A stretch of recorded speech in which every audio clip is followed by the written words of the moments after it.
olutalo olulungi n'embiro zimaliriza okukkiriza nkukuumye. Okuva mu kiseera kino nterekeddwa engule ey'obutuukirivu. Mukama waffe omulamuzi omutuukirivu gy'alimpa ng'empeera ku lunaku luli, naye si nze nzekka wabula n'abo bonna abaagala okulabisibwa kwe. Kitundu kyaffe 10.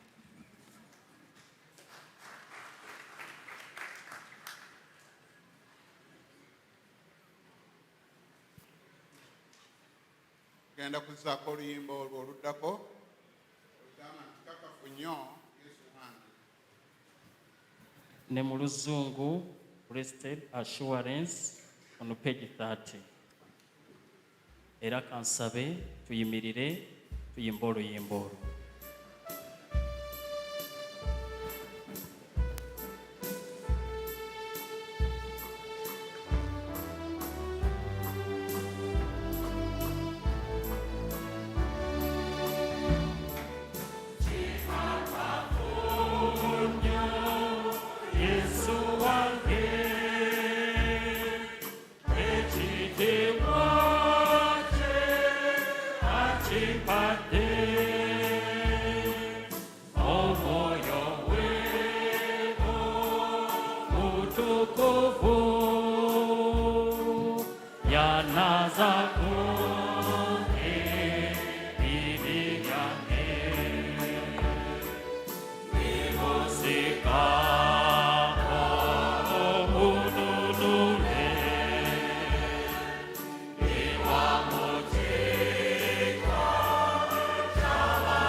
Basabe mutuuleko basabe ne bannyabo.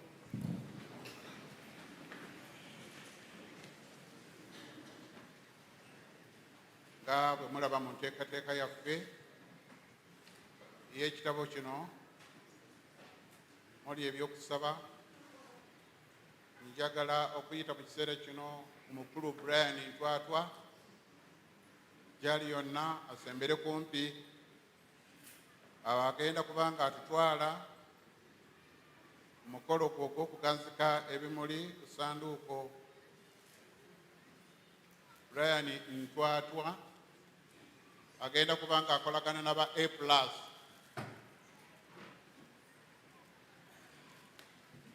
Mr. Brian Ntwatwa, please, you are urgently needed here, together with members of A+. Take us through the next session.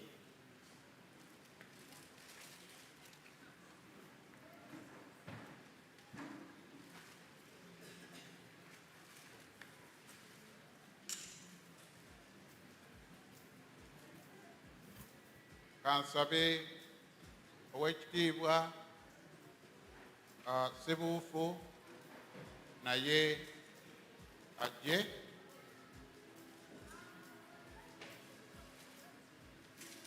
Y'omu ku bagenda okutuyisa mu kiseera kino.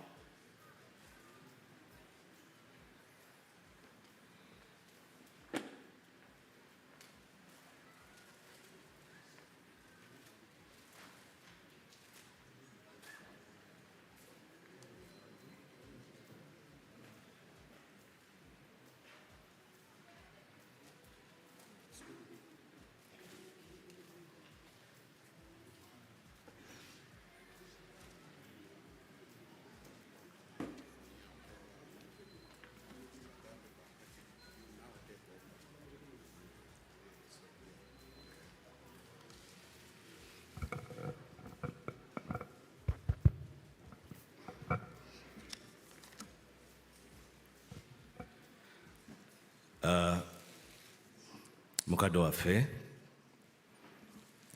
omusumba w'obusumba buno ne kanisa eno eya St. John's Church Kawuku, bakadde baffe abasumba abazze okwetaba awamu naffe mu kiseera kino, njagala okubaaniriza mu linnya lya Mukama waffe. Munzikirize ate era nnyanirize ne mukadde waffe Minisita w'ebyenjigiriza omukulu Jesse Muyingo. Ssebo naawe tusanyuse nnyo okukulaba, era nga nja kwongera okwaniriza abantu bangi mwenna mu biti byammwe. Tusanyuse nnyo okubalaba ng'ekkanisa ku mbaga ya mukadde waffe muganda waffe Dr. Samuel Majwega Musoke, nga y'omu ku bakristaayo mu kanisa eno gy'abaddemu okumala ebbanga twategeezeddwa kumpi lya myaka 27. Kitalo nnyo bannange ekya Saamu. Ekiseera kye tugenda okuddako kiseera kya kuganzika bimuli, era nga tulinawo list gye tugenda okubanga tubayita mujje muganzika ebimuli. Suuna olukangaga lwe twategese nkusaba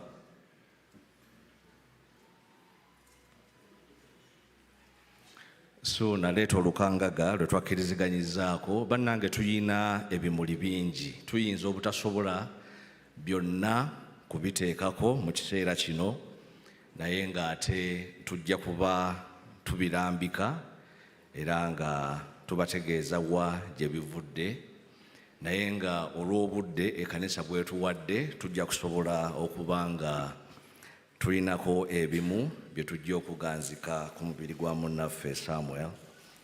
Era nga nsaba Suuna, Dr. Kasirye, webale nnyo, ompe olukangaga olwo tusobole okugenda mu kiseera ekyo. Ntegeezeddwa nti Minisita wa Trade and Industry Oweekitiibwa David Bahati naye atweyunzeeko ku mukolo guno, twagala okumwaniriza. Kakati tugenda kuganzika ebimuli mu kitundu ekyo, nga tugenda kuba n'okusooka ab'ennyumba ya Lutakome Eliazi Majwega, nga be bagenda okusooka ennyumba Dr. Samuel Majwega Musoke Mwava. Nsaba mujje tuteekeko ekimuli ku munnaffe. Tugenda kuba na ekimuli ekyaba Publishers Association. Tusooka n'ekimuli kya ennyumba ya Lutakome Elieza Majwega, munnaffe Dr. Samuel Majwega mwava, era nga mu kiseera kino nga tugenzeko ebimuli muganda wange wa A+ ajja kuba tuswala mu kitundu ekyo. Abo b'ennyumba ya Lutakome and Elieza Majwega family, kitalo nnyo bannaffe. Publishers Association, you kindly get ready to also lay your wreath. Publishers Association, ekibiina kino eky'abakubi b'ebitabo.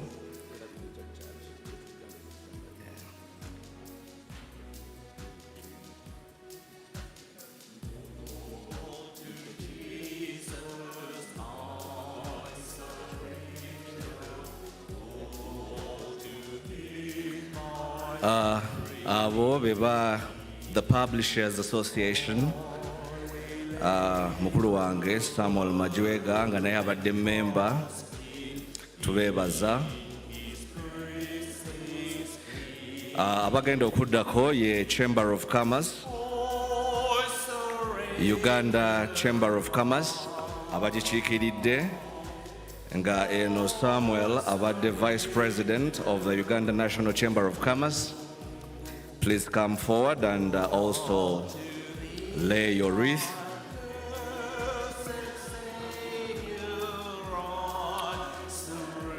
Uganda National Chamber of Commerce and Industry.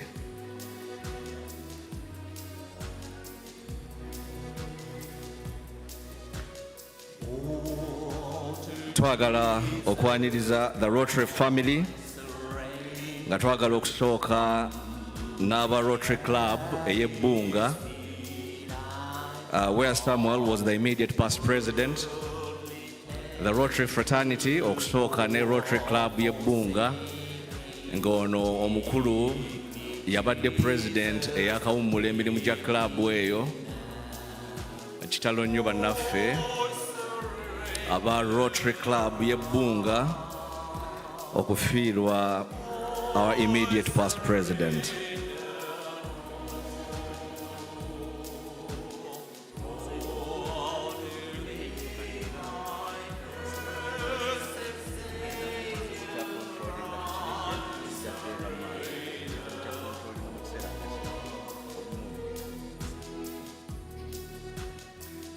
Bebo bannaffe aba Rotary Club y'Ebbunga.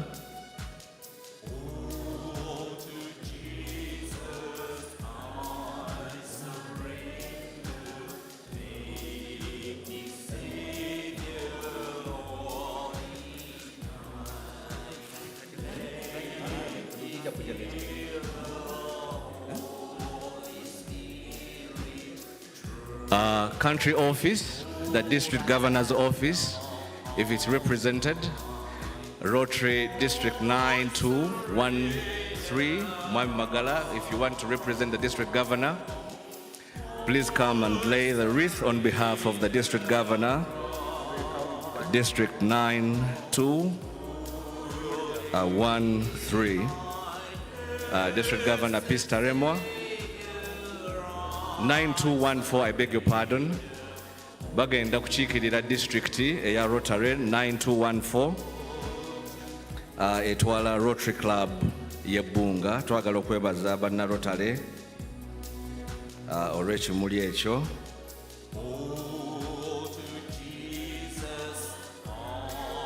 Tulina bannaffe abeegattira mu kibiina kya Prostate Gland Initiative,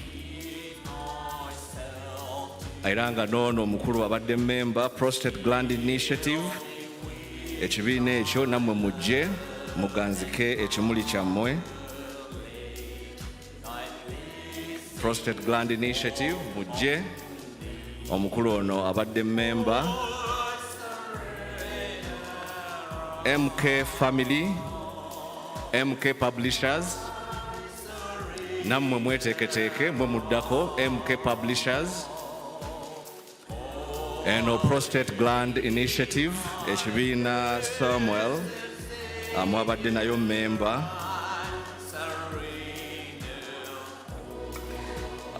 aba MK Publishers nammwe mweteeketeeke okujja okuteekako ekimuli ate nga munaagobererwa aba Advanced International University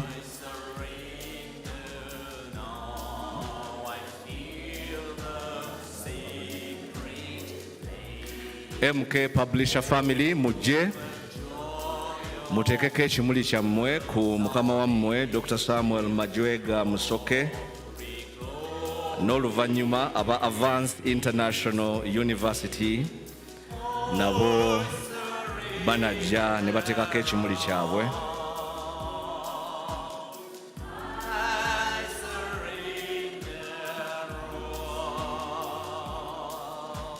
Aba Advanced International University nammwe mweteeketeeke.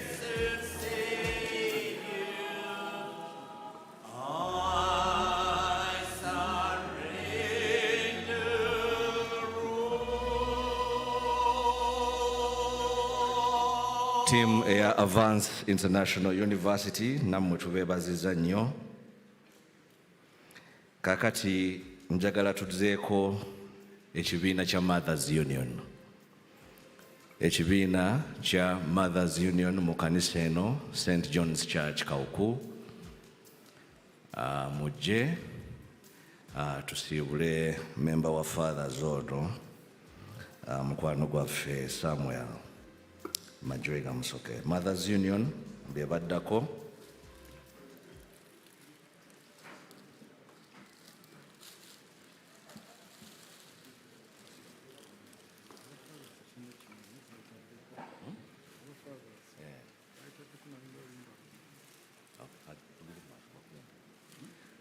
Aba Fathers Union be bagenda okugoberera aba Mothers Union ab'ekkanisa eno eya St. John's Church Kawuku.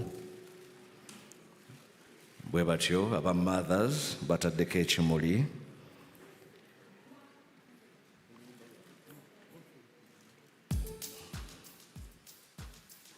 Mwebale nnyo aba Mothers bagenda kugobererwa aba Fathers Union ab'ekkanisa eno St. John's Church Kawuku. Bakadde baffe aba Fathers Union nammwe mujje.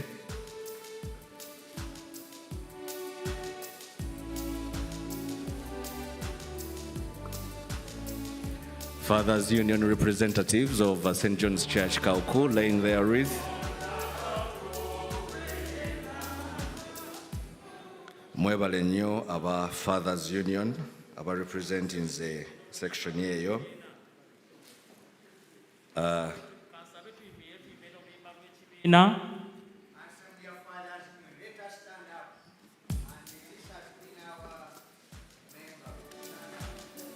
Okuba ng'ono abadde munnaffe wa Fathers Union era kansabe tuyimbe n'oluyimba olwo.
twesimye nga twesimye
mwebale nnyo mwebale ddala tusobola okutuula tukyeyongerayo mu kiseera ekyokuganzika ebimuli mukulu wange Dr. Samuel Majwega Musoke abadde n'obuvunaanyizibwa mu kika era nga tusaasira nnyo ab'ekika ky'Embogo jjajja omutaka Kayiraga Juule olw'okufiirwa Samuel Majwega Musoke ate ng'ono abadde katikkiro w'ekika kale twagala okuyita ab'ekika ky'Embogo bajje baganzike ekimuli kyabwe ku abadde katikkiro w'ekika kino eky'Embogo omugenzi Samuel Majwega Musoke. Nga bwe bajja twongera okwebaza ebimuli ebituweereddwa. Tufunye ekimuli okuva ewa ennyumba ya Mukiibi Vincent. We thank you very much for your wreath. Tufunye ekimuli okuva mu ewa Dr. Honorable Mayanja Mbabali and family. Muyanja Mbabali tweyanziza nnyo ekimuli.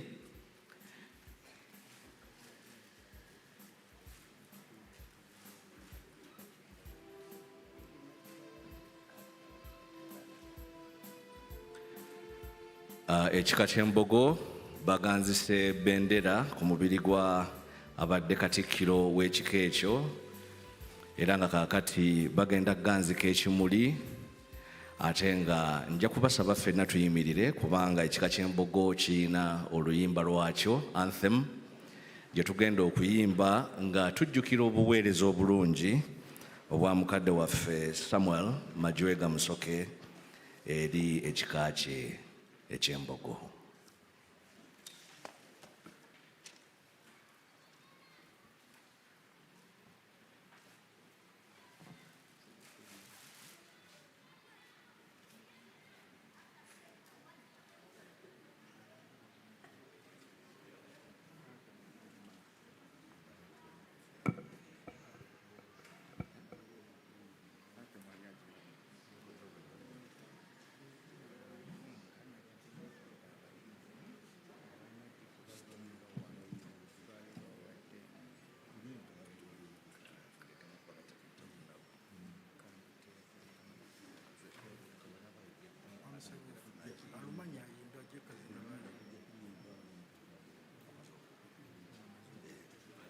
Mutusonyiwemu katutuule oluyimba olwo tusabiddwa tuluyimbe nga omutaka amaze okuwa obubaka bwa jjajja.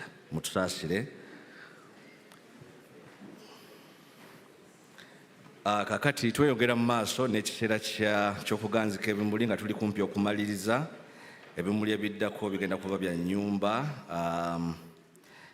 era nga baganda b'omugenzi kati kino kye kiseera mujje muganzike ekimuli kyammwe, siblings of the late Samuel Majwega Musoke. As A+ continues to lead us in that session, we are getting to the end of the session of laying the wreath, and now the siblings of the late, this is your time to come and lay your wreath. Abenganda baganda b'omugenzi mujje nga bano abazzukulu be bagenda okuddako bano baganda b'omugenzi Samuel.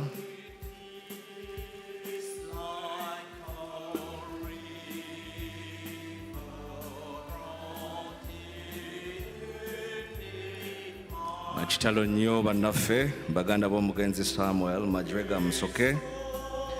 Abazzukulu mweteeketeeke mwe muddako, grandchildren, ate n'oluvannyuma abaana. Abazzukulu kye kiseera abo baganda b'omugenzi.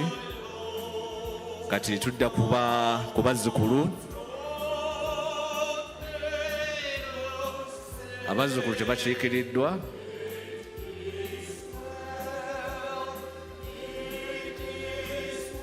Abakiikiridde abazzukulu abali okumpi mujje tusiibule jjajja. Representatives of the grandchildren, please come forward and say farewell to Jajja Mwami. Kaakati abaana namwe mweteeketeeke. Abaana mwe muddako mujje musiibule taata wammwe. And the children, please step forward, come and say farewell to Dad by laying your wreath. All children.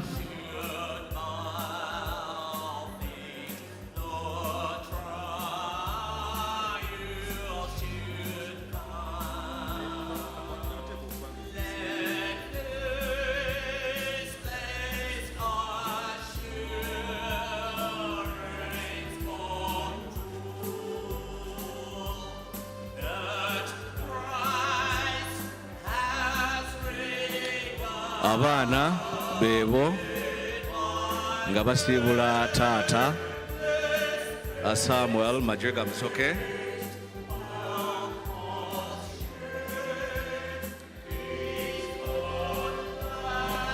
Kaakati omuntu agenda okuddako mukulu nnyo. Twagala maama atuzaalira mukwano gwaffe Samuel Majwega Musoke, Mukama amuwa amaanyi ajje asiibule mutabani we. Maama tukusabira Mukama akuwa amaanyi ofune abakuwerekera ojje osiibule mutabani wo Samuel Majwega Musoke.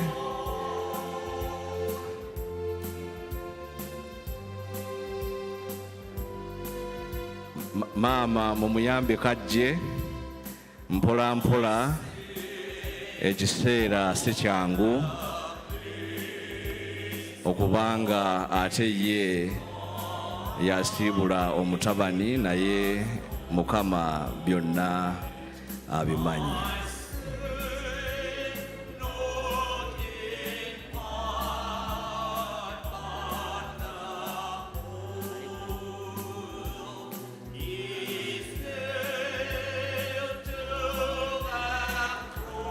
Kale bamaama baabo bajja okukola omukolo guno ogw'okuganzika ekimuli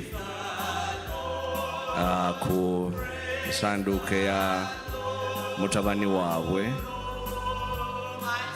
Samuel Majwega Musoke.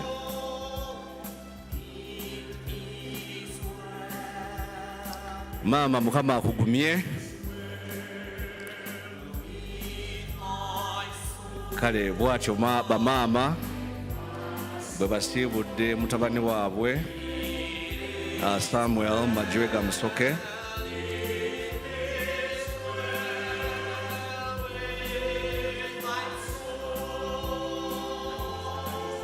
Kaakati tugenda kusembyayo maama Stella Majwega Musoke. Naawe jangu tulabe nga tukola omukolo guno ogw'okusiibula munnaffe. Nga maama Stella Majwega bw'ajja Twafunye ebimuli okuva mu Bunga Primary School. Thank you very much for your wreath. Airlight Publishers, we received your wreath. Mr. and Mrs. Mukadde Mwangu, Sylvia Mukasa, twebaze ekimuli. MK Authors, thank you for your wreath. Sir Jose Hotel, we received the wreath. Thank you very much. Gracious Tours, Rotary Club of Gaba, Rotary Club of Muyenga, the Rotary Club of Bunga, Booksellers Association, we all received those wreaths. Mama Stella.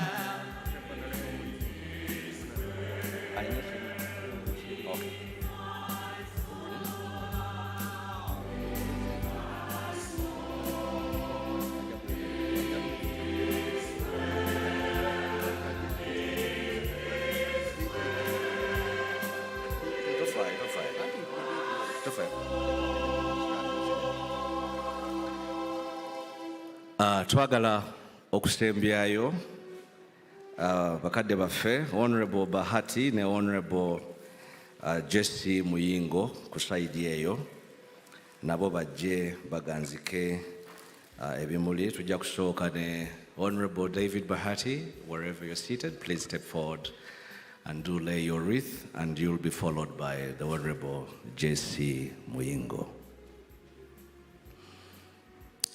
Honorable David Bahati, yes.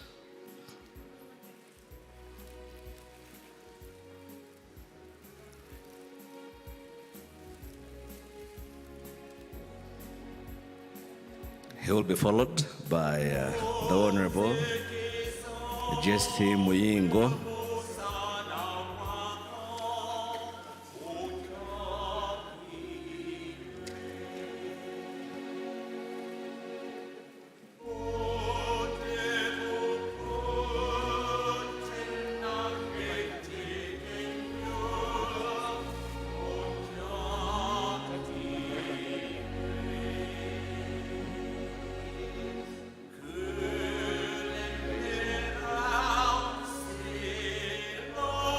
Twebaza the Honorable Jesse Muyingo olw'ekimuli ekyo.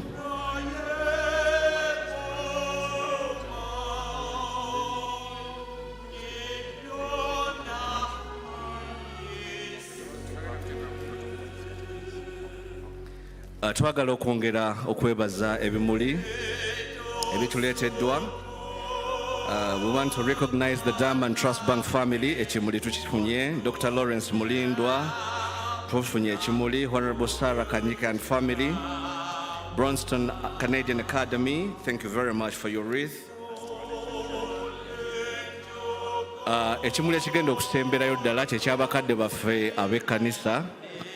Tusaba sebo abasumba mujje tukole omukolo ogwo nga tumaliriza ekitundu kino. Naye nga twogera okwebaza ebimuli. Kaboja International School, thank you for your wreath. Mengo Old Students Association, Longhorn Publishers Association, Rwanda Publishers Association, Omar family from Konge, thank you very much.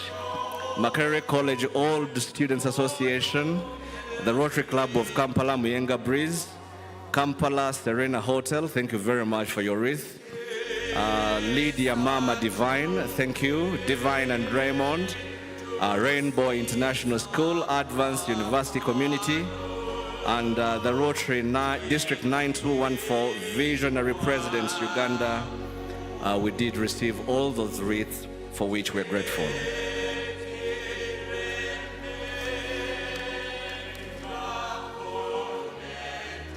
Mukadde wange nsabojje.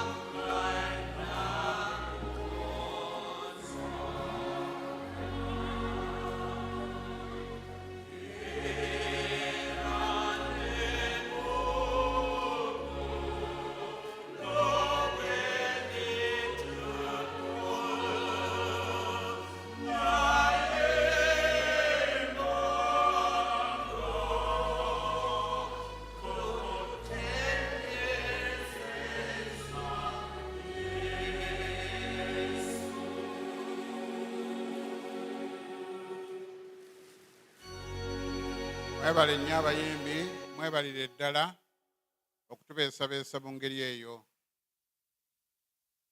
Bassebo ne bannyabo, ekiseera kino nga bwe mulaba ku pulogulaamu yaffe, kiseera kyakwaniriza.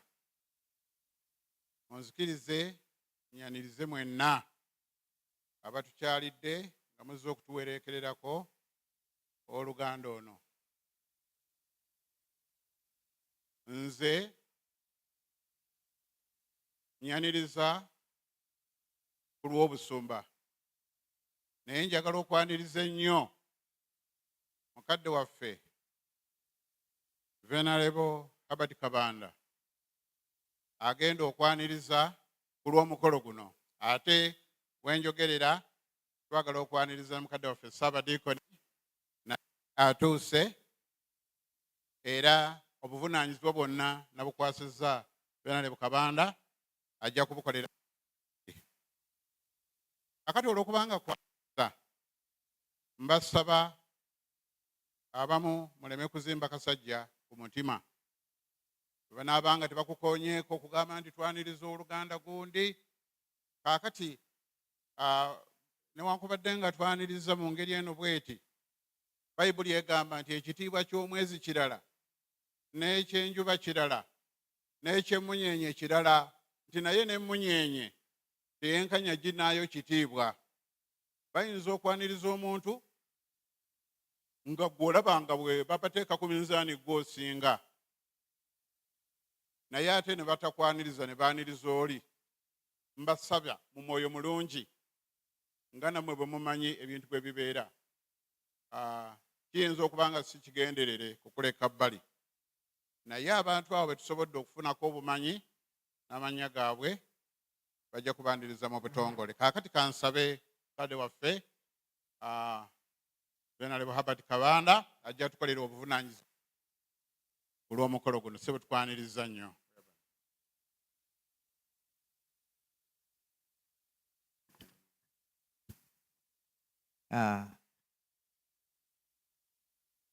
Ssebo neeyanza nnyo, neeyanzeege omusumba atwala obusumba buno, Reverend Mubiru Frederick, awamu ne maama, ffe tukwaniriza ssebo, era engalo ezo z'owulira zikwaniriza,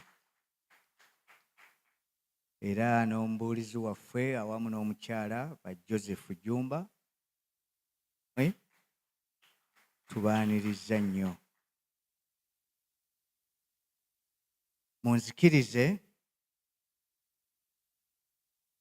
nja kulekayo abamu benzija okusaba mukadde waffe Ssaabadiikoni,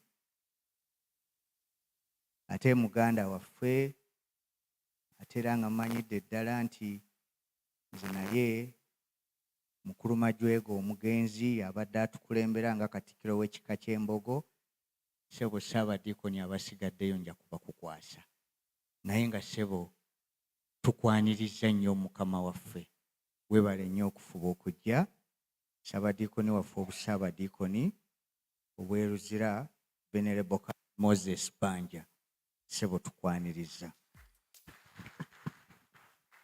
Munzikirize ku lw'obukulembeze bw'ekkanisa nyanirize, ate nga bonna baaliko abasumba wano. Asookera ddala ye Reverend Sserwanja Simon, ssebo tukwaniriza nnyo. Era njagala okwaniriza Ssaabadiikoni waffe eyawummula, naye era nga yaliko omusumba wano, Venerable Reverend Kawoya Elia, ssebo tukwaniriza nnyo.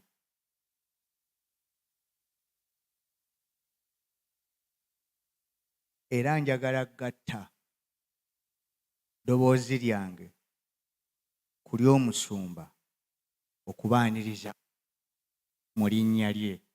Mukkirize omusumba w'e Kawuku, olukiiko olukulembera obusumba bw'e Kawuku,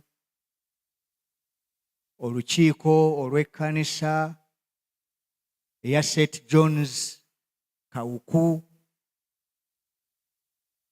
mwenna twala omukisa guno okubaaniriza ate n'okubeebaza olw'okututeekerateekera obulungi okulaba nga tusiibula mukadde waffe ono mu biti byonna mwe tumumanyidde, era wamu n'abayimbi nammwe tubaaniriza. Nga bwe nabategeezezza, engeri mukulu wange Kanoni Bbanja ate nga ye Ssaabadiikoni, engeri gy'atuuse waliwo abamu bendeseeyo ku lw'obukulu bwabwe. Naye munzikirize, tujja kugatta engalo zaffe twanirize bakadde bange bano abantwala mu kika, ffenna abatutwala mu kika ky'Embogo. Njagala masekati gaffe okubanjulira n'okwaniriza Sheikh Nyanzi Hussein nga ye mumyuka wa Katikkiro asooka, nga ye abadde amyuka omugenzi Samwiri Majwega Musoke Lutaakome mukadde mwangu agalamidde wano. Ssebo jjajja tukwaniriza. Njagala okwaniriza Deputy Katikkiro namba 2 era mu kika ky'Embogo, ate bwe tugabana erinnya ssebo mukadde waffe Kasibante Kabanda, tukwaniriza nnyo. Era bwe banajja wano bajja tuusa obubaka obwa jjajjaffe Omutaka Kayiira Gaajule ow'Okuminabana, Frederick David Kasibante, era bano ayinza otwanjulira olukiiko olukulembera ekika ky'Embogo, Mukulu Majwega lwabadde akubiriza nga ssentebe. Munzikirize abayimbi tuteekewo awo ebitundu 2 eby'oluyimba. Mukadde waffe Venerable Canon Moses Bbanja, Ssaabadiikoni w'Obusaabadiikoni buno obweruzira, ate ajje ayanirize abasigaddeyo bemmulekedde. Ebitundu 2.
Engalo twaniriza mukadde waffe Ssaabadiikoni.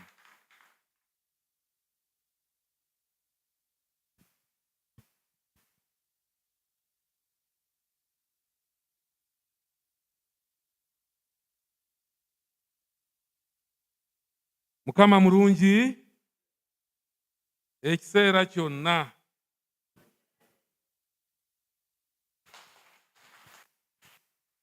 Ne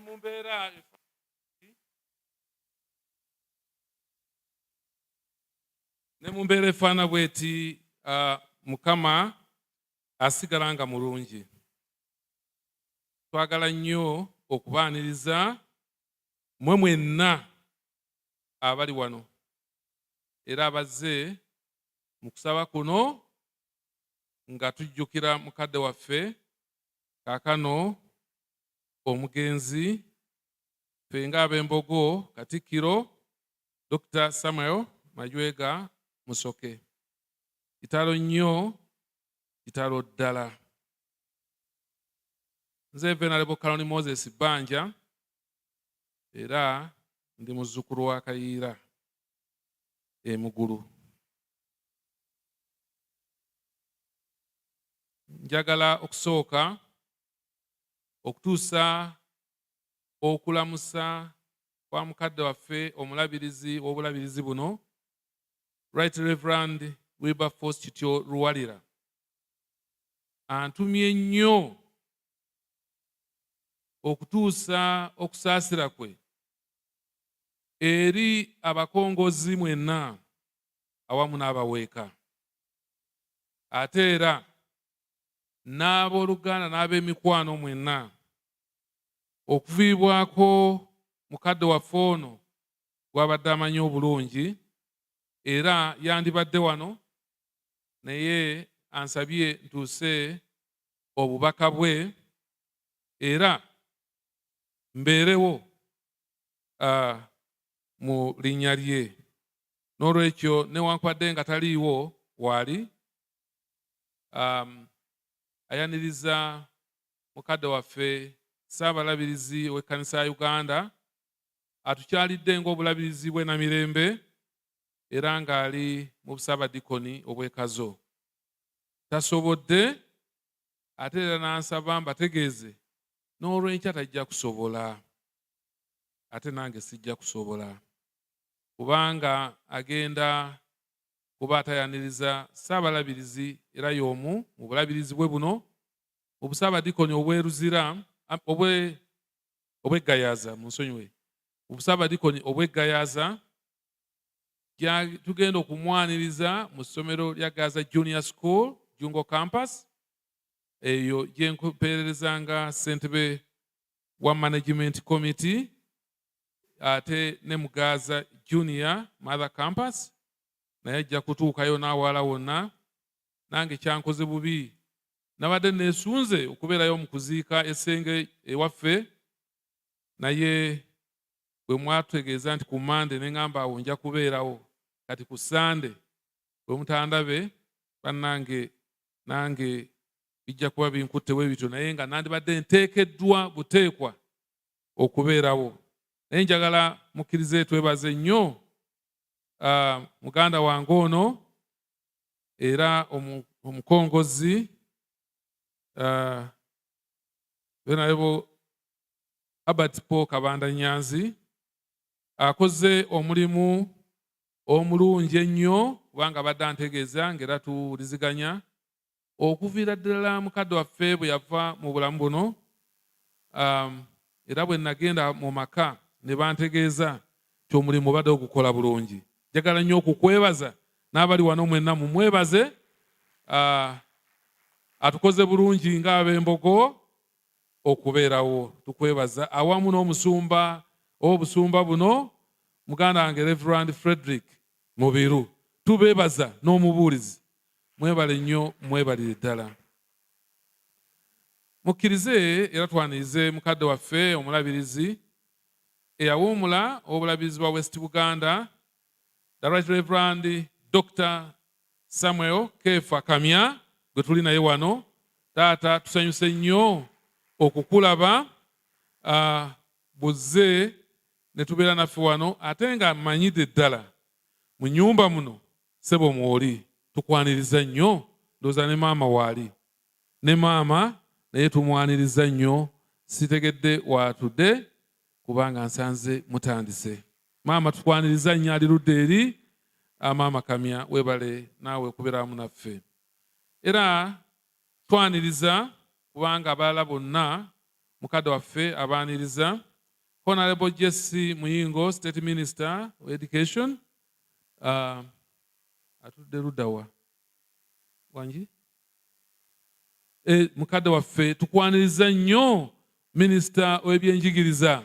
Engalo ezo tezimala Minisita, kubanga mukadde waffe ono abadde muyigiriza, musomesa, era mutegedde era mujja biwulira byakoze mu area eyo mukadde waffe Boze twagala nnyo okukwebaza ekizibu omusomesa tatendekeka ekyo mukitegeere naye bw'omutendeka n'amaliriza n'atuuka wano mukadde waffe wabadde bwe tumwenyumirizaamu ennyo n'agenda bw'atyo tufiiriddwa nnyo omuyivu omutendeke atendese bangi era obuweereza bwe nga busiimibwa nnyo n'ekyo minisita tukwaniriza nnyo okubeera wamu naffe twaniriza honorable era Mrs.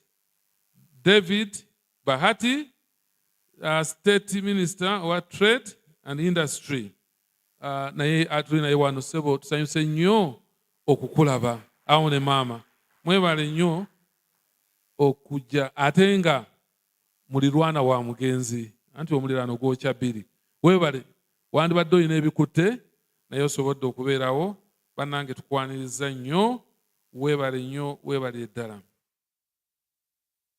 njagala okwongera okusaasira maama abaana ne famire yonna bannange tubasaasidde nnyo nnyo nnyo naye mukama waali era nsaba kubanga ebyokwaniriza si byangu oyinza okubeera n'ogamba Ssaabadiikoni okuba natudde bweru tandabyewo njagala kubategeeza nti mwenna abali wano abazze mu Ssaabadiikoni buno nga muzze olw'okwebaza olw'obulamu bwa mukadde waffe ono nti oyaniriziddwa era tunuulira muno akulinaanye mugambe nti Ssaabadiikoni akwaniriza weebala okujja weebala okwerekereza weebala okufaayo tomukwata mu ngalo naye tukwaniriza nnyo weebale nnyo weebalire ddala kale mwenna tubaaniriza mukama yeebazibwe katugende mu maaso n'enteekateeka nga bwetambula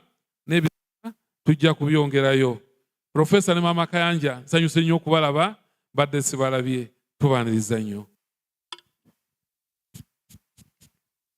tweyanziza nnyo ssebo mukadde Ssaabadiikoni olw'okutwaniriza era ssebo nga mpita mu kwewe lyerimu nzikiriza abayimbi bano batuwe ebitundu 2 eby'oluyimba n'obuwombeefu bwe binaggwako nja kusaba mukadde waffe omulabirizi ajja kuleeta okusaasira kwe n'oluvannyuma nja kubategeeza ekiddako omulabirizi bw'anaaba amaze okuleeta okusaasira kwe awamu ne maama ebitundu 2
Mukama waffe yeebazibwe kitalo nnyo olw'okufeerwa omuntu afaanana bw'ati abadde ow'omugaso ennyo kusooka eri famire ye ab'ekika kye ekkanisa era n'eggwanga kitalo nnyo Sebo Honorable Minister ate mukwano gwange weebale kubaawo mu kusiibula ono kojja Sebo kojjange bwe tusiibula abadde mukwano gwaffe nnyo nnyo. Mukyala wange nange bwe gwe baabalaze tuuse okusaasira kwaffe okusooka eri nnamwandu mukyala Siteera Musoke n'abaana. Naffe kitalo nnyo okufiirwa mukwano gwammwe ennyo. Tusaasira maama waffe tuzaalira kkojja, tumusaasidde nnyo wamu ne bakkojja era ne bamaama baffe. Era tusaasira bakkojja ne bamaama baffe ab'embogo olw'ebigambo bino ebizibu eby'omuddiriŋŋanwa ebibatuuseeko. Kitalo nnyo. Twebaza Katonda olw'obulamu bw'omugenzi kubanga bubadde kyakulabirako. Sooka abadde muntu mwetoowaze nnyo nnyo, omuntu omwagazi w'abantu, omusajja omukozi atasosola. Oba ofaanana otya oba ofaanana otya. Abantu abamu bwe bafuna ku ssente zibaleetera amalala naye tabadde na malala, naye ng'ayagala okuyamba abantu mu bizibu byabwe. Tosobola kumwogerako n'omumalayo mu ddakiika zino ze tulina, naye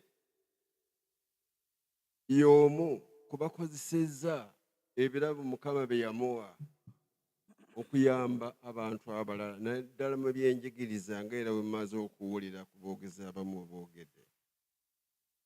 Ebyenjigiriza musajja yasoma kuba musomesa, naye ekirabo ekyo n'akyagaliza n'abalala. Era mu kyo kitusobola okumujjuukirirako y'ettendekero yunivasite gye yatandika yennyini, Avance International University. Era omwaka ogwayita mu mwezi ogwa Maaci yafulumya abayizi aba certificate, diploma ne degrees. Mukama yeebazibwe.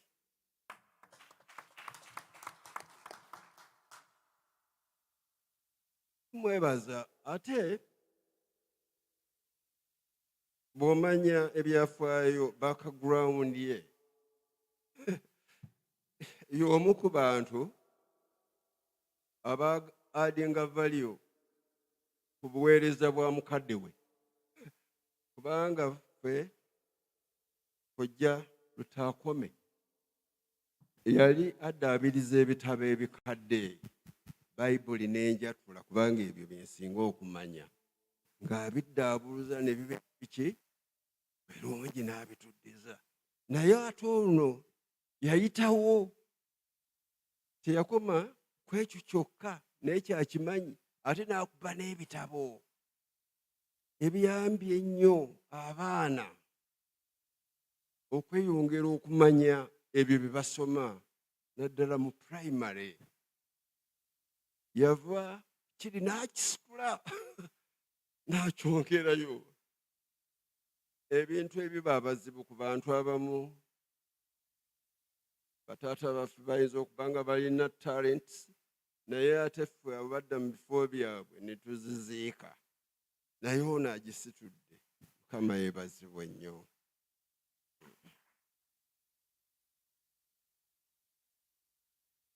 Siri mwogezi omu, nabagambye nti tosobola kwogera ku kkojja ono n'omumalayo, naye ffe tulina okusaalirwa ku lunene ng'abaana, kubanga babadde atukolera ng'abantu bingi. saba Mukama amuwe ekiwummula eky'emirembe.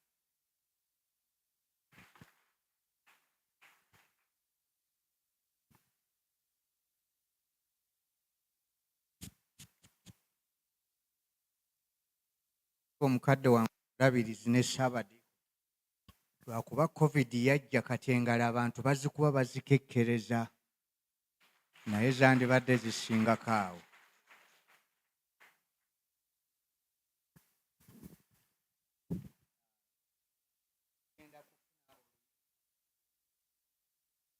Oluleeta obubaka bwa Katonda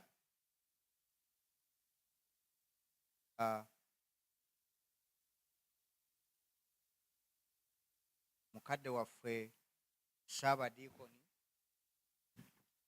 ow'obusaabadiikoni buno obweruzira the Venerable Canon Moses Banja nga yagenda okubuulira. Tujja kuyimirira tuyimba oluyimba 216 mu bitabo ebijja mu bikadde 247 lwananga mu lutalo olwo ku lupapula olw'omusanvu. English version, you turn to page 31. Page 31, fight the good fight as we welcome the message from our sovereign God. We shall stand up.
Tuli wano Katonda waffe maaso go, ekyamazima okuzirika kwandibaddewo kubanga okulaba omwagala waffe ng'atuleseewo tetuyinza kusigala kyekimu, naye tuziddwamu amaanyi nti oli kumpi. Kaakati ggwe bw'oba oli kumpi naffe katugume, kubanga wawangula bino byonna bye tuyitamu. Kati gwe yabiwangula yongera okutunyweza ne mu kaseera kano era oyogere gye tuli, ng'oyitamu nze ebigambo ebiyinza okutegeerekeka mu kiseera ekizibu bwe kiti eri maama, eri abaana, eri abooluganda, naffe ffenna abakuŋŋaanye wano mu kiseera kino eky'okusoberwa.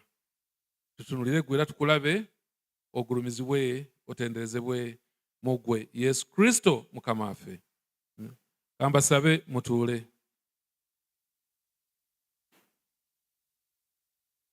Okwaniriza kwonna kwawedde n'obubaka tubutuusizza.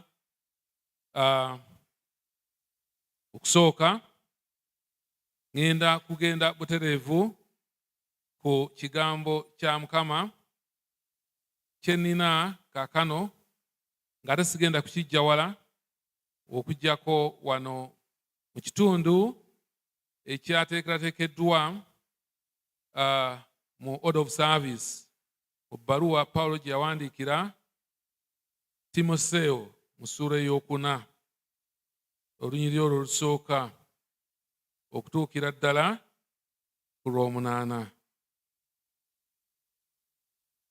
Mukadde waffe ono kaakano gwe tujjukira obulungi, omutendeke, dokita, omuyivu, manyi nti bingi bimwogeddwako. Yaweebwa erinnya erya Samwiri. Samwiri erinnya eryo litegeeza nti yawongebwa eri Katonda.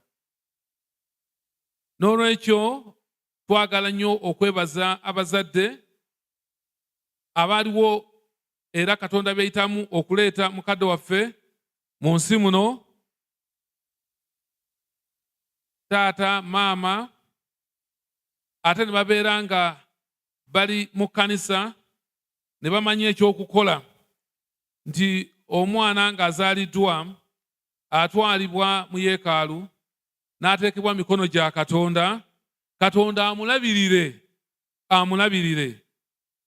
Era bw'oba osomye engero essuula 22 olunyiriri olw'omukaaga timanyiiza omwana omuto ekkubo lyateekeddwa okutambuliramu ti ne bw'alibanga akuze talirivaamu. Nkakasa ng'abazadde bakola omulimu gwabwe bulungi nnyo era mubakubireko mu ngalo olw'obuweereza obwo. Era abalina abaana nga temunaakubaleeta mu yeekaalu, bano babeere ekyokulabirako era mubayigireko. Abaana Katonda birabo yabituwa, ate tulina okubatwala mu maaso ge ne tubamukwasa. Mukadde waffe ono bwe yaleetebwa mu kkanisa n'aweebwa erinnya eryo n'abatizibwa. Era mu kubatizibwa baamuteekako akabonero ak'omusaalaba eyamubatiza. Yamugamba nti Samwiri, kubatiza mu linnya lya Kitaffe n'Omwana n'Omwoyo Omutukuvu. Era n'agamba Samwiri ono tumukkiriza okuyingira mu kimanyi ekitiibwa kya Kristo, era tumuteeka akabonero ak'omusaalaba. Abakkiriza, the cross is very key in our faith. N'agamba amakulu gaako okuva kaakano alemenga okukwatibwa ensonyi. Bigambo ebyo byonna bikulu. Bantu bangi bakateebeddwako akabonero ak'omusaalaba ne bakwatibwa ensonyi, ne mu kkanisa ne bavaamu n'obanoonya nga tobalaba. Nti amakulu gaako alemenga okukwatibwa ensonyi, okwatulwa nti akkiriza Kristo yakomererwa. Naye alwanenga n'obuzira n'ebibi n'ensi ne Sitaani wansi w'ebbendera ye. Oyo Kristo teranyiikirwa okuba omulwanyi omuddu omwesigwa owa Kristo ennaku zonna ez'obulamu bwe. Ne muddamu mutya? Amiina, amakulu nti kibeere bwe kityo. Noolwekyo omuntu gwe tuwerekera ng'oggyeko ebirala byonna era n'ebirala usanga tebyandisobodde kutuukirira nga bwe bituukiridde mu ye, naye kubanga baamumanyiiza ne bamuleeta mu maaso ga Mukama ne bamuwa n'erinnya erya Samwiri ne bamuteeka mu mikono gya Katonda, ng'oggyeko okuba nti kaakano Katikkiro waffe ab'omu kika eky'Embogo. Era mmanyi bakadde baffe bajjajja abataka kulu b'ebika basibaddeewo, ndowooza bayaniriziddwa, mpateewo okuba nti weebali.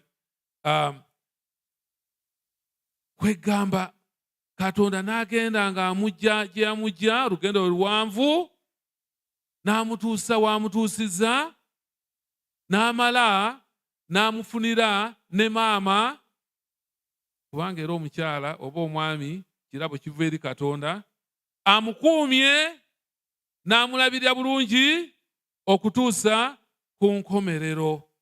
Era yamuleeta mu kkanisa, era ne bagattibwa bulungi, n'atambula bulungi. Nja kubategeeza ti nze natandikira ddala okubeera okumpi ne mukadde waffe ono bwe baali bannonze okubeera ssaabadikoni obusaabadikoni buno.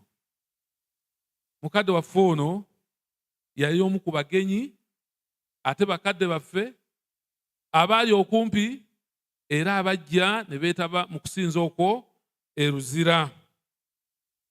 Okuva olwo netandika okutambula naye. Mirundi mitono gye nzize wano bwe giba we gibaddewo ne simusanga. Era ogwasembayo mujjukira bulungi nga twatambula naye tuveeyo nga twogera bingi eby'ekkanisa. Omuntu ayagala ekkanisa ye ayogera eby'ekkanisa, awagira emirimu gy'ekkanisa, kyokka nga ate alina obuvunaanyizibwa bwa bungi mu gavumenti, mu ggwanga lino n'ebweru, kyokka ate era ne mu gavumenti ya Ssaabasajja Kabaka, nga nayo manyi abadde w'amaanyi nnyo kubanga abadde ddala mukulu. Era oyinza okwebuuza ebyo abisobodde atya? Yanywezebwa mu kkanisa, yanywezebwa mu mikono gya Katonda. Katonda n'amubeera. Bwe weebuuza byabikola atya? Makko 10:27 agamba atya? Ebyo ebitayinzika eri abantu, Katonda akola ki? Ye byayinza. Noolwekyo Katonda amuyinzisizza n'atambula ng'alwana olutalo. Bwe yabatizibwa yatandika era yasindikibwa agenda alwane. Obeere omulwanyi omwesigwa, omuddu omwesigwa ennaku zonna ez'obulamu bwo. Naye ng'olwana ki? N'ebibi, n'ensi, ne Sitaani. Naye ng'olina gw'otunuulidde. Asinga abalala bonna. Oyo yakuwa ebyokulwanyisa by'oyinza okukozesa n'owangula. Bangi oluusi ebyo twabitegedde ne bakola ebirala. Mu kitundu kino ekyalondeddwa, baluwa ya Pawulo gyawandiikira Timoseewo essuula ey'okuna, ebbaluwa ey'okubiri, olunyiriri olw'omusanvu, mulimu ebigambo bino. Ne ku katabo kuno mbirabyeko. Bigamba bitya? Nti nwanye okulwana okulungi, olugendo ndutuusizza.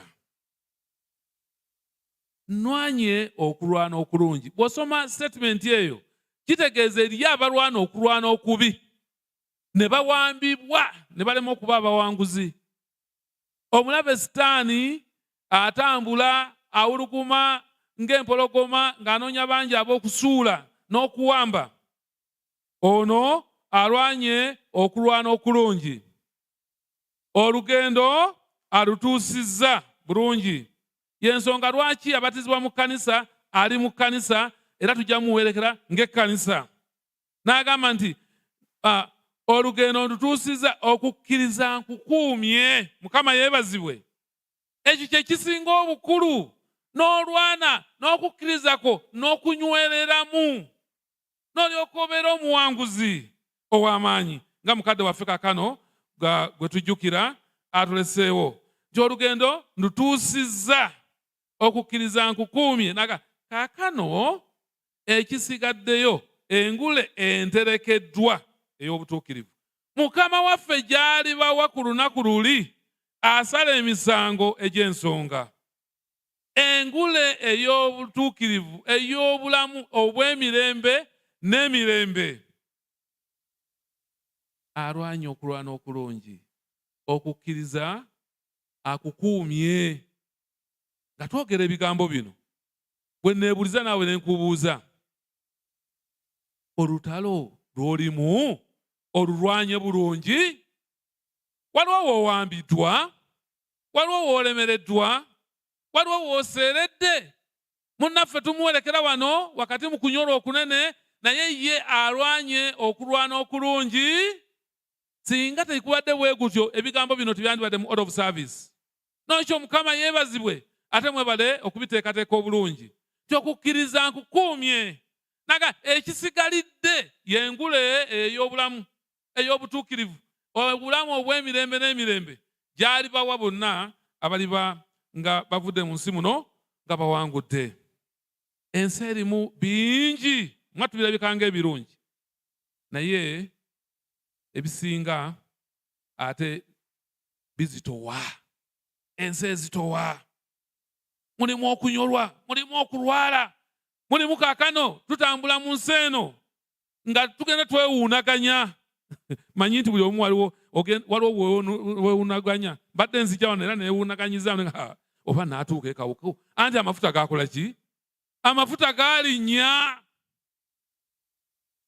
Bwe galinnya kitegeeza ki? Emiwendo gy'ebintu girinnye. Kitegeeza nti n'ebyokulya nabyo bizibu. Waliwo okubonaabona kungi. Kakati abalala mu kifo ky'okunywera n'okutunuulira ono otandise okukkiriza kwaffe era omutuukiriza waako batunuulidde ebino ebirala. Buli lw'omuggyako amaaso n'otunuulira ebirala bikumira bikumalawo. Mujjukira abaana ba Isirayiri baali batambula mu ddungu ne banika omusota, nti buli eyagutunuuliranga yawona, eyagujjangako amaaso ng'emisota emirala gimubojja. Mu kiseera kye tulimu ekizitowa bwe kiti, abooluganda, tuleme okutunuulira ebirala, tuleme okunenya, kubanga oluusi tunenya. Gavumenti yaffe ekozeewo ki? Kaakati ani gavumenti? Mbadde nga nteera yeffe. Ffenna tuli mu lyato lyerimu. Bafuba. Naye kaakati tufube, naye ng'amaaso gaffe tuganywereza ku oyo eyatandika okukkiriza era omutuukiriza waako. Mukadde waffe Dr. Samuel Majwega Musoke gwe tujagulizaako kano obulamu bwe, atambudde mu nsi muno erimu ebyo byonna, naye ayiseemu bulungi. Nze naawe kye tulina kakano okukola, okutambula nga tuli bawanguzi. Tulumwa era okulumwa weekuli, naye kaakati ng'olumwa jjukira obulamu bwo ti mu nsi eno erimu ebyo ebizitowa, eyuukayuuka. Lema okuyugira mu nsi eno. Bwediba leka okudibira mu nsi eno. Ffe wano tuyitamu buyisi. Ensi eno bwetaaguuka leka ensi ereme kutaaguula. Kubanga bw'onooba otaaguddwa ensi tolina kalungi k'ogenda kufuna. Tulina oyo eyawangula amagombe n'okufa, oyo gwe twayingiramu nga tubatizibwa, oyo gwe tugamba nti tambula wansi w'ebbendera ye, ye muwanguzi, yamanyi byonna ate yabiyinza, yasobola byonna, yayinza okututeeseza ennyanja esiikuuse kaakano, ey'ekonome yaffe, ey'embeera endala yonna, ye yekka yasobola okuwanika omukono n'agamba sirika teeka, mangu nnyo ejja kuteeka. Noolwekyo tuleme okutunuulira ebirala ebigwawo, tutunuulire oyo yatandika okukkiriza era omutuukiriza waako, oyo yajja okutuwangulira byonna. Mukama yeebazibwe. Maliriza n'ebigambo bino ebyawandiikibwa mu ssuula 11 olunyiriri mu bbaluwa, si mu bbaluwa, mu njiri Yokaana omutukuvu gye yawandiika. 2 mu njiri ya Yokaana sura 11 olunyiriri 25 bigamba bwe biti. Nti Yesu n'amugamba nti bw'oba osomye essuula eno olw'okuba ebiseera tulina bigere, ngenda kujjamu nnyiri ntono malirize. Naye bw'oba ogisomye n'ogyekkaanya bulungi nnyo, olaba eyogera ku Yesu ono gwe twogerako, mukadde waffe gwe yakkiriza n'atambula naye mu lugendo luno, n'alwana okulwana okulungi n'okkiriza n'akukuuma, olugendo n'alutuukiriza bulungi, n'ekisigadde engule eyo. Bw'oba obisomye mulimu abakazi babiri ab'amaanyi, Mariza ne Maliyamu. Ate era bw'oyongera okusoma ne mubaamu omusajja Laazaalo oyo eyafa. Bw'amala okufa ennaku 4 Yesu n'alyoka atuuka. Naye olunyiriri lwa 25 lugamba bwe luti, ti Yesu n'amugamba nti, oba kandandike ku 22, ti era kaakano omanyi nga byonna by'onoosaba Katonda n'abikuwa. Ebigambo ebyo Mariza yabigamba Yesu ng'atuuse after 4 days ng'afudde. Manyi nti by'onoosaba gwe Yesu ajja bikuwa kubanga yamanya nti ebitayinzika eri abantu byo biyinzika eri Katonda. N'alyoka amugamba nti mukama wange Katonda anaabikuwa. Yesu n'amugamba nti mwannyoko ajja kuzuukira. Ebigambo bya mwannyoko ajja kuzuukira. Okutegeera ebigambo bino oteekwa okuba ng'oyambadde okukkiriza okwotegeere bulungi ebigambo bino, kubanga oli ajja kuzuukira. Era ebigambo byetwogera kati ti mukadde waffe n'akwadde ng'avudde mu bulamu buno ajja kukola ki? Ye yagenze dda kubanga yawangudde. Maliza n'amugamba nti mmanyi nti ajja kuzuukira, era alizuukira ku kuzuukira ku lunaku olw'enkomerero. Yesu n'amugamba nti nze kuzuukira n'obulamu. Akkiriza nze newankubadde ng'afudde aliba mulamu, na buli mulamu akkiriza nze talifa emirembe n'emirembe. N'amugamba okkiriza ekyo? Nze kuzuukira n'obulamu. Buli akkiriza nze talifa emirembe naki? N'emirembe. Kitegeeza bw'okkiriza ebirala oli wakufa emirembe naki? N'emirembe. N'amugamba nze kuzuukira n'obulamu, ye Kristo yennyini. N'agamba nti buli akkiriza nze newankubadde ng'afudde oyo aliba mulamu, na buli bulamu akkiriza nze talifa emirembe n'emirembe. Okkiriza ekyo? Wabatizibwa oba tonnaba? Oba wabatizibwa okkiriza ekyo oba tonnaba?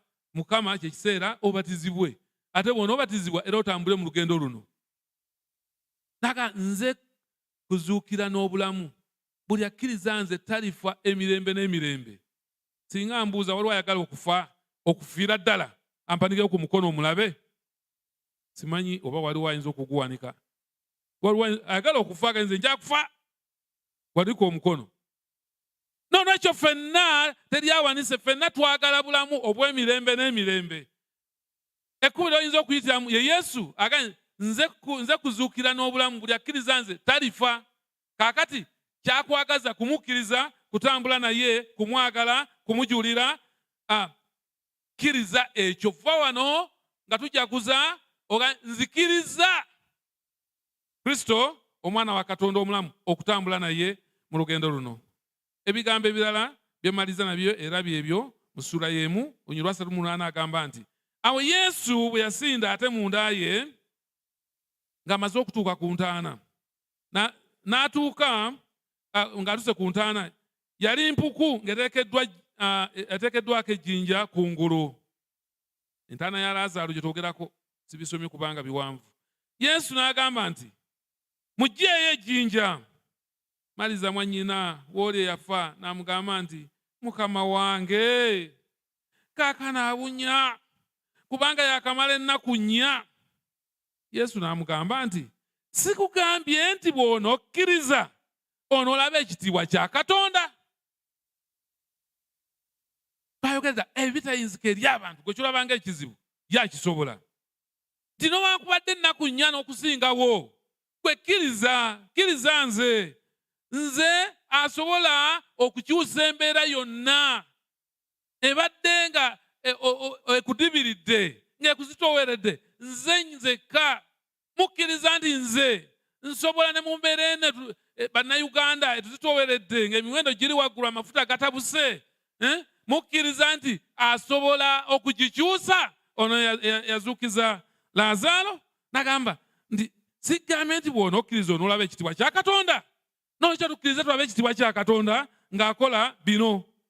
Awo ne baggyawo ejjinja, baagonda ne baligyawo. Yesu n'ayimusa amaaso waggulu n'ayogera nti Kitange nkwebaza kubanga wampulira. Nange namanya ng'ompulira bulijjo, naye njogedde ku lw'ekibiina ekineetoolodde bakkirize nga ggwe wantuma.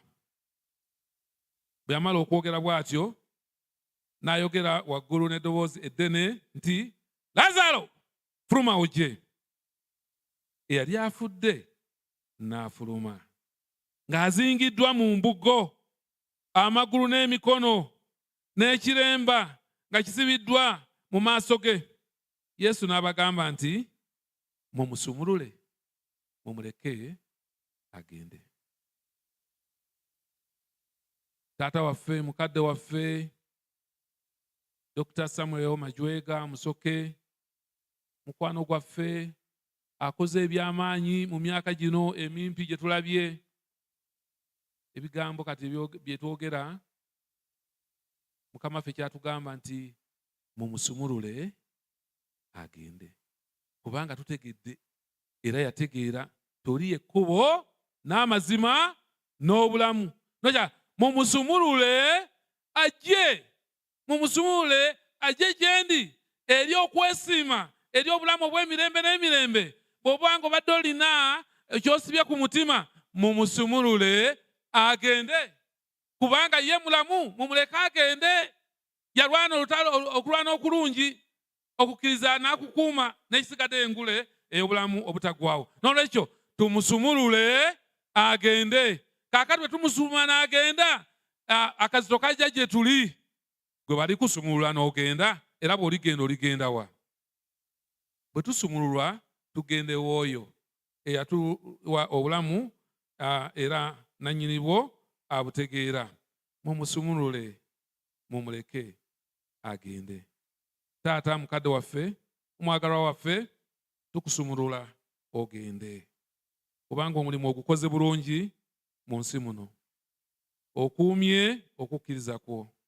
Ekisigadde y'engule ey'obulamu obutaggwaawo eyogerwako mu Yokaana, ku bikolwa kwa Yokaana essula 2 olunyolo 10, ti omuddu wa Katonda, omuzaana wa Katonda, beeranga mwesigwa okutuusa okufa, nange ndikuwa engule ey'obulamu obutaggwaawo.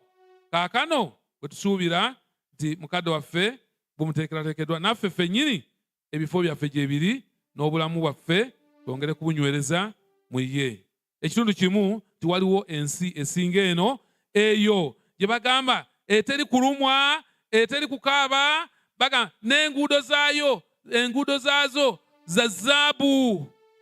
Teri nfuufu, mbadde nzijambiseeko mu makubo agajjudde enfuufu. Eri enguudo za zaabu, n'ennanga ze bakuba wano gye bakuba simanyi bagikola muki, naye ezeeri za zaabu, golodi kintu kyamaanyi nnyo. Mukadde waffe omulabirizi Right Reverend Wilson Mutebi lumu yali ayita mu kibuga nga yambadde omusaalaba gwa golodi. Omuntu n'ava eri olaba ate n'agutega nti ono golodi, n'ajja n'agusika kati obulaga agende nabwo n'agutwala.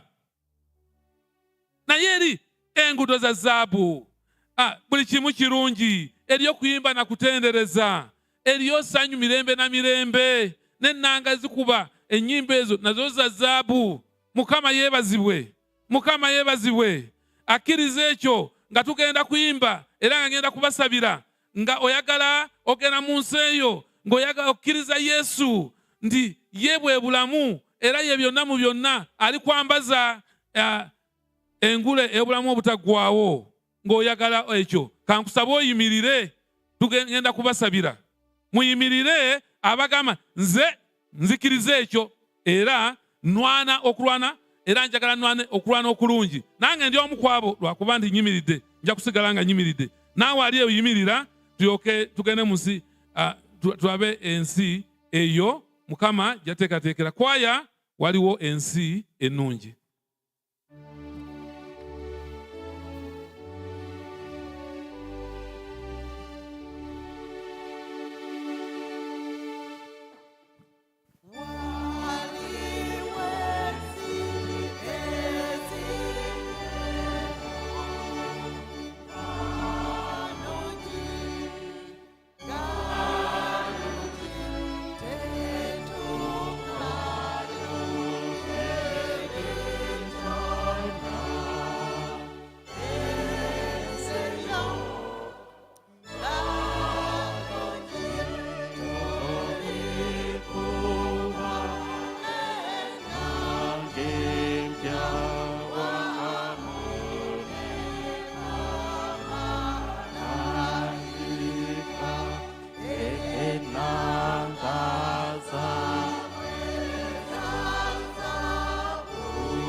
tukwebaza nnyo Katonda waffe omulungi.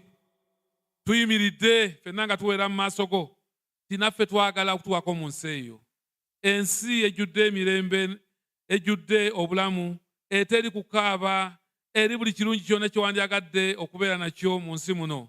Mukama waffe omulungi, twagala okutambulako ku nguudo ez'omu nsi eyo nga n'enfuufu tetukuba, tetusammukira. Twagala okulaba ennanga ezo ze tuyimbyeko tinazo za zaabu, buli kimu kya zaabu. Twagala tubeere abanaatuuka mu nsi eyo gye tulowooza ne mukadde waffe kaakano Dr. Samuel Majwega Musoke nga gy'agenze. Kale Mukama waffe omulungi, tunyweze ffe abali mu nsi eno ezitowa tuleme okusoolera mu yo. Tuwangulire kubanga wawangula amagombe n'okufa, n'owangula byonna. Era gwe kennyini n'ogamba nti mu nsi muno mulimu ennaku, naye mugume kubanga nze mpangudde ensi. Tuwangulire. Paayo abaddu bo n'abazaana bo abali wano Mukama. Mukama yogera nabo. Mukama bakkirize, banyweze, bakukkirize, balyoke batambule mu nsi eno Mukama nga bawanguzi n'okukkirawo. Obulamu bwabwe Mukama babukwekemu ggwe. Obeere essuubi lyaffe eddamu. Mukama sisinkana okwetaaga kwabwe kwonna okw'omwoyo n'okw'omubiri. Sisinkana okwetaaga kwaffe ng'eggwanga. Sisinkana embeera eno etutomedde. Mukama gwe osobola wekka okugituwangulira. Kyetuva tuwaayo Mukama abo bonna bawadde obuyinza okutukulembera, bakkakkane obakozese eby'amaanyi, tulyoke tubeere mu nsi eno nga ya mirembe. Bwe tuliva mu nsi eno tulyoke tujjeeyo nga tuli bawanguzi n'okukkirawo. Weebale nnyo, weebale ddala. Ekitiibwa n'ettendo bibyo. Gulumizibwa mu bulamu bwa buli omu. Ate munyweze mu lugendo, tuleme okuyombera mu lwo, naye tubeere abanaawangula era abalituuka mu bulamu obutaggwaawo. Mu linnya lya Kitaffe n'Omwana n'Omwoyo Omutukuvu. Amiina.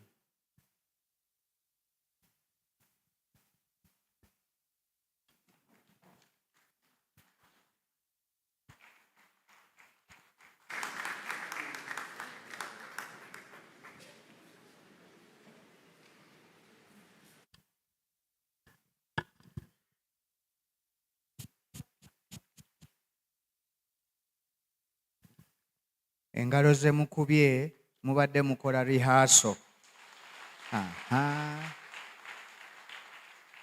Ezo zibadde za Canon Ssaabadiikoni, kati eza Katonda kubanga yayogedde wakati mu ffe.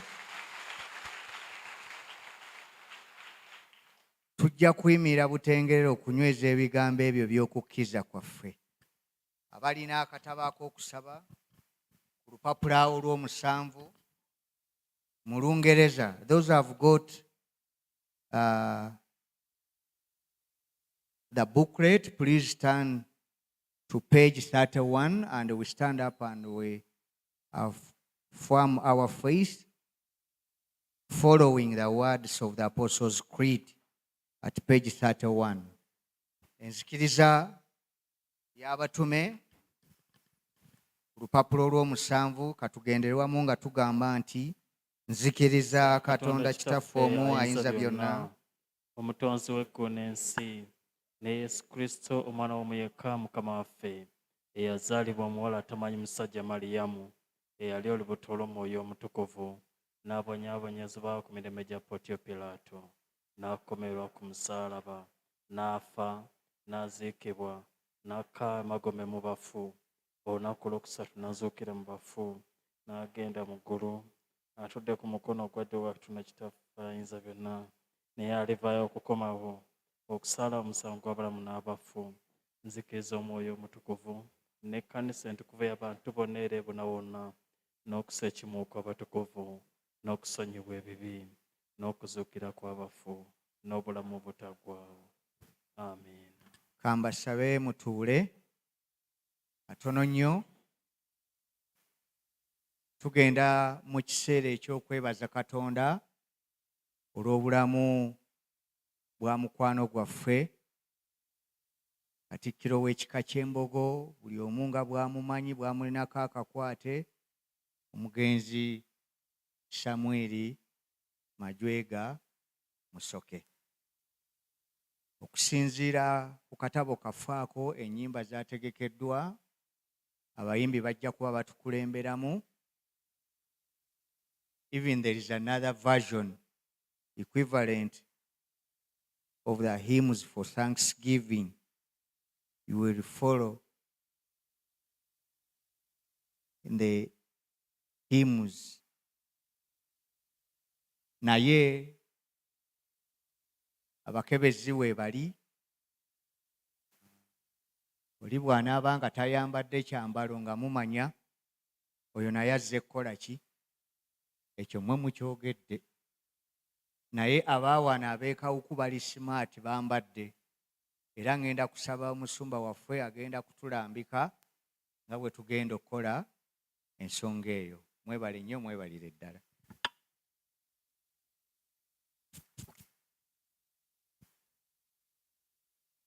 Mwebale nnyo ssebo Venerable.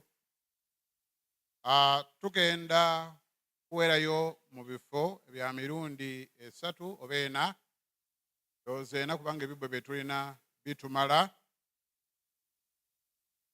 Bo wano mu maaso era naawo mu maaso, era ne mu tents eri abali ebweru mutwaleyo ebibbo, ebibbo 2.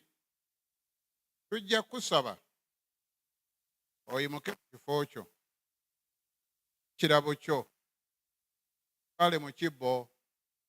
Tetwagala bakebezi bajje nga basolooza nga bakubuusa enkwawa. Beera n'eddembe gwe kennyini oyimuke oleete. Kati nno bw'oba tolina kirabo ng'osegulira abalina nga bo batambula nga bakola ki? Nga bayitawo. Ogwo si musango. Oba tolina bubeezi.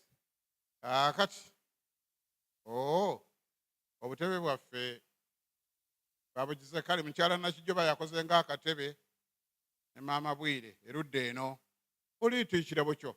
Abayimbi tuyimirire ffenna tuweeyo ennyimba ziri awo mu katabo muzigoberere, era ne ku screen bajja batulaga. 3:38. Ansobe mukulu Sali ogw'otandiikiriza oba w'ekyokulabirako abalala bagobere. Tukyembadde ŋŋamba ekyo.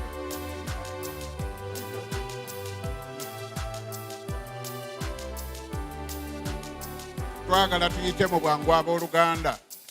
Alyokane kosenga gwe omulokozi Katonda, kyekudde nsanyuka nnyini enjatula bwe nsanyuse, nsanyuse, nsanyuse, nsanyuse, Yesu yanazake bibi yanjagaza yayagaza asanyuse nakuzona.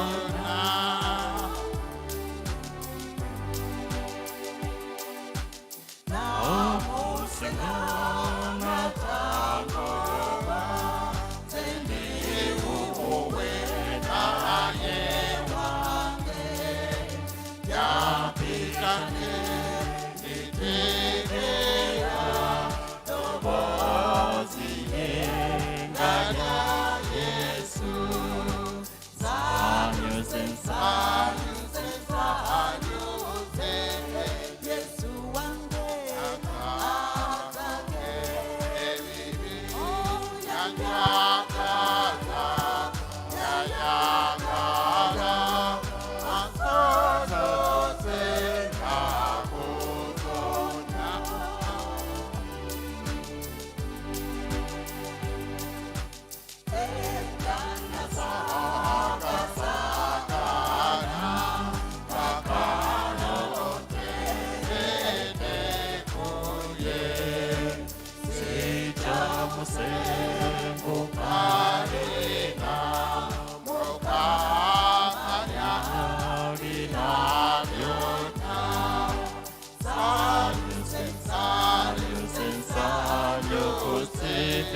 Yesu yanazako yanjagaza yayagaza asanyuse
Another rap.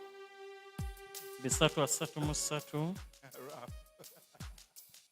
bisatu asatu mu bbiri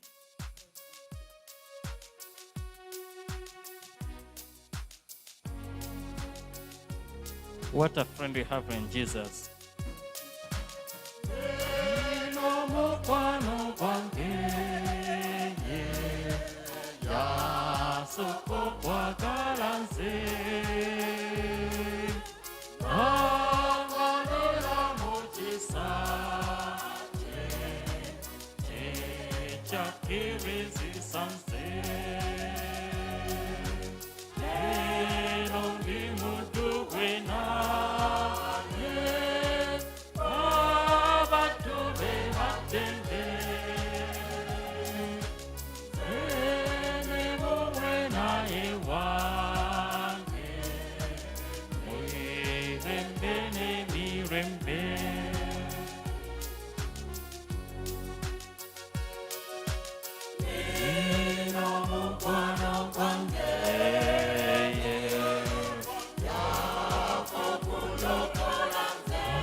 Ebitundu ebyo ebisembayo ebibiri nga twekwanya n'okwanjula bino eri Mukama.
Kama mulungi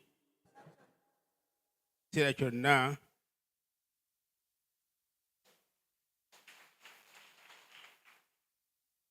nga tugenda okusaba njagala kwogera ku nsonga 3. Sebo omusumba nzikiriza nzogere n'omulabirizi ne Ssabadiikoni kwata ku musajja ono. Nsonga esooka bwe nali nga nakajja e Kawuku, mukulu Lujja Lwasi yantwala mu maka ge n'annyaniriza. Ono nali musajja mutono naye n'antegeera nti nze musumba we era n'annyaniriza bulungi. Mukama yeebazibwe. ensonga eyokubiri bwe nali nsoma masters yannyamba nnyo research n'ebirala. N'olwekyo nnyimiridde wano kwebaza omusajja ono olw'omulimu gwe yankolamu. Mukama yeebazibwe. Ekyokusatu kikulu, so omukadde waffe minisita, abantu bangi bannayuganda balowooza okufuna obugagga kubba, omala kubba n'olyoka okugaggawala. Omusajja ono sebo abakulu b'ekika ky'embogo,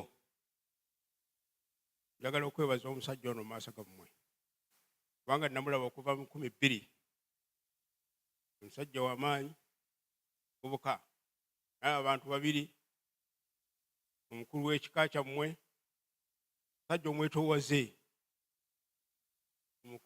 omutaka Kayira Gajuule, n'omutaka ono naye nga mwetoowaze. N'ekyo njagala kumuweera bujulirwa omuntu ayinza okutandika nga Archbishop bw'agamba from nothing to something.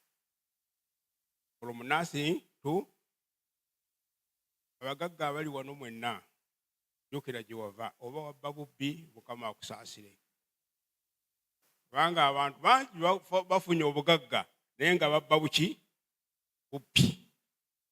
Naye omusajja ono nalinyaga kusoma ebigambo ebyo, ebigambo ebiri mu Samwiri sura 10:9, nga Samwiri yimiridde agamba munnumirize kubanga waliwo omu gwe nabba ajja ayogere. Nammwe enjiri gye muwulidde omukulu gy'agambye, tumusumulule, temuddayo kumugamba nti yabba. Bikoze eki? N'olwekyo njagala okwebaza ssebo omulabirizi. Omusajja ono mulabidde emyaka egisukka okuva 2012 okutuusa kaakano gy'emyaka emeka? Bangi? Mbadde mumusanga era yali ampise ngende nsomese mu Advanced University, naye gundi ono bwe yajja COVID nembivaamu, naye nga yali ampise ngende nsomese.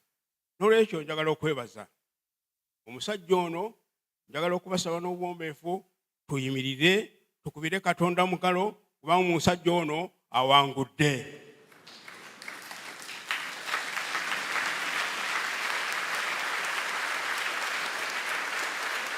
Tugambe nti Mukama weebale, Mukama weebale, weebale okuwa omusajja ono mu linnya lya Kitaffe n'Omwana n'Omwoyo Mutukuvu. Amiina. Katusabe. Olupapula olwo olw'omwenda. Maama Namwandu mukwano gwange baalizeeko oba wano, tetubasabira wano, mwalize wano, mujje bana abaana, mujje ne maama, mujje wano mu maaso. Newankubadde nga balonze nze okusaba, naye kino ekigambo kimpitiddeko, nja kusaba omulabirizi ono abasabire. Mujje wano abaana n'abazzukulu. Come.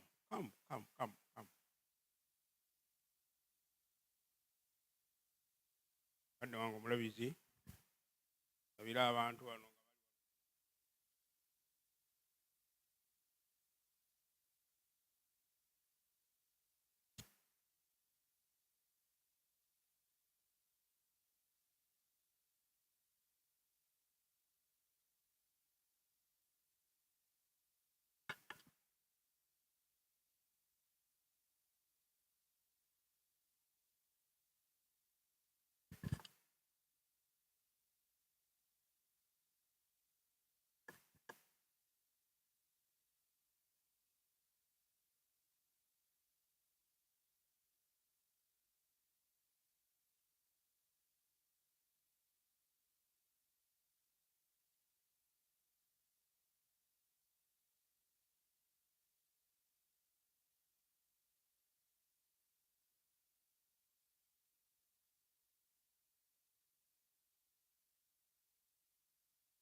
Mukama abeere nammwe.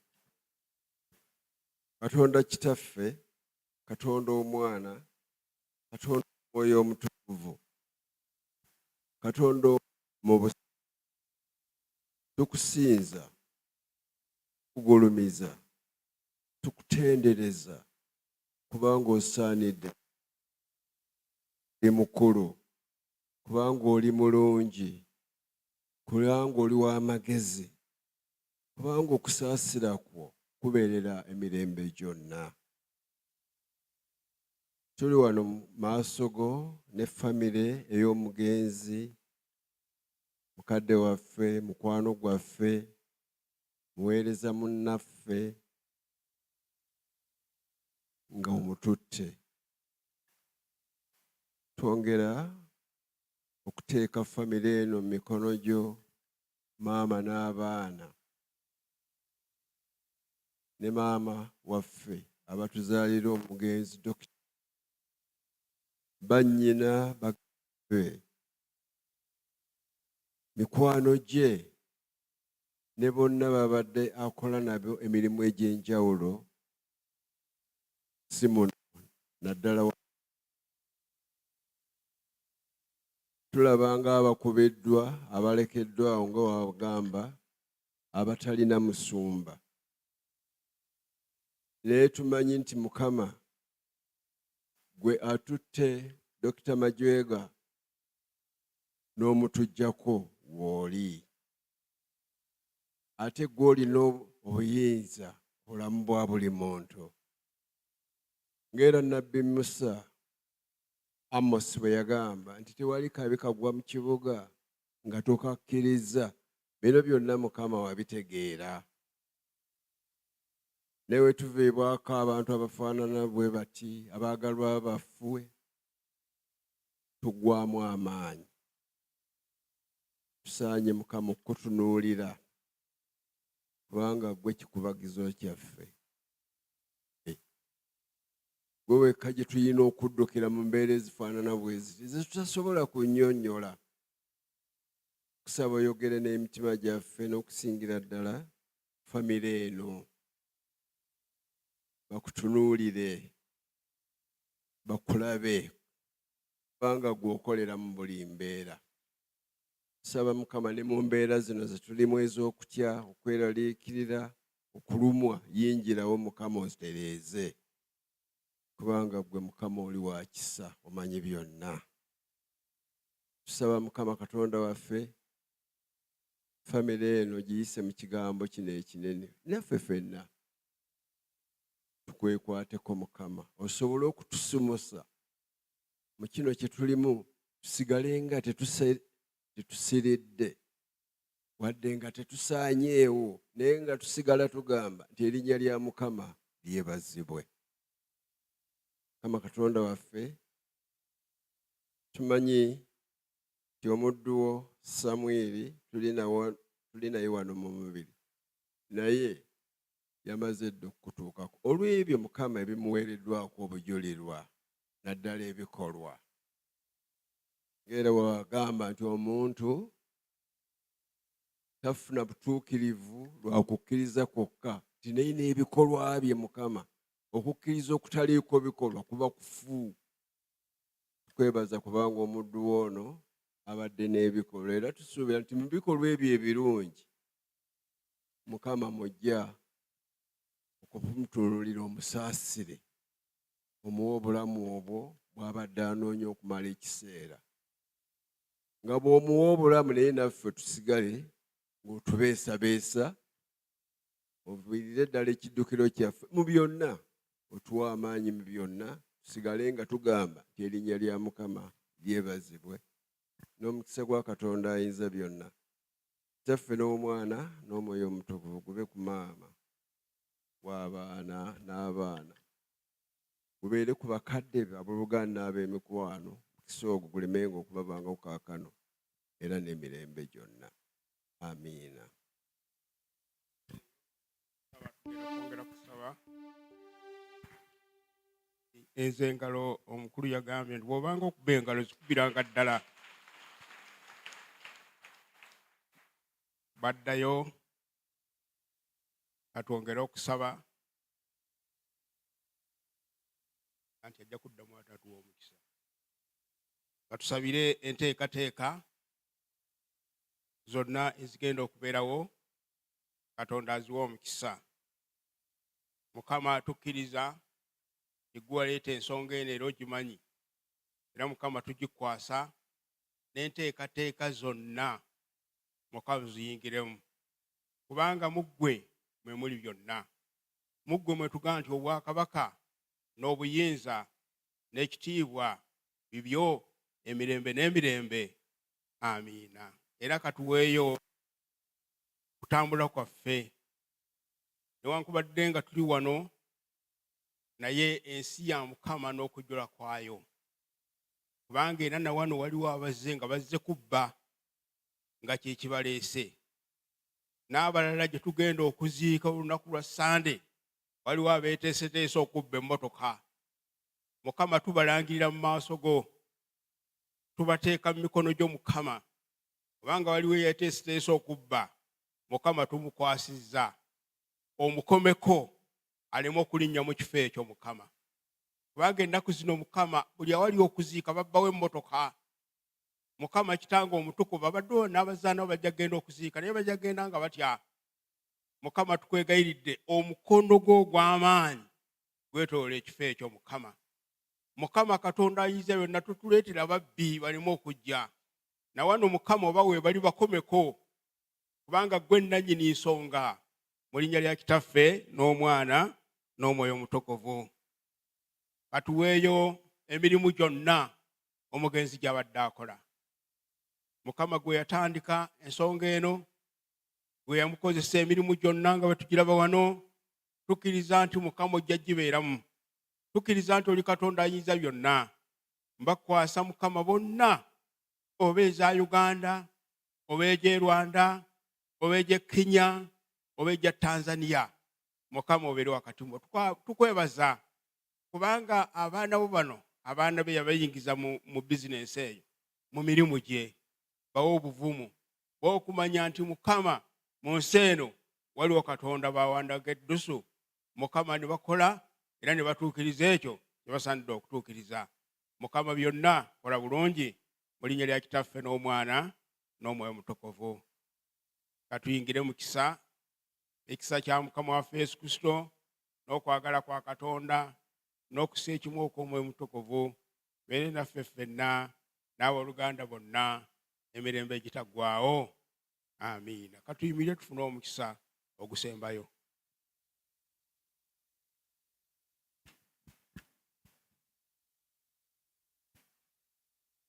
Mukama abeere nammwe. Eri ekisa ekingi ekya Katonda n'okwagala kwe. Dr. Samuel Majwega Musoke tumuwaayo. Mukama amukwatirwe ekisa, amuyimusiza obwenyi bwe, amuwe n'emirembe n'omukisa gwa Katonda ayinza byonna, Kitaffe n'Omwana n'Omwoyo Omutukuvu gubeere ku mmwe n'okusinga ku nnamwandu n'abaana, ku bakadde be abooluganda ab'emikwano. Omukisa ogwo gubeere ne ku ffe ffenna abali ku mukolo guno ogw'okumusiibula. Gubeere ku ffe mu byonna ebinaakolebwa, era ebintu bino biggwe bulungi. Gubeere ku mmwe nga mutambula wonna we munaalaga ku nsonga eno.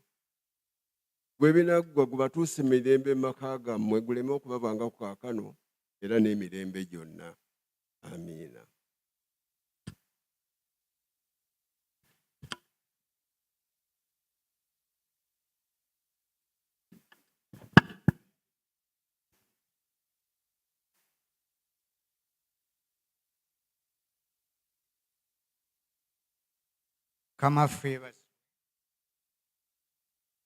Mukama waffe yeebazibwe.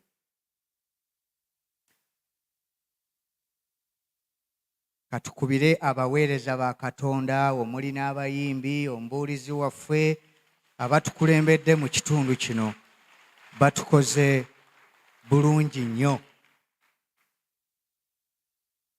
Taata omulabirizi, mukadde waffe Ssaabadiikoni, basumba bannange, omubuulizi, abayimbi, abakebezi na buli mwenna abatukoledde obulungi bwe muti.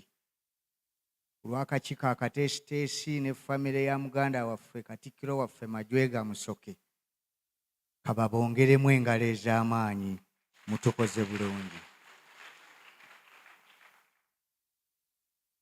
Ekitundu ekisookera ddala eky'ekkanisa kikyakomyawo, tugenda mu kiseera ekyaboogezi. Era nga akakiiko kateeseteese nti tusuubira okuva wano ssaawa 9, naye bwe ntunuulira essaawa osanga ziyinza n'obutatuuka. Naye nga waliyo n'eccupa y'amazzi, anaawulira nga tali bulungi, eccupa y'amazzi weeri, ndowooza wabweru awo, oyinza okugitumya omukebezi n'agikuleetera. Tugenda mu kiseera ekyaboogezi ab'enjawulo.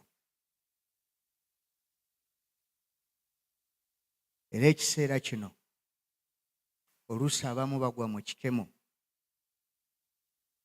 oluusi buli gwe tuyitaddeko okwogera nga ayagala okulaga nga bw'amanyi ennyo omugenzi. Kino nkyogererawo. Sandyagadde mugwe mu kikemo ekyo. I've served the church, this is my 26th year. But I've come to find out at such an occasion, we have several speakers whom I call upon and caution not to make it a speech day. And when you have got the opportunity to come and say something, but for you people around here, you are very good. But others who are not with us, mourning with us, they come in a spirit of being competitive of one another. I've been the one knowing him. But we pray that may the Holy Spirit lead you and say something pertinent. Era bannange, aboogezi ffenna buli azze wano ng'omukungubazi, twagenze okwetegereza nti buli omu yandikoze eki, si kyekyo, nange nze omukubo. Naye twagenze okwaliirira aboogezi nga baviira ddala mu Amerika, ku kisaawe Entebbe, tutwokonga awaka, tuli wano ku kyaki, tugenze awaddako ku avanse, tuli ekkungu tuvuddeyo paka Senge, ng'eyo yonna line-up yaki y'aboogezi. Kale nno akakiiko akateesiteesi ne kakkaanya nti abamu bajja kusobola okwogerera wano mu kkanisa. Abaana basigaddeyo olunaku lw'enkya nga tuli ekkungu bajja kuweebwa ki? Omukisa. N'olwekyo oyinza okuba nga obadde omanyi nti olina okwogera, yes, olina okwogera, naye singa bannange master of ceremony ku lunaku lwa leero onooba nga tozze, kkiriza nti n'olw'enkya lukola ki? Naye twayagadde nnyo tuwe abakulu ennyo mu nsonga eno. We would have had many speeches, but due to the nature of our brother Samuel Majwega Musoke being a heavyweight, everybody would have an opportunity to say something. By the way, we are sending away somebody who has been extraordinary amidst us. If I use Queen's English, has been superfluous. So for whoever is going to come to speak here, we had to use a scanner following the following premise. And these are 4 P's. 1, protocol. Number 2, purpose. 3, procedure, maybe process, and eventually product.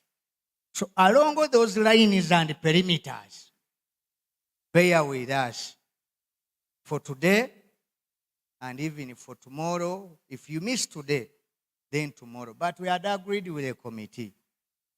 Let some, according to the need for today, and some people's request who are likely not to attend tomorrow. N'olwekyo bategekeddwa bulungi abagenda okwogera, era nga master of ceremony waali gwe tusuubira awamu ne ttiimu be babadde nayo bwe babasengese. Naye munzikirize, by the virtue of authority entrusted to me, it has some discretionary powers embedded in it. Nze nange kampisewo buno kubanga ate nnyinza obutadda. Weewaawo obusookera ddala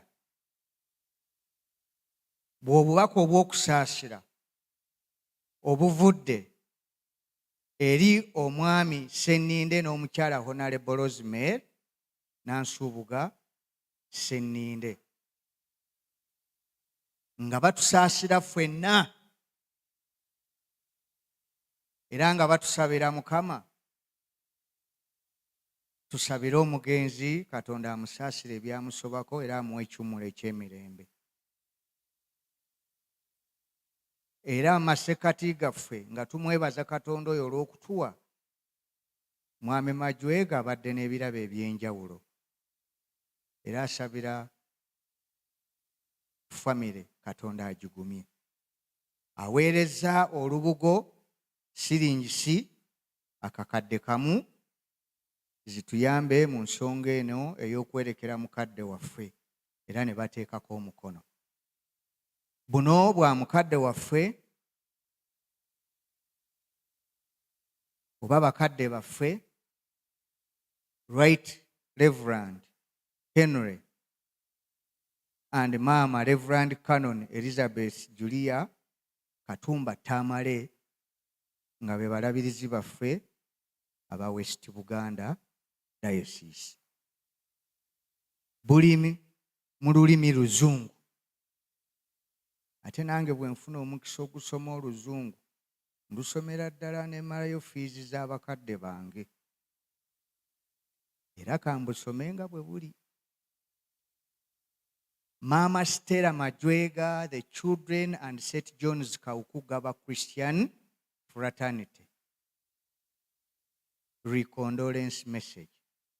On behalf of my family and indeed on my own behalf and that of West Buganda Diocese, I wish to register our sincere condolences and commiserations to you, our children and all the Christians of St. John's Kawuku Gaba, for the passing on our brother and dear friend Samuel Musoke Majwega Kitalo nnyo.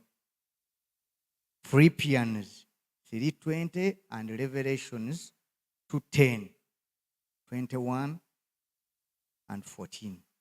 We shall always remember his thoughtfulness, love and care towards the needy, his unwavering commitment and steadfastness towards his church, his generosity to the various fellowships, parachurch organizations, individual persons, respecting others regardless of their socio-economic status, but most importantly, his zealous and love for education, which he defined his calling, vocation, and ministry.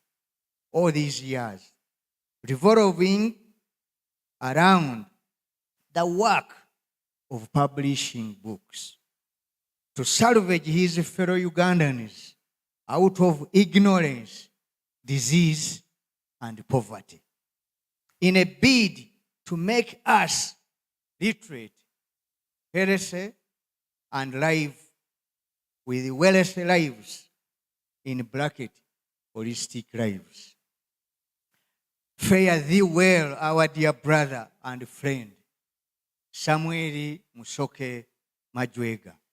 Signed, Right Reverend Henry and Mama Reverend Canon Elizabeth, Julia Katumba Tamale, West Uganda Diocese. Kati ngero omusomesa omutendeke ebyo mbiyisizaawo kupreparinga kuteekateeka jja amanye nti omulimu gwagendamu si mwangu naye nga tumanyi gujja kuba mwangu eri abo bonna abagenda okuyitibwa. Era kamusabe ajje. Mukama waffe yeebazibwe nnyo.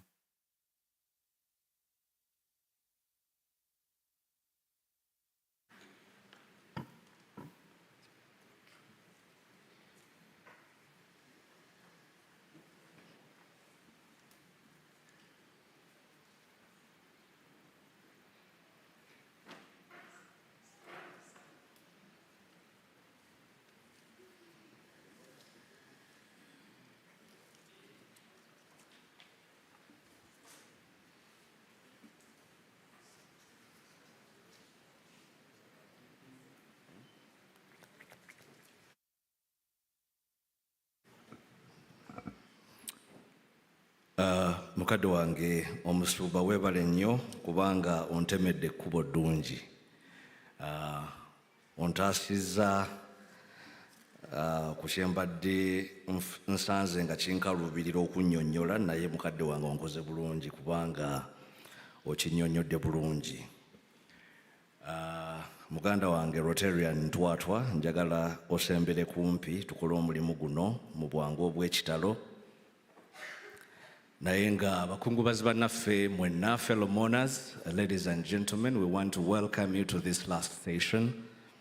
And it's a session of speeches, which we would like to keep very brief because we still have an opportunity tomorrow to pass our condolences. We shall request that those who will be coming forward to speak will use a maximum of 3 minutes. Kindly. We know there is a lot to say about my brother Samuel, but in the interest of time, the church has accorded us that time that we have had. We have many speakers, but we kindly request that you don't repeat the protocol. Mukadde wange Saba Deaconi yatukoze bulungi protocol yenna yamuyiseemu enkola ey'omulembe omutebi. Protocol yenna bweba amaze okuyitwamu ate gwe ajja okwogera tomuddamu.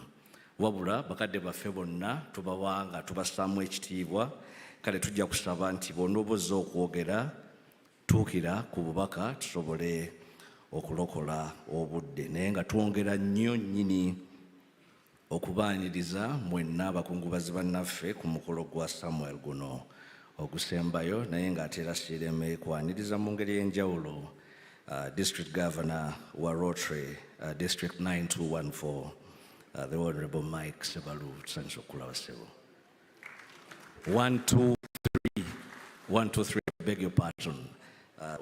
Tusanyusa okulaba ssebo. Omwogezi asooka agenda kuba omukubiriza w'ekkanisa eno, agenda okujja ayogere ku lw'ekkanisa nga bwe mwawulidde mukadde waffe mwabadde kumpi okumala emyaka 27. Ssebo omukubiriza, jangu otuuse obubaka bw'ekkanisa, n'oluvannyuma agenda okwogera ku lw'emikwano gya Samuel Robert Wagubi. Naawe weeteeketeeke okukozesa eddakiika 2, maximum 3. Bakungubazi bannange, protocol observed.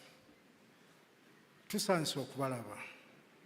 Tujja gamba tusanise okubalaba kuba muzemu bungi nga tusuubula muganda waffe, mukadde waffe, kitaffe, mu bitiibwa byonna by'alina mu kyaki muno. Tugenda kukozesa eddakiika ntono nga twogera ku Majwega. Bakadde bange bamaze okwogera ku Majwega mu bitiibye mu kyaki muno mwe tuli. Naye nga kyaki tugenda kwogera Majwega yaani ku St. John's Church Kawuku wano we tuli. Majwega ye mukulu eyasenga kuno myaka 27 egiwedde. Amaze mu kitundu kyaffe muno emyaka 27. Tutambudde ne mwami Majwega emyaka egyo gyonna. Mwami Majwega abadde asaba mu saavisi esembayo era ng'atuula mu kifo ekyo. Ndowooza obaleeta beemu 2, 3, 4 nga waatuula. Naye nga buli wa Sande essaawa 4 mwami Majwega abeera mu kyaki muno. Atukoze bulungi. Tutambudde naye mu byonna. Byonna byola ku kkanisa, enkulaakulana, buli kimu tutambudde ne mwami Majwega. Ffe ng'abakyaki tetumanyi bwe tuyinza kyogera naye atukoze bulungi. Mwami Majwega akoze ekisaanidde ng'omukristaayo omulungi. Mwami Majwega abadde tulina essomero lyaffe wano. Mwami Majwega abadde y'omu ku bakulembeze b'essomero lino. Lirina we lyatuuka naye n'atuyamba ne tutambula naye. Bwe njogera kati essomero likula, bazimba n'ebizimbe, tulina n'abaana 8 naye ng'amagezi ago gonna galiko mwami Majwega.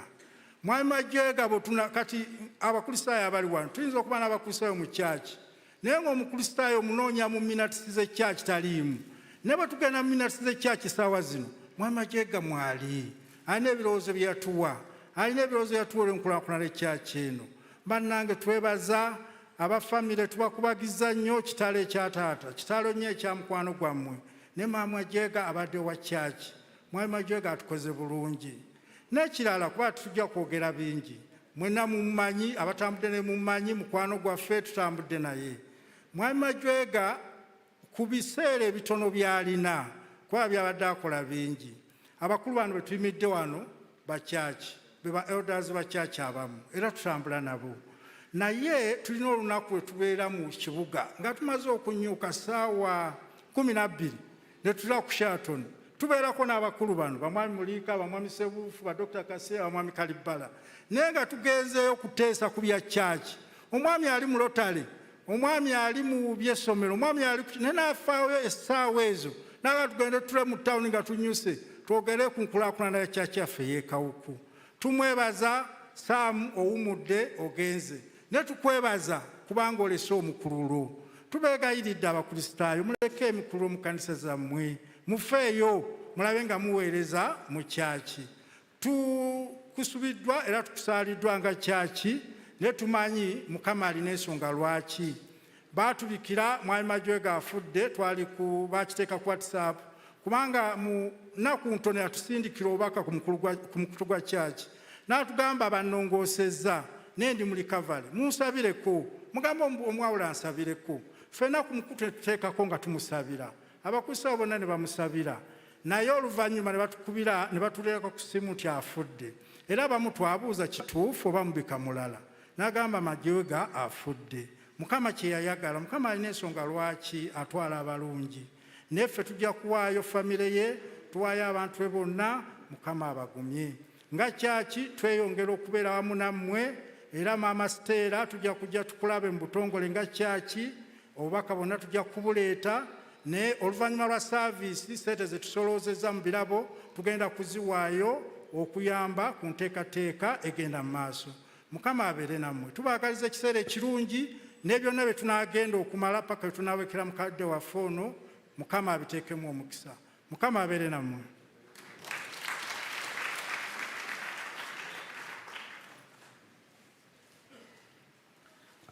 Ssebo omukubiriza weebale nnyo okozesa obudde obwo indeed as a Sheraton bird. Mujja kutusaasira protocol ejja kukyukamuko katono olw'ensonga nti bakadde baffe baminisita basabye singa tusobola okubasembezaako okumpimpi tugenda kukiraba bwe tukikola ne muganda wange Rotarian Twatwa. Naye kakati kampite agenda okwogera ku lw'emikwano gya Samuel Robert Wagubi, jangu okiikirire ffenna abagwa mu ttuluba eryo eri emikwano gya Samuel Majwega mu ddakiika ezo ze twageze, ate n'oluvannyuma Rotarian Twatwa tutwale mu kitundu ekyo. Thank you.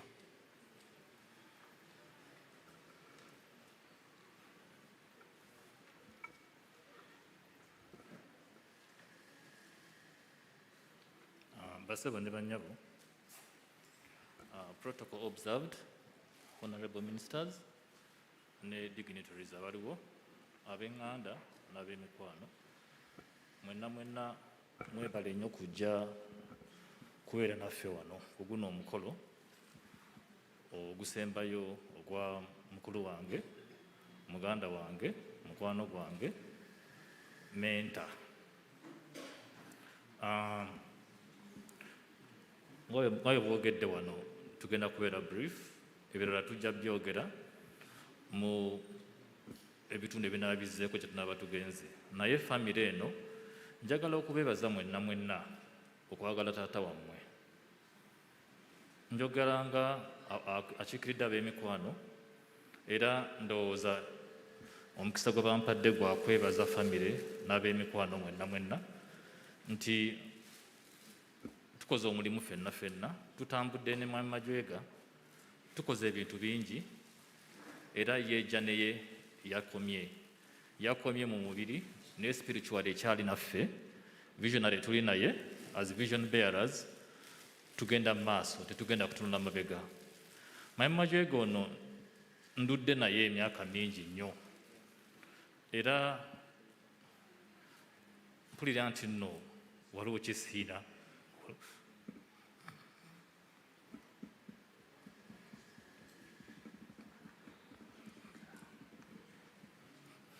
Musonyiwe mu katono, Mukama abakumbi.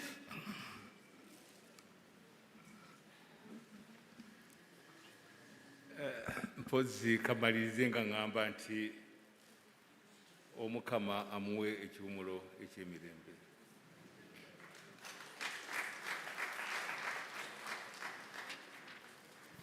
Weewaawo bigambo bya nnaku, kitalo nnyo, kitalo ddala. Abakungubazi bannange abalungi, amannya nze Ntwatwa James Brian. Ndi musanyufu nnyo okubaaniriza mu kifo kino. Twebaza obulabirizi bwa St. John's Kawuku okutukyaza olunaku lwa leero, tubakubireko mu ngalo ez'amaanyi. Bakoze omulimu gw'amaanyi. Nkiikirira akakiiko akateesiteesi ak'omukolo guno, era oluvannyuma nnyo tujja kwaniriza chairman waffe okujja okubeebaza n'okutuwa enteekateeka nga bwe tuze tutegeka omukolo guno. Neera ntwala omukisa guno era okwebaza Rotarian munnange ku Lusebuufu bwe tubadde tukwataganya omulimu guno. Nze nza okukola ebintu bibiri byokka. Ekisooka okwogera oba okukiikirira abantu Muzeeyi Majwega babadde akolagana nabo abali emitala w'amayanja. Nga ntandika ne OPIC kibiina ba publishers bakimanyi era nga twakyanjula mu Uganda okugezaako okukyusa ebitabo ebibadde ku lupapula nga tubizza ku mutimbagano digitale. Era omulimu agukoze gw'amaanyi. Mu bbanga ttono amasomero agasinga obungi gagenda kubeera nga ebitabo babyakisesingira online. Tukyebaliza Katonda nti taata Majwega afudde ekyo amaze okukitongoza. Ebitabo bye bisinga obungi bigenda kubeera nga biri online. So ekyo kiteekateeka emitima gyaffe nti agenda kubeera naffe lubeerera. Omuntu omulala gwe njagala okwogerako ye Dr. John Galiatos ng'aviira mu kibuga Louisiana mu America nga representinga essomero ya Southern University of Shreveport. Eno ng'ate mukadde waffe yabadde ali ku mirimu emitongole. Twa establishing a partnership ne Southern University at Shreveport. Kiseera ne kituuka n'abeera nga teewulira bulungi, olubuto lumuluma, era Dr. John Galiatos n'amuvuga mu mmotoka n'amutwala mu ddwaliro, n'asula ku kitanda, naye ebyembi yasobodde kuva ku kitanda ekyo. Abalala be ba ECOL. ECOL is a school management system. Dr.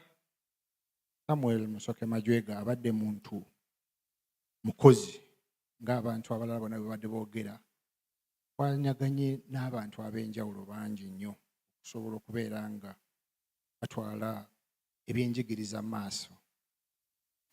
Ku lwekyo kankomaawo twale omukisa okwaniriza famire, naye nga bwe mala famire then nyanirize central government olw'ensonga nti baatusabye tebalina emirimu gye bagendako emirala emitongole.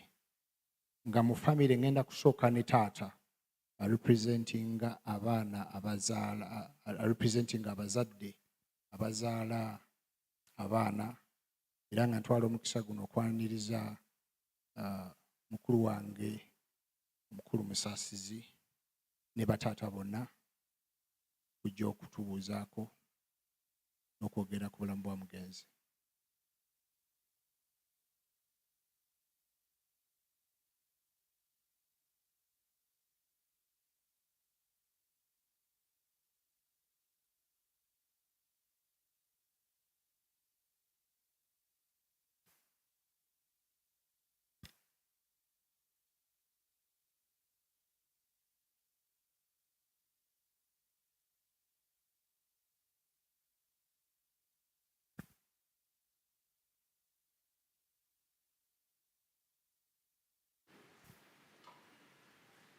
Basebo ne banyabo abakungubazi,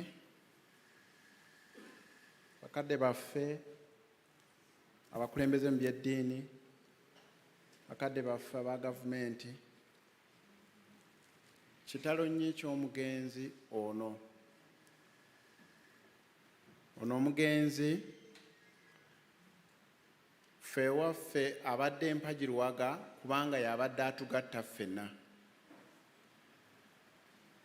Omugenzi abadde alina omukono gwe ogwa ddyo buli w'atuula gw'abeera agolola eri buli abazze, nga takuganya kugenda nga takugudde mu kafuba, bw'ojja ng'agamba omukwano ogwo tetulina we tuyinza gujja walala okuggyako mu Majwega yekka. Majwega abadde mwetoowaze nnyo, nze nga ndi muto ku ye, naye ng'ekika kyaffe bwe kitambula nga mbeera taata we, era ng'abeera agamba taata nga bw'oyogedde katukole bwe tutyo. Naye Majwega ki yandigambye nze bw'atyo? Abadde mwetoowaze, ayagala abantu bonna. Majwega abadde ayagala famire ye nnyo, era ekyo kizibu okuzzaawo. Majwega abadde ayagala emirimu gye, ng'azuukuka essaawa 6 ogw'ekiro ng'alina kyajjukidde ku mulimu gwe ogwa publishing oba ogwa university. Kati buli kyabadde akwatako abadde akikola n'okwagala kwonna. Ffe nga famire ab'olunyiri lwa mukadde mwangu, ab'omutumba gwa mwana mugimu Ntanda Sendusu n'essiga lya Sekayiba Essenge, ate tulinamu ebikonde bingi ebizze bitukubwa. Tuviibwako bantu bangi nnyo. Ab'ennyiriri 3 babadde baakafa, omuli Kaddu Sentamu ow'olunyiri lwa mukadde mwangu, Peter Nyanzi ow'olunyiri lwa Kato Kiriba, waliwo ne Francis Kayanja. Kati bwe weewuunya abo babadde baakagenda, ate n'ow'omutuba agenze. Mutusaasire, mutusabire, musabire jjajjaffe Kayiira. Bakadde bange bali wali bategeezezza nti bannaffe obutasobola kwogera, sinze nandiyogedde. Profesa Kayanja waali ye yandiyimiridde wano, naye nga bwe bayisenze, Mukama yeebazibwe.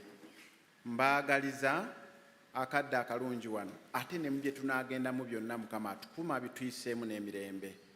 Mukama abakuume. Weebale nnyo, weebalire ddala. Bantwale omukisa guno okwaniriza abaana ab'omugenzi Samweri Majwega. Weebale.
Good afternoon, everyone.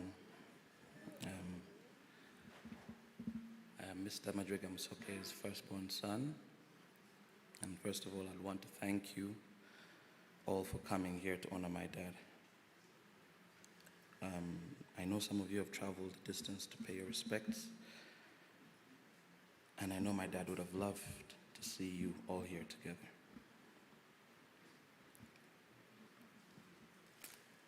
Losing my father is one of the most difficult things I have gone through.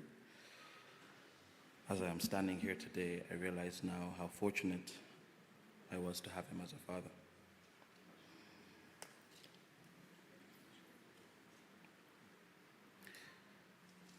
There are no words to express his influence in my life,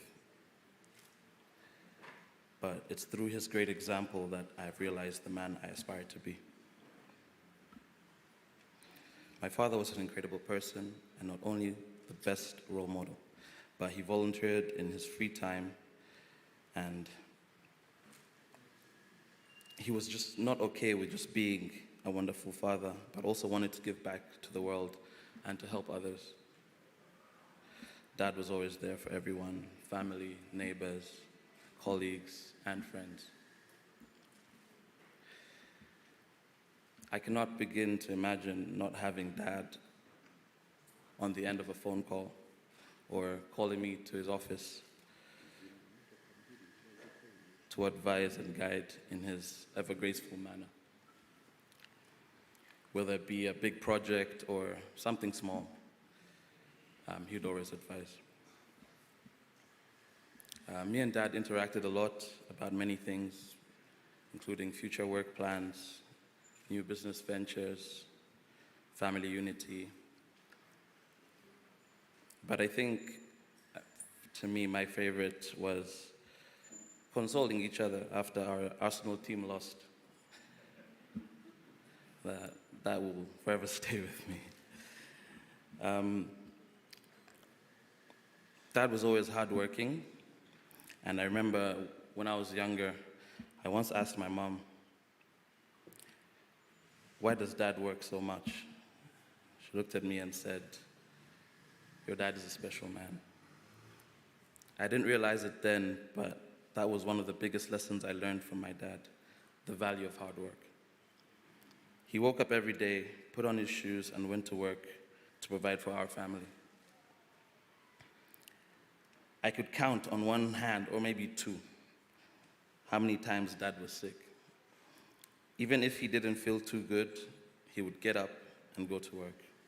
He truly believed that if you worked hard and treated people right, and with a little luck and God's blessing, you would have a good life.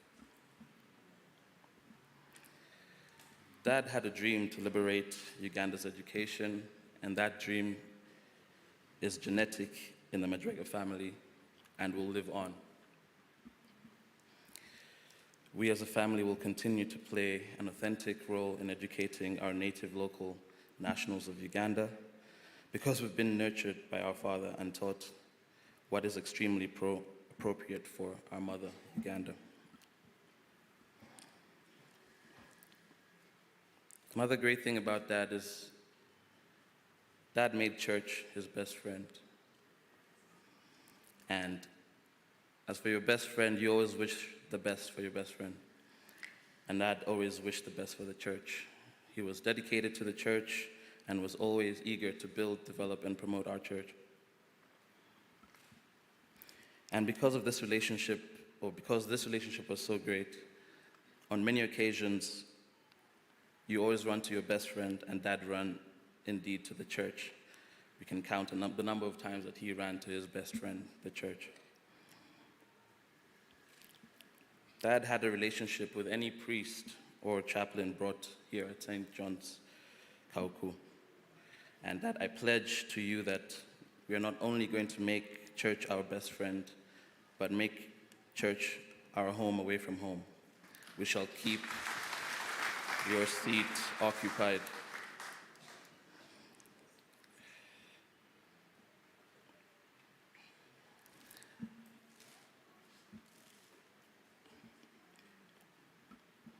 Dad, I know you can hear me, way up in heaven because we talk through our hearts. Dear Dad, in heaven, I miss you every day, and I know you miss me too. No matter how old I get or how long you're gone, I hear you, Dad, up in heaven through my heart. May the Almighty be with you, and may God rest your soul in eternal peace. Dr. Samuel Majwega Musoke, Mukademang.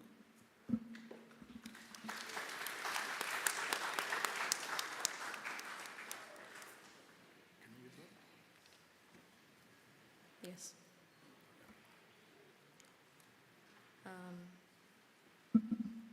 My name is Doreen Nantume Tansen, Mr. Majwega's first daughter, and so I'm their leader. So I'm just going to say something.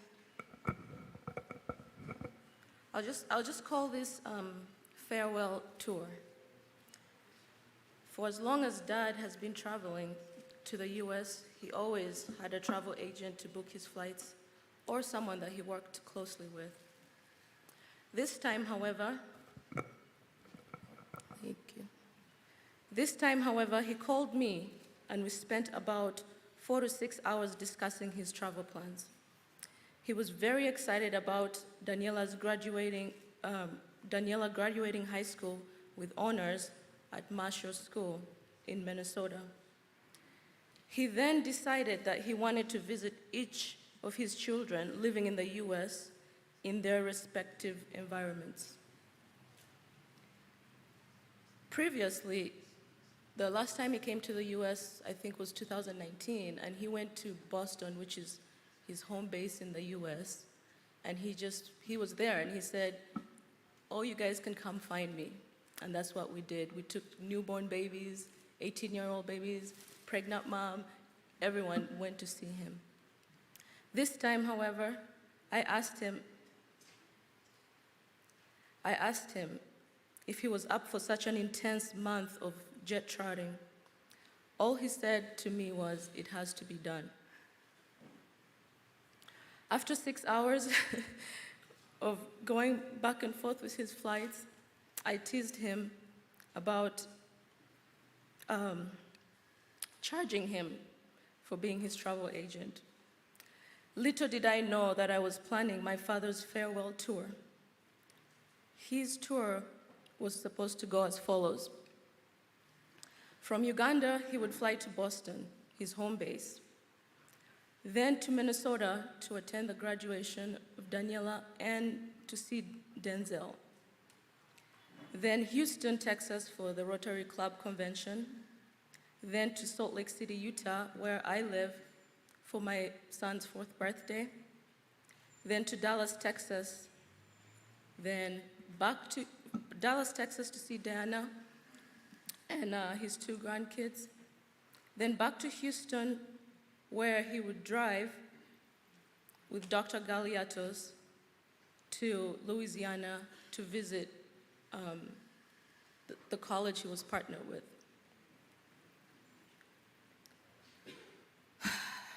And this college is SUSLA in Shreveport, Louisiana. He fell ill while in Louisiana and was rushed to the emergency. But that morning, before he got into the emergency room, he called and asked me to change his flight because his last destination for the kids was supposed to be DC, Washington. And it was Thursday. He calls me and says, "Doreen, I need you to change my flight. I don't feel well." Because he wanted to be, it was sooner than he had planned to go, which was Sunday, because he wanted to be with family in case anything happened. Unfortunately, 2 hours after that call, I get a call from his partner, Dr. Galiatos, saying he was in the emergency room, and he basically never left. But while he was ill, our family, we have such loving family. We have cousins in the US, the Mujimu family, were amazing. I don't know what we would have done without them. Diana and one of our cousins, Amon, went to the hospital and stayed with him for a few days, and then it was time to pick the next person to go. And as it turned out, Daisy the person he was supposed to see last, as far as the kids goes, and ends up driving or flying out to Shreveport to be with Dad. And she was with him in his final moments. So the reason I call this a farewell tour,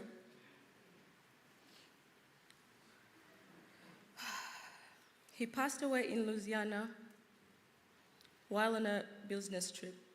He passed away doing what he loved, which was education, and in this specific was Advanced University, which he was very passionate about, and the hospital.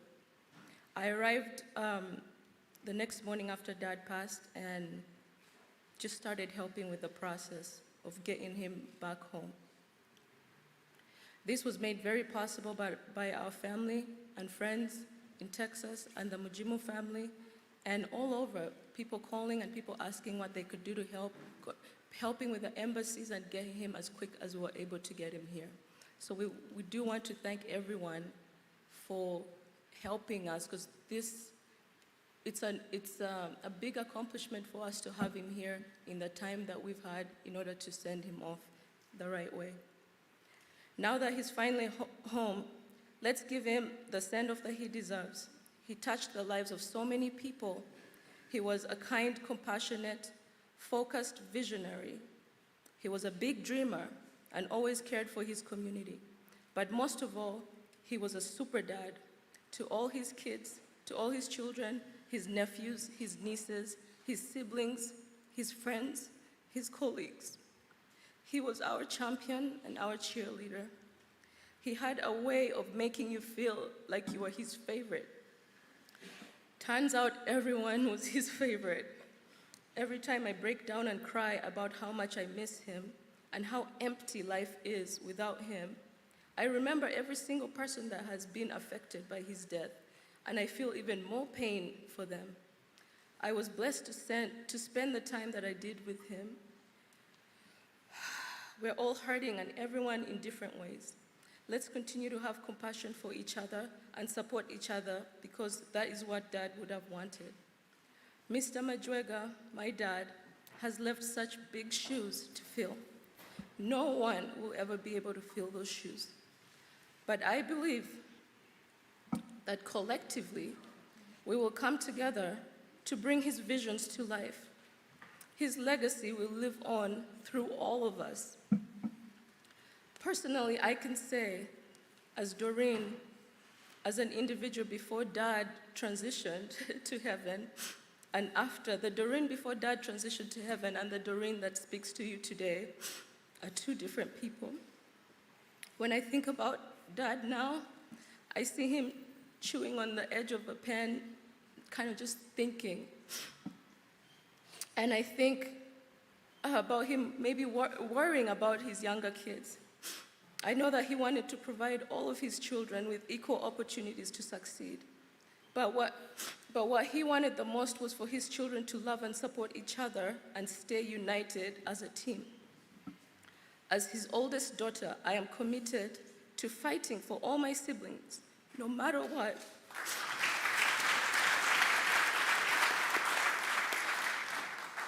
And I believe that the community that he loved so much will join in this endeavor. All I wish for Dad now is peace and rest, knowing that we will take it from here. Thank you all.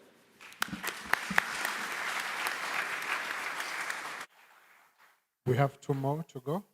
Just be patient with them. Thank you. Good afternoon to all.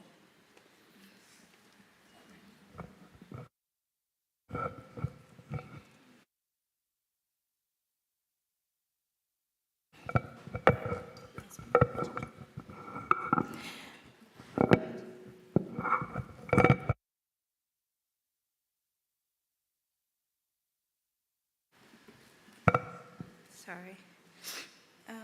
Good afternoon, fellow mourners. My name is Daphne Bukira, and I am Dr. Majwega's second daughter, and the one that has been living here with him and working here in Uganda.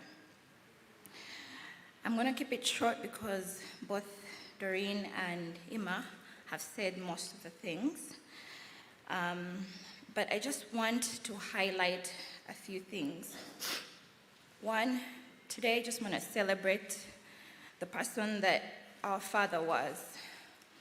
As difficult as the 25th of June was, because it robbed us of someone so great and someone so important, I want to celebrate him because he was truly an amazing human being. Dad was so loving. He loved so many people, but he loved us the most. We were truly the apple of his eyes. There was nothing he would not do for us. As children, we are heartbroken. He was our fighter. He supported us.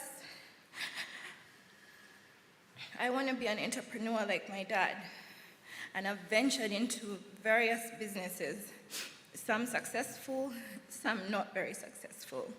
But he was the one person I could pick up the call and vent to, and he would listen to me. He would advise me. He would give me counsel. He would support me. He was such a supporter. We've lost someone so great. Dad loved what he did. He loved his work. He lived for his work. He worked even till the last week of his life. I talked to him about work even in his last days. He was working. It was business as usual for him. He loved his family.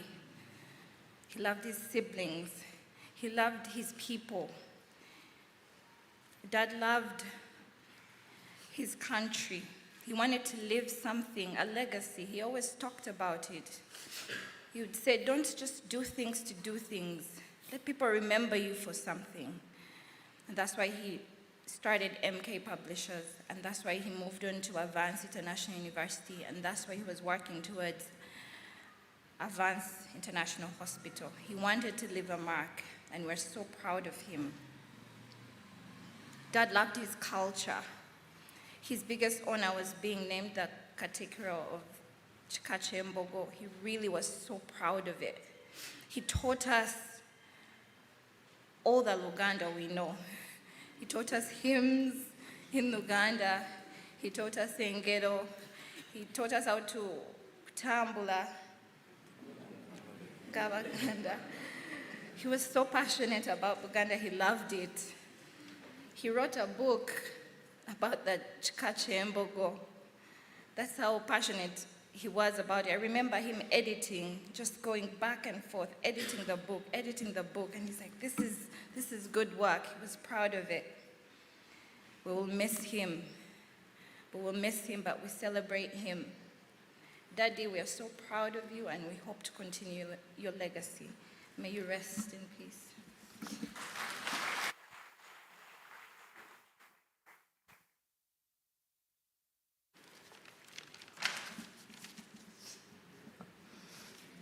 Hi, my name is Daniela Nambi.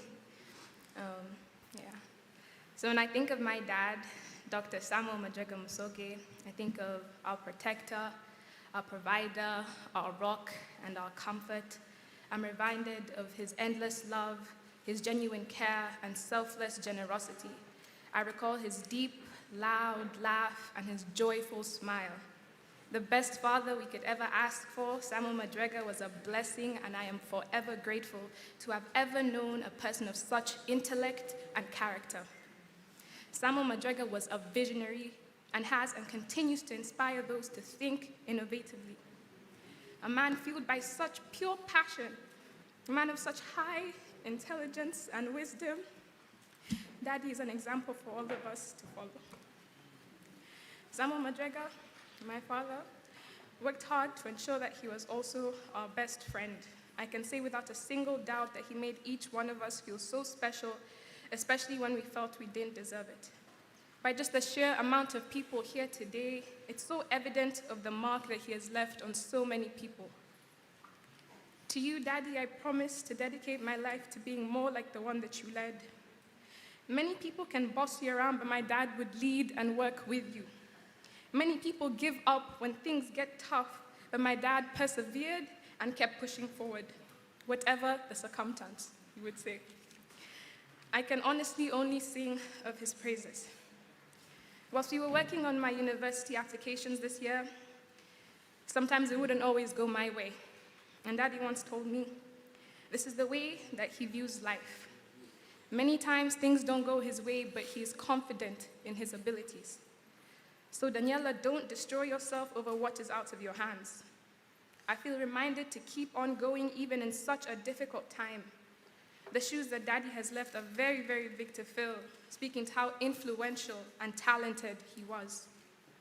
Though I never thought this day would come so early, I'm eternally grateful that I got the chance to experience the unmatched love, devotion, affection, grace, and understanding that Daddy embodied and displayed.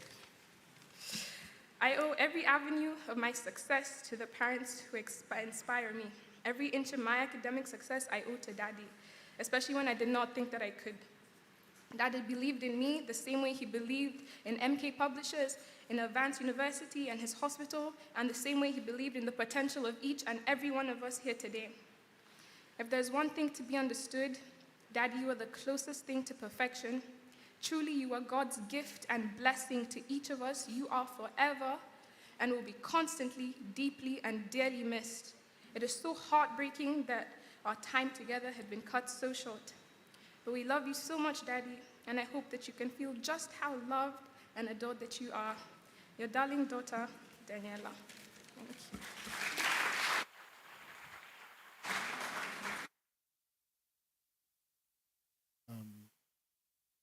Thank you so much.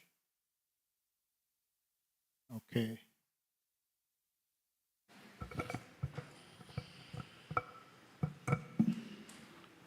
Thank you all. My name is Diana.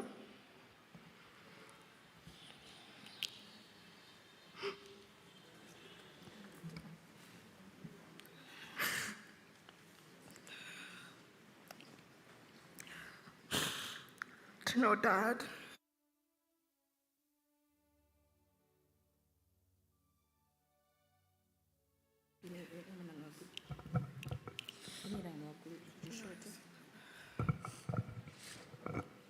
To know Dad is to know love. He was patient, kind, humorous, humble, very, very forgiving. He embodied everything I aspire to be in life.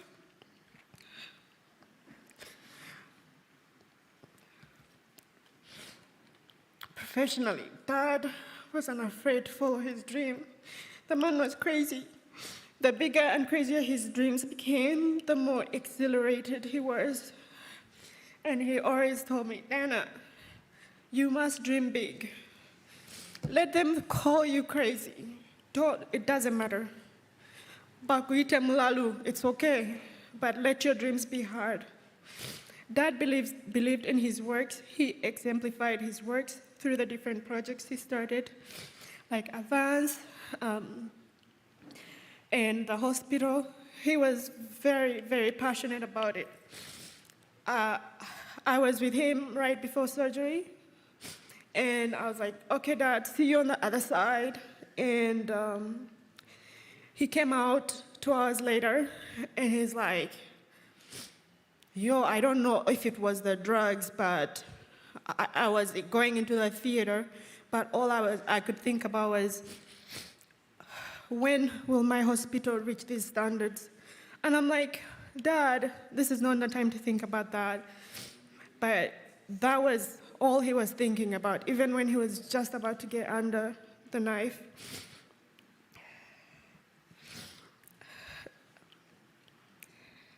He gave each and every one of his works his best.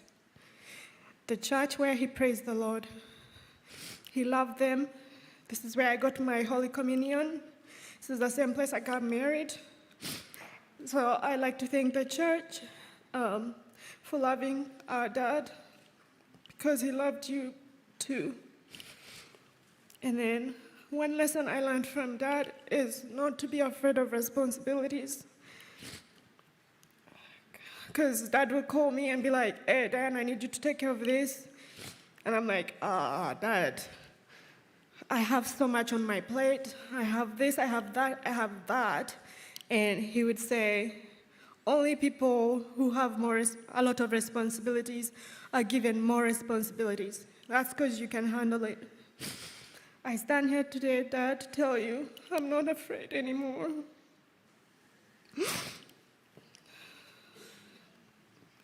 Thank you for loving us. Thank you for giving us everything that we are. Thank you for giving us a life most people dream of. And I just want to thank every one of you for coming and honoring our father, your friend.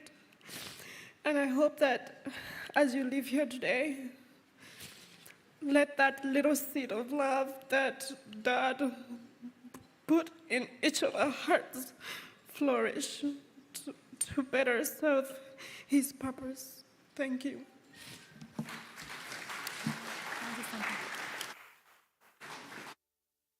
Hello, my name is Drusilla. I'll keep it really short because most of my siblings have said most of what I have said.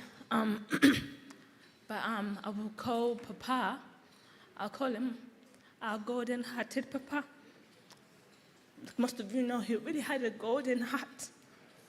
Very kind, very generous, very forgiving. And what I would like to say is may we all learn from his example of love, of generosity, of friendships. And may we all do that because I believe if we all extend that kind of love, that kind of father figure, he was a father to so many, a father to the fatherless. Yeah, they all say he was very special. Yes, we all don't know his favorite. We all don't know because we all thought actually maybe I'm his favorite. And then he had a gift. If he met anybody, he would take that time to actually bring you close to him. Even if you met him just for a few seconds, you would feel this fatherly figure. Our friends, all our friends, he knew most of our close friends, and he would extend out words of wisdom. But my main thing is, may we continue that generosity, may we continue that golden heart. He really had a golden heart. Those who know him really know that. May we continue the love and the kindness, and may we continue to actually value friendships. He valued friendships. So many times at work, I would be like, but Daddy, we don't have space for all these guys. And I would press on and say, we have to budget. And he would be like, I would press on and then until he tells me, okay, this is my friend's son. He helped me at this time when I was in need. So I cannot really refuse. I have to take them on. And he would say, Drew, sometimes just hold on to people, just help them until they figure out something, and then they'll go their own way until they find out who they are. So let us all do that. Let us have love. Let us be kind to each other. That's what I would say, because that is what he was. Thank you.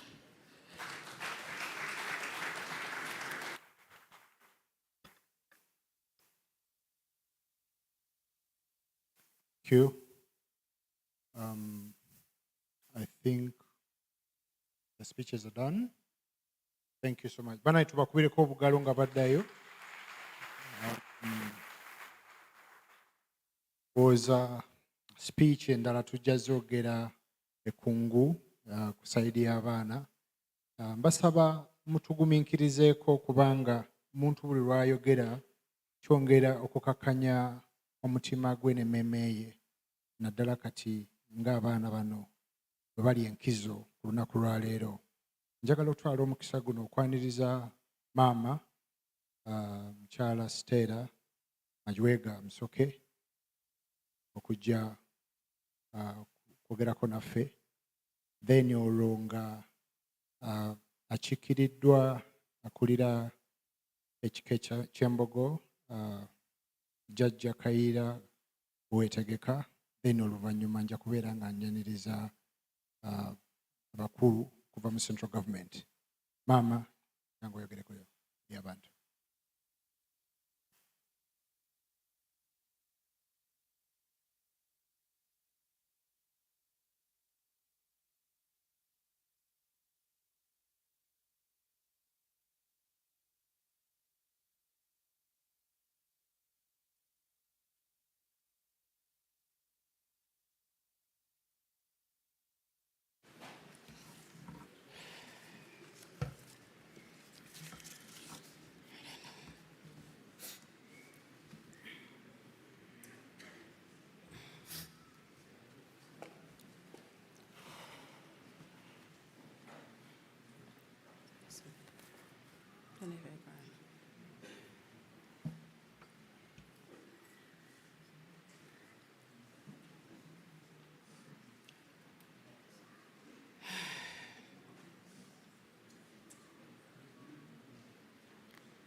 Mukama mulungi,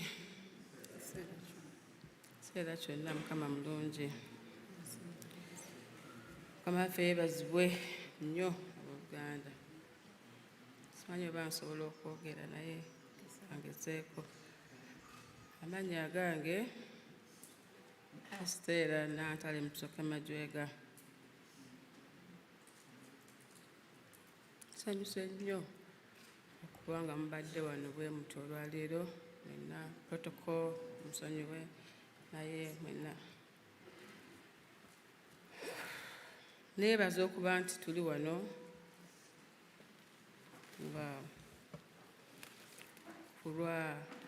nga twerekera mu Majwega.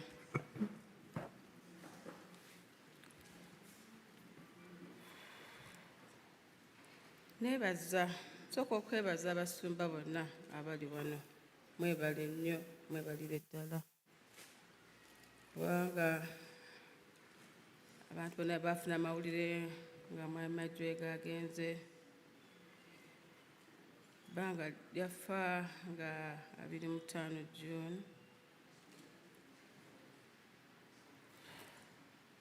Naye buli omu yatutuukirira atubuuza ekyokukola nga tetumanyi.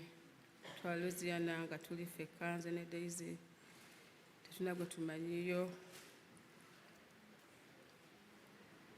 Naye mwebale nnyo, mwebale nnyo tusabira. Mwongere otusabira.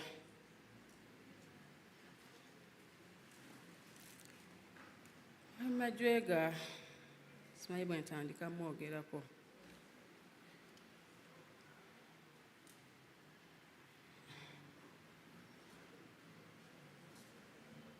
Naye twebaza Katonda eyamutuwa n'ebbanga lye tumaze ffenna n'abaana baffe.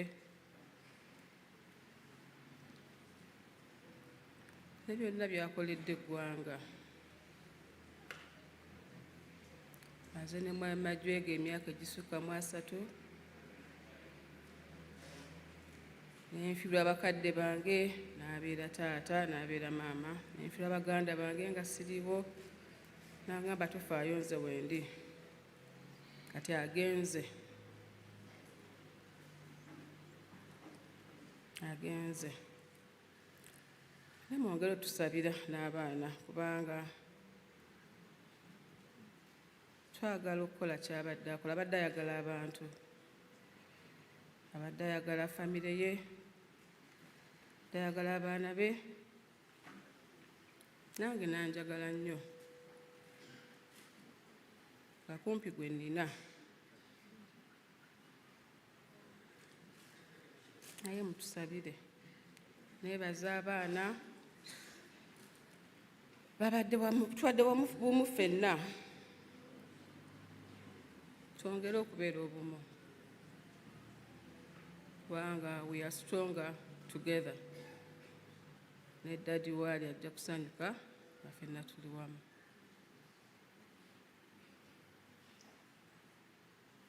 Kama yampa Mwami Majwega. Yamumanya nga sinnamumanya, ne nnyina nga tannamumanya. Era mututte. Ge tuba twekwasa. Atugumye. ffenna tugumirwamu.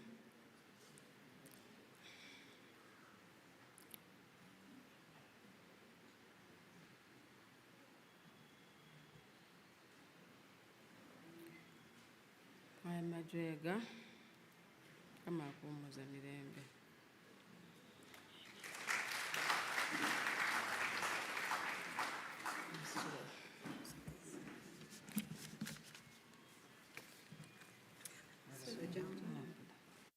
Mwebalire ddala.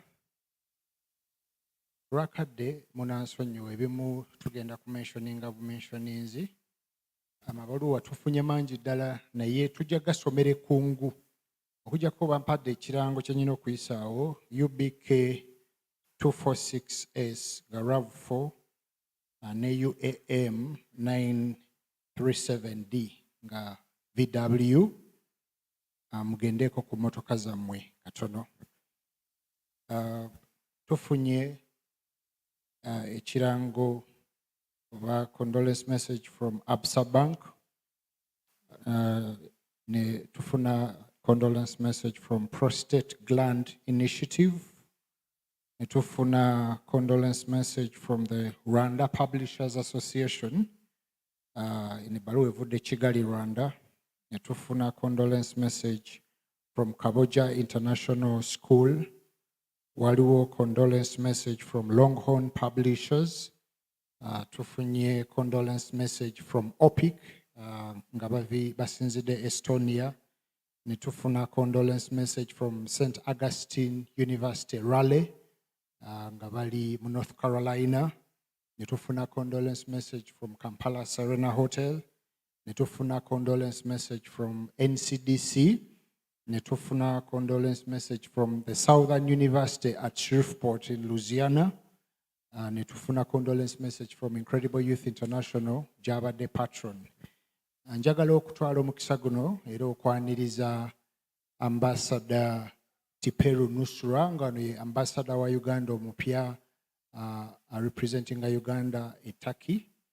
Era twala n'omukisa guno okwaniriza Ambassador Charles Sentongo nga ye Chief of Protocol, Ministry of Foreign Affairs. Yakola omulimu gw'amaanyi nnyo mu kuyambako omubiri gwa mukadde waffe okudda e Uganda ku butaka. Era ntwala omukisa guno kubasaba mukubireko mu ngalo olw'omulimu ogw'amaanyi ogwo. Kati kantwala omukisa guno okwaniriza omukyala Mrs. Baguma ng'ono akiikiridde National Council, National Curriculum Development Center okujja kwogerako life.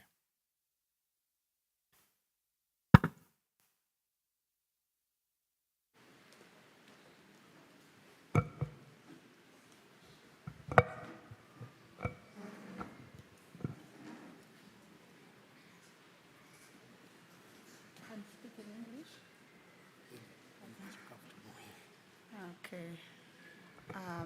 I add my voice to observe the protocol, and I'm called Dr. Grace Baguma.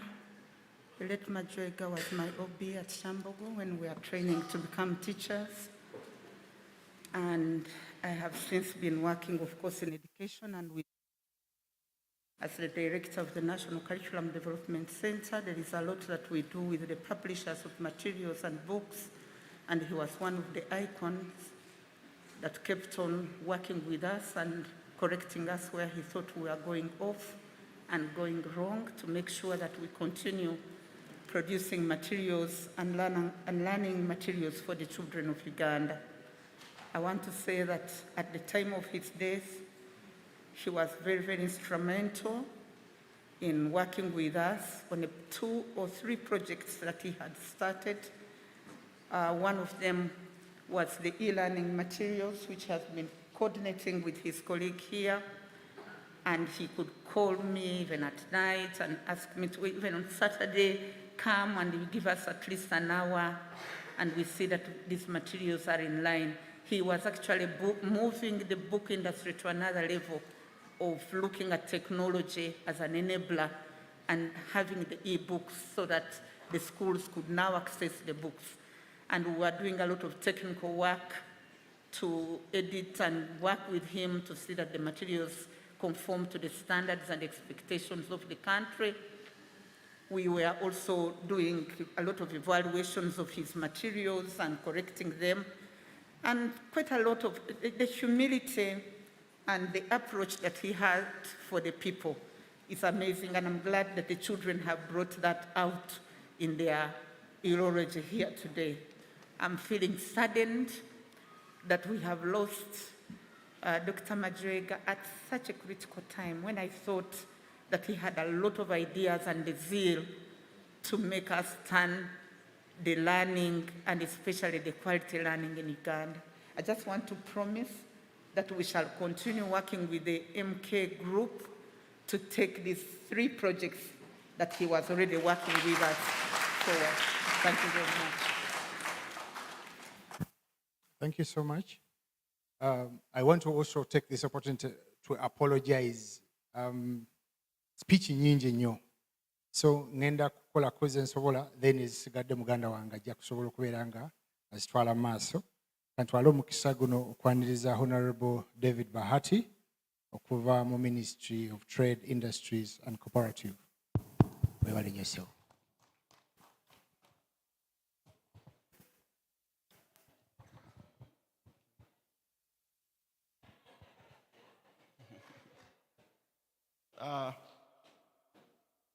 My colleague, the Honorable Minister of State for Higher Education, who is also representing the First Lady of the Republic of Uganda, the family of our dear brother Musoke, and the mom, Archdeacon Bade Nyagala osooka onsonyiwe.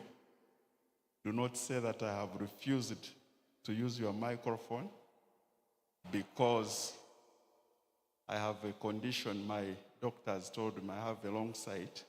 So every time I have a mic, they said I should be near the color yellow.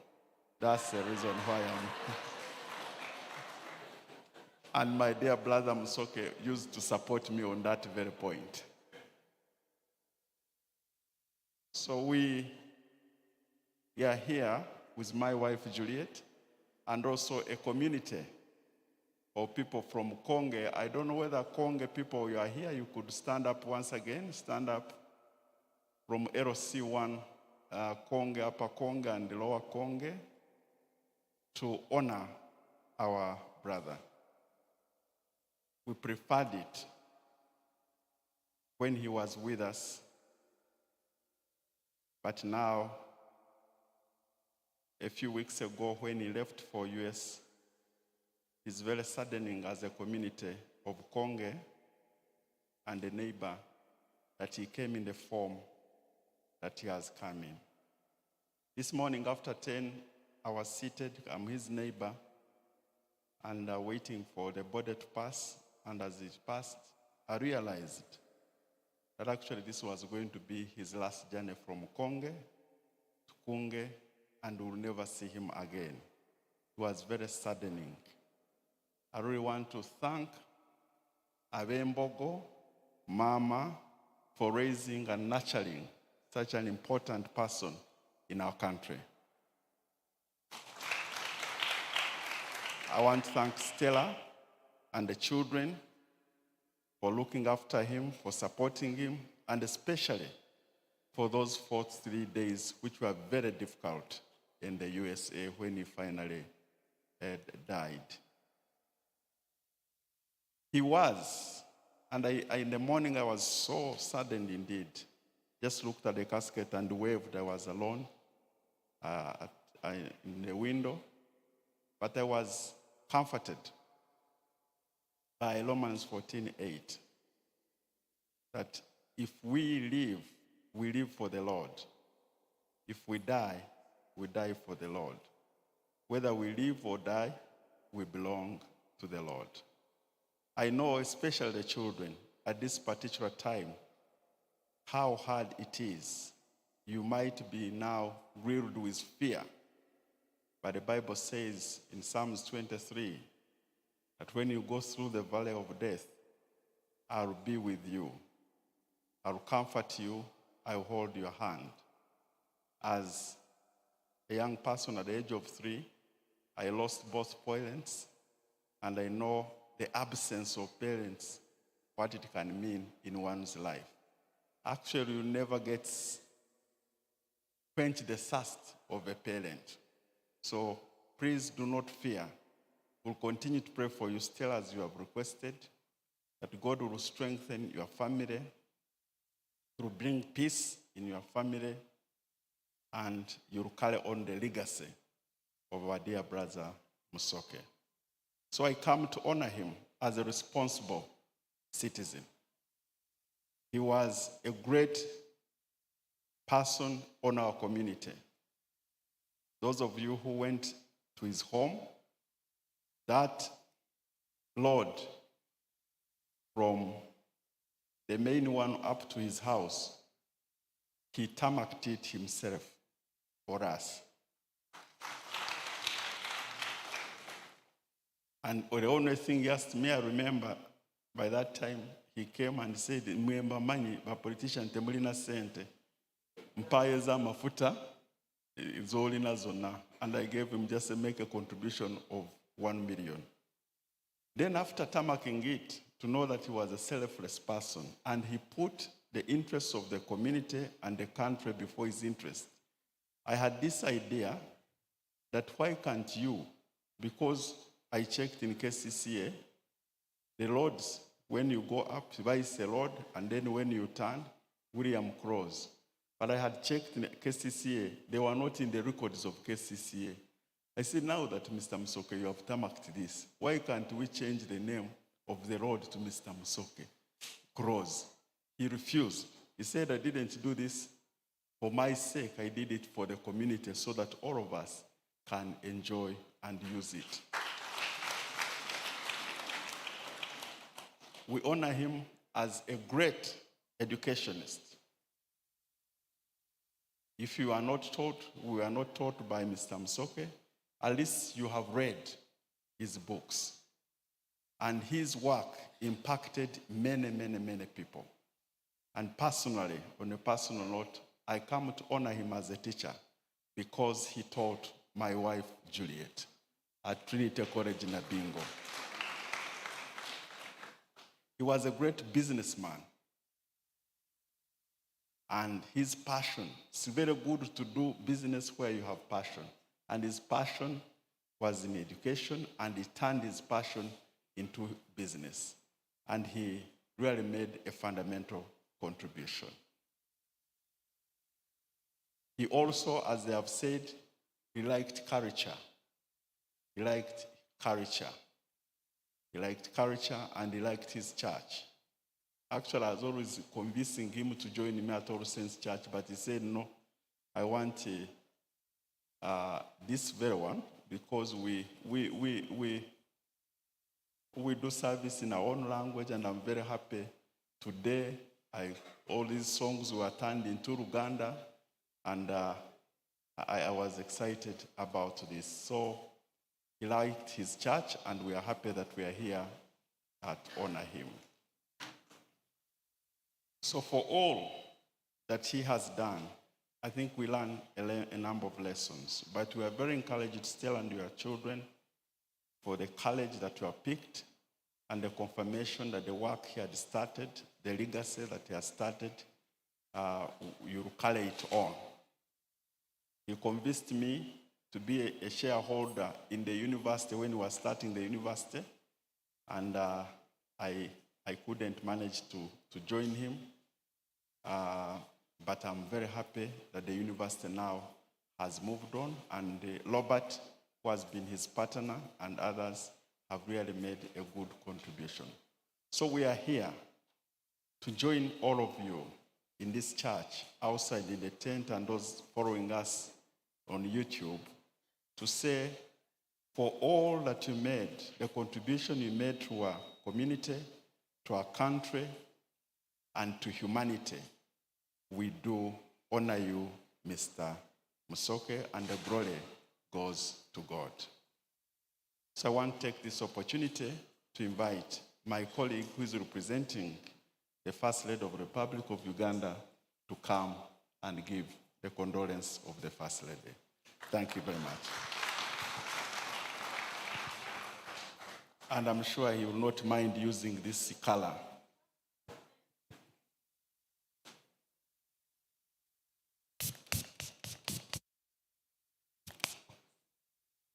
Thank you very much, my brother David. Mukadde waffe ate mukwano gwange omusumba eyawummula, abasumba bonna batukulembedde olwaleero, bazzukulu ba Kayiira mwenna, my fellow mourners, kitalo ekya Samuel, kitalo ekya mukwano gwaffe, kitalo ekya educationist, kitalo ekya musajja wa Katonda abadde ayagala obwakabaka, abadde ayagala ensi ye, ate agikoleredde okutuuka ku ssaawa envannyuma. Nze nyimiridde wano olwaleero bassebo ne bannyabo ng'ekindeese ensonga ziri bbiri.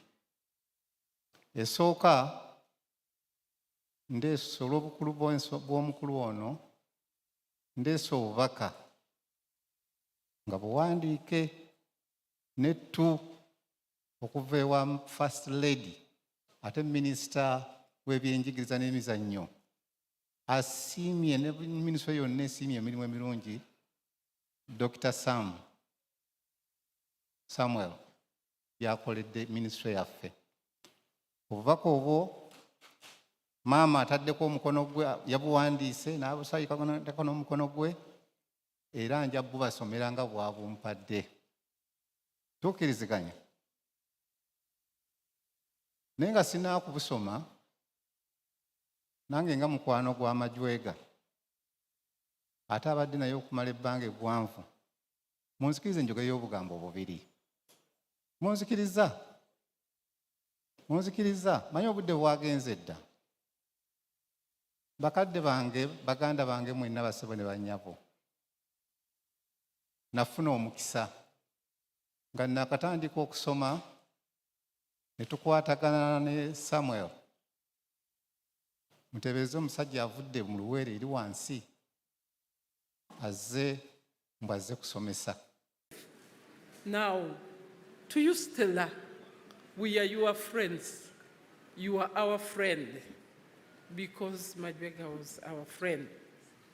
You, the children, the family, and the friends whom we have associated with when the late Majwega was serving humanity, we can't forget you in our prayers. We are always going to be with you in prayer, and we pray you are going to find strength in the Lord, and the Lord will be seen through us as a Rotary community. May I now call upon the representative of the district governor to pass on the message. Thank you very much, President Opista. Fellow mourners, my name is Rotarian Charles Magala. I've been serving as Assistant Governor for Lake Victoria Zone 4, which is part of Rotary District 9214. Our District Governor, Rotarian Geoffrey Peace Taremwa, is unable to be with us today in person because of official Rotary business. But we are glad that our District Governor from Rotary District 9213, Rotarian Mike Sebalu, is here with us. You'll excuse, I've worked with Samuel for a long time, and sometimes, it disturbs my memory. But District Governor Geoffrey Peace Taremwa gave us a written statement which will be read by the officials. So I want to give opportunity to our District Governor Mike Sebalu to have a word on behalf of the Rotary Fraternity in Uganda and Tanzania. Thank you very much.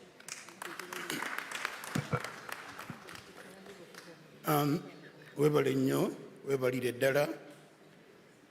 Bassebo ne bannyabo, tuli wano nga twebaza Katonda olw'obulamu n'emirimu gya Samuel Majwega gye yakola mu nsi muno, era nga mu nteekateeka eno ntuusa obubaka okuva ewa President Rotary International Jennifer Jones aliko kati, era n'obubaka obuva mu President Rotary International Emeritus eyakola emirimu emirungi ennyo ne Samuel nga change maker leader Sheikh Meta, era ntuusa n'obubaka okuva mu bagavana bonna abali mu Uganda ne Tanzania abaawumula n'abaliko kati. Njagala nnyo okutuusa okubagiza eri Rotary Club ey'Ebbunga, era President Nyabo, ba director ne bamemba mwenna tubakubagiza okuviibwako omukulembeze ow'obuvunaanyizibwa ate nga yakamala okutongoza okuwaayo obukulembeze bwe. Bassebo ne bannyabo, Majwega nze ate mumanyi ng'omuntu ebbanga ddene, mbadde mumanyi mu mirimu gye egy'ebyenjigiriza n'egy'okuba ebitabo, ate ne mu bukulembeze bw'eggwanga abadde alumirirwa eggwanga lye era nga mukulembeze mu mitendera egy'enjawulo. Mukulu Majwega mu kumuwumbawumba abadde bintu bingi nnyo eri abantu ab'enjawulo abali wano. Buli omu alina ensonga, ate nga nsonga nnungi lwaki ali wano ku lwa Majwega. He was many things to many people, but all for good. N'olwekyo okufiirwa omuntu ng'oyo kigambo kiba kiwanvu nnyo. Bwe mbanga nkozesa ebigambo ebimpi okumulambulula, Majwega abadde ayagala ate ng'ayagaliza. Ebyo bintu bibiri. Olumu tubeera n'abantu ng'akwagala naye nga takwagaliza, naye Majwega abadde ayagala ate nga ayagaliza. Era Majwega oyinza omuyita omuntu ow'enjawulo eri abantu ab'enjawulo mu biseera eby'enjawulo mu nteekateeka ez'enjawulo, naye nga mu byonna ekigendererwa kye kwe kuteekawo enjawulo ennungi eri abantu babadde akolagana nabo. Nze ng'omuntu bwe nafuuka gavana nafuna ekirooto eky'okuba nti mu mwaka gwange essira nditeeka ku byanjigiriza, era ne ntondawo program eyitibwa Basic Education and Literacy Enhancement Program, BELEP. Omuntu gwe nasooka okwogera naye yali Majwega, era nankakasa nti tujja kutambula ffenna kubanga enteekateeka eyo erimu abagikwataganya. Ministry of Education mweri, abakubi b'ebitabo, abazadde, abayizi wamu n'ab'amasomero. Era ne tutandikawo okujaguza olunaku oluyitibwa Dear Day, Drop Everything and Read, ng'ekyo kitambulira mu bitabo mu biwandiike. Era alina abantu bangi be yankwasa wano n'ebweru okulaba nti enteekateeka eyo etuukirira. Bwe twali e Houston nali naye nga mpunzika, era Katonda yampa omukisa okumusiibula kuba twali ffenna nga buli lunaku tusisinkana. Waliwo coffee place we twasisinkananga ku makya, n'olweggulo nga ye yali asulako bweru wa Houston ne famire. Yagamba asinza kusula mu hotel, nja kusula na famire. N'olwekyo nga buli lunaku agenda naye nga tutuula ne twogera. N'olwasembayo n'angamba nkyali n'emirimu emitongole ate era nkyayalambula ne famire, naye tujja kusisinkana e Kampala. Mike ninde e Kampala tusisinkane tutambuze ebintu byaffe nga bwe twabitegeka. Mukama Katonda enteekateeka ze za njawulo, saasi tetwasobola kusisinkana, era ensisinkano y'eno ey'enjawulo.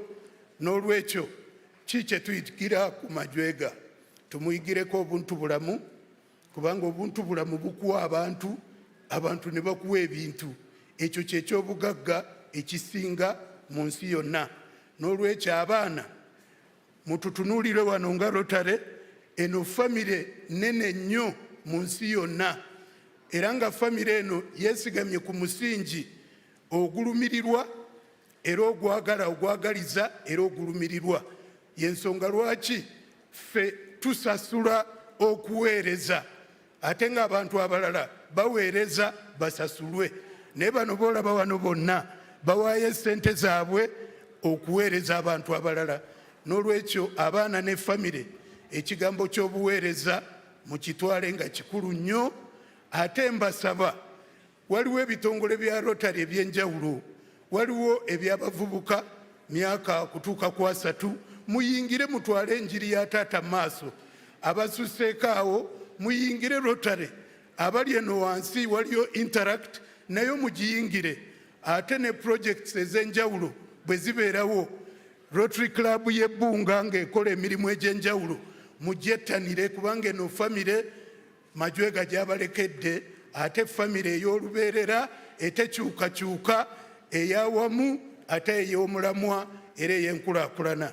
Naye essanyu lye nnina leero kwe kuba nti mutabani waffe, kubanga mu abaana mwenna muli baana baffe, era w'osanga Rotarian n'olaba kabaaji kano, oyo anti, oyo uncle, oyo dad, oyo friend. N'olwekyo njagala nnyo Emmanuel Kayanja asazeewo nti okutwala emirimu gya taata maaso n'okutwala ebigendererwa bye ebirungi ennyo ne ligase ng'eyali omukulembeze era omukulembeze gwe tujjukira, asazeewo yeegatte ku Rotary Club ate ya taata mwabadde. Mu Rotary oyitibwa era oyita mitendera egy'enjawulo okufuuka memba, naye waliwo enteekateeka ez'enjawulo. For every general rule, the exceptions. This is an exception.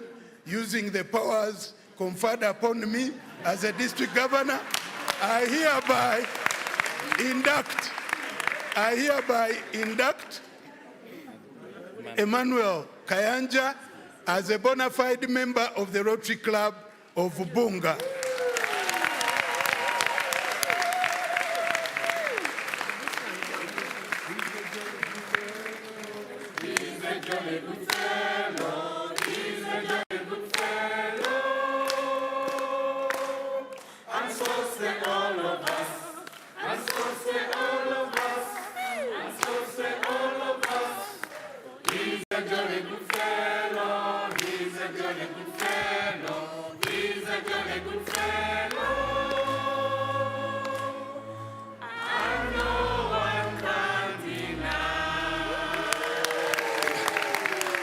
Kakati eri abaana mwenna ne family, the Majwega family is a Rotary family. So he has opened the way, he's led on the journey to ensure that all of you ultimately do cherish and promote that your dad so much loved, so much cherished, and so much devoted his life of serving humanity, serving above self. We invite all of you to join at your own time. Mama Stella, we invite you also to be part of this great family. In memory and tribute of our departed but so much cherished member of Rotary and the President Emeritus of the Rotary Club of Bunga.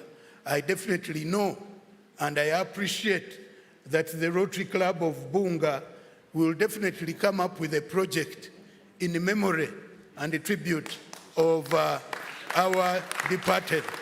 And I want to promise that when that project is declared and undertaken, I'll be with you all the way. I'll never leave you to walk alone. Thank you very much. May the soul of Samuel Majwega rest in peace, all of you. Amen.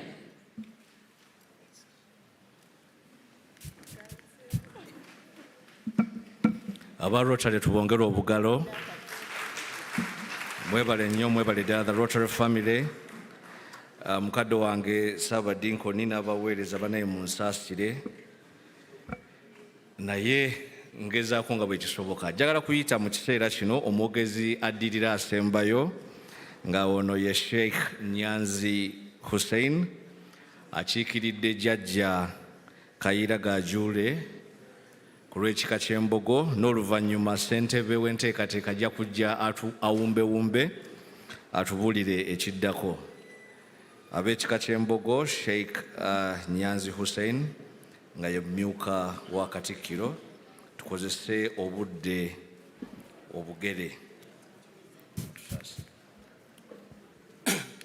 Bakungubazi bannaffe mwenna, obudde butugenzeeko, ssebo mulabirizi, ebigambo bino babituleetera, kati ffe tugenda okumala obudde, ababaddewo tebamaze budde.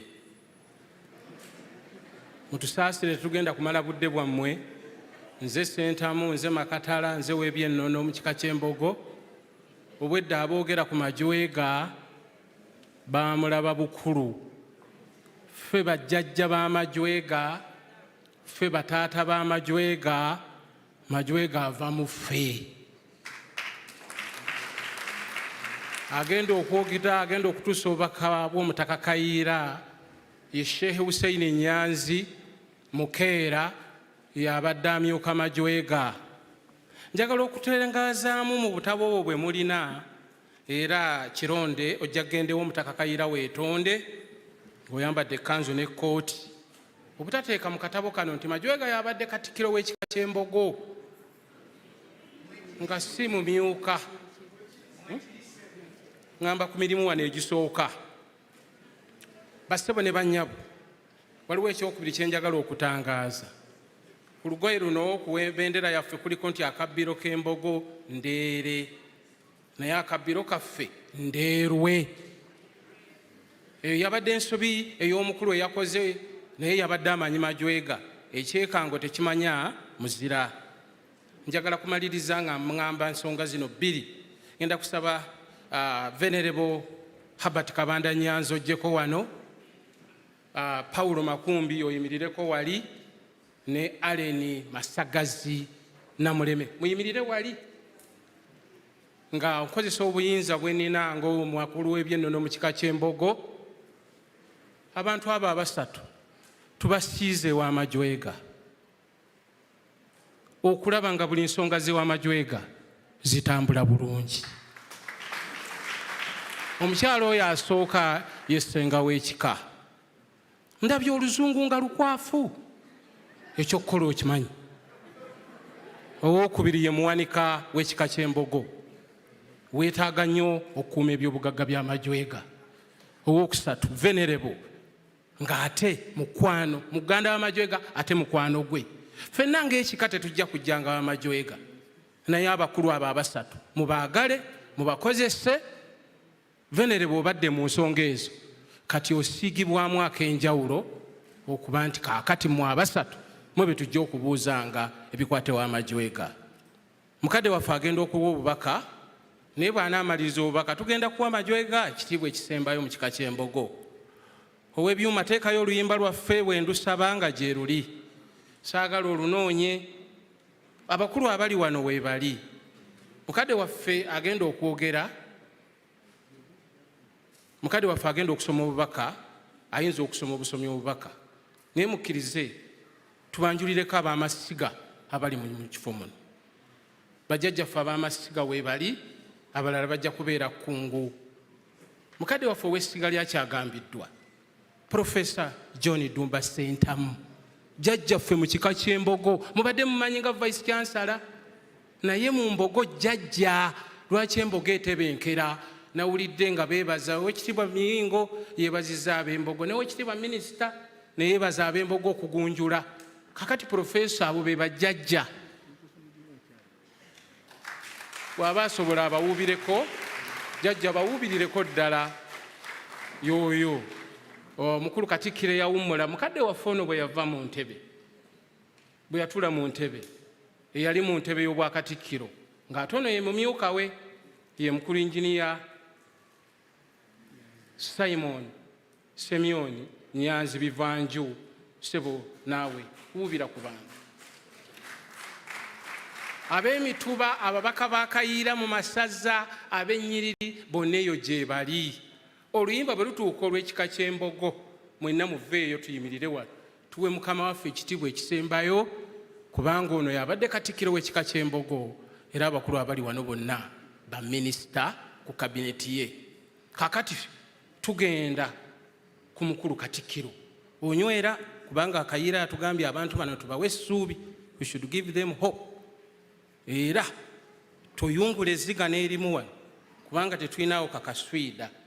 Mukulu ono shehe mulamba yagenda okusoma obubaka bw'omutaka Kayiira.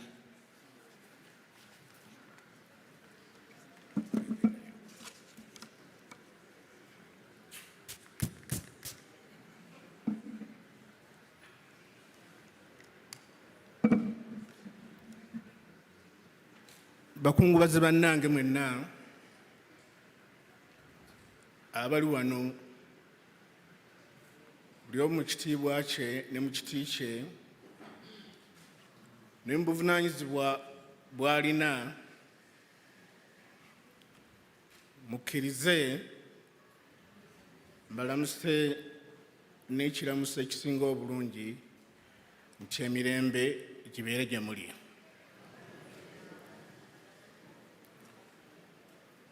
Newankubadde baatuganye okuddamu okurecoganizinga, naye tekyebereka kugamba nti nzisaamu ekitiibwa minisita aliwo, nzisaamu ekitiibwa bakabona ba Katonda abali wano abatukulembedde mu kusaba kuno. Mwebale nnyo, mwebalire ddala. Munzikirize nsooke mbanjulire olukiiko lwa muganda waffe eyatugenzeeko Samuel Musoke Majwega lwabadde akola nalwo era olubadde lutambuza obulungi ekika kyaffe. Okusookera ddala, nze Sheikh Nyanzi Hussein nga nze mbadde omumyuka we era nze mumyuka mu kika ky'Embogo asooka owa Katikkiro.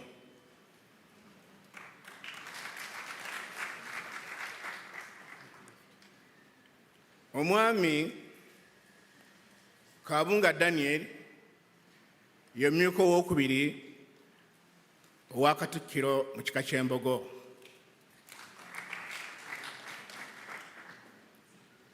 Njala kuzzaako ow'ebyonnono omwami Sentamu Jackson Makatala.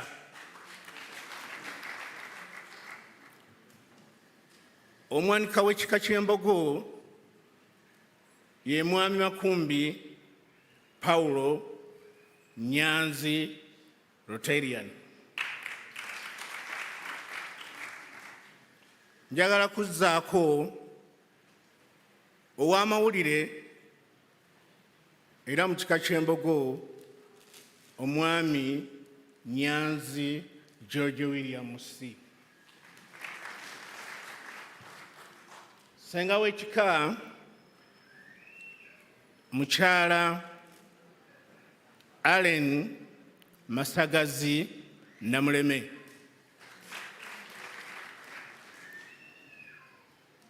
Munzikirize mukimanyi bulungi nnyo oba abalala temukimanyi, Omutaka Kayiira tabeera ku mikolo gifaanana bwe giti ng'ow'ennono bw'ajja okukirambika nga tuli ekkungu. Naye mu ttuluba eryo tulinawo abambejja b'ekika ky'Embogo nga bwe bannyina b'Omutaka Kayiira, tulina Nnanyanzi awamu ne Namagembe abali wano.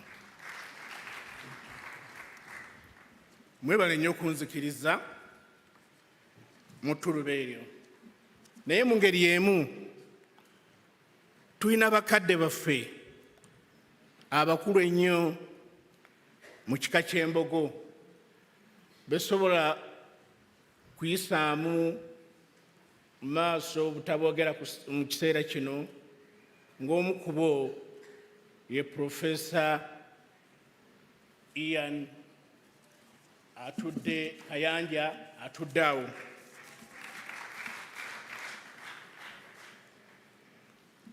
Tulina mukadde waffe Mzee Waswa Christopher mukadde mwangu naye waali awo.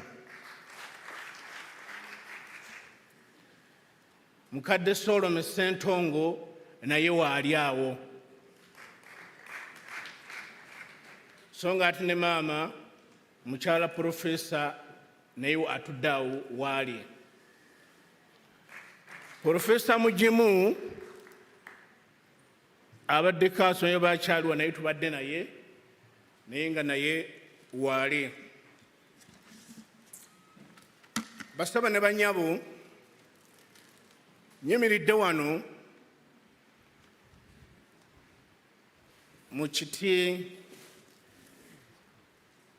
mu biti bibiri ng'akatikkiro w'ekika waliwo essaawa eno ate era nga nyimiriddewo mu bigere bya jjajjaffe Omutaka Kayiira Gajuule Emugulu. Naye nga sinaba kutuusa bubaka bwe obuwandiike bw'ejja okubasomera nga bwe yabuwandiise, mukkirize ku lw'olukiiko luno ntuuse obubaka bw'olukiiko gye muli, kubanga abantu bano bonna nga bwe mbalaba tubadde nabo. Omugenzi Dr. Majwega babadde akulembera n'ab'ekika, balina ennyiike y'amaanyi, tumuyigiddeko ebintu bingi, atusomesezza, atulambise era atukoze bulungi nnyo, n'olwekyo tumusaaliddwa nnyo. Naye olw'obufundo bw'obudde ebisinga ku Majwega tujja bimuwogerako nga tuli ekkungu, kuba kati tuyinza byogera ne tubimalayo, naye munzikirize ngende n'obubaka obuwandiike. Obubaka bw'okusaasira okuva mu ofiisi ya Katikkiro w'ekika ky'Embogo. Bannange mwenna abakungu bazaabali wano, nyongera kubalamusaako bulamusa. Nzizaako okubasaasira nti nga kitalo nnyo olw'okufiirwa muganda waffe Dr. Samuel Majwega Musoke, abadde ow'ensonga nnyo mu buli nsonga yonna ebeerezeewo ate n'agirambulula mu butuufu bwayo. Majwega w'afiiridde y'abadde Katikkiro w'ekika kyaffe eky'Embogo, ate era y'abadde ssentebe w'ab'emituba 690 mu kika kyonna. Mu ngeri y'emu y'abadde ow'omutuba gwa Mwana Mugimu Ntanda Sendusu mu ssiga lya Kaddu Sekayiba Essenge Busiro. Abadde munnabyamizannyo era ng'ayagala nnyo ttiimu ye y'ekika n'okugiwagira mu byonna ebyetaagisa. Tusaasidde nnyo ab'ennyumba y'omugenzi, namwandu n'abaana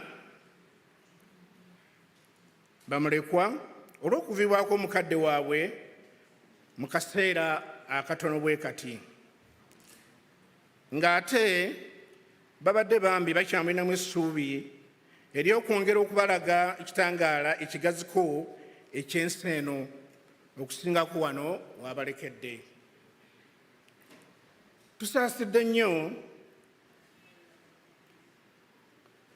twongera okusaasira ab'ennyumba y'omugenzi Lutaakome Wilson mukadde mwangu Ekkungu, munnaffe yakutuva ku maaso Dr. Samuel Majwega Musoke mwazaalibwa. abantu abo bonna tubasaasidde nnyo kubanga be bamu abadde beetoololerwako obuvunaanyizibwa bwa munnaffe eyakatuvaako.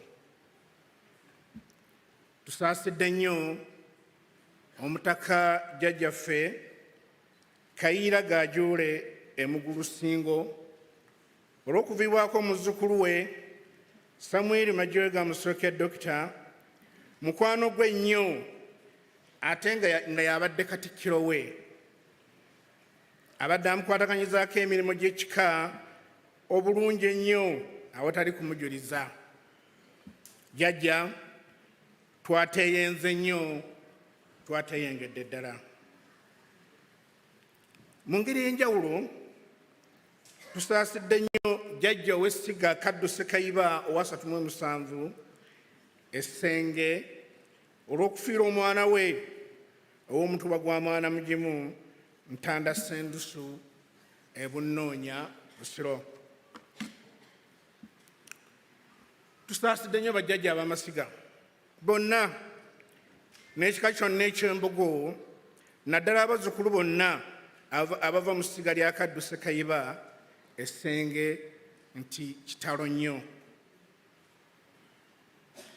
Twongera okusaasira Obwakabaka n'Obuganda bwonna olw'okuviibwako omuzzukulu wa Buganda munnaabwe abadde omusajja enkwatangabo ng'ayagala nnyo Obwakabaka ne Kabaka we. Tusaasidde ababbunga Rotary Club olw'okuviibwako munnammwe abadde yakava ku bwa pulezidenti mu kiseera kino. Kitalo nnyo, tubalabye nga munyeekadde nnyo naye bannange kitalo nnyo, mugume nga naffe bwe twegumya.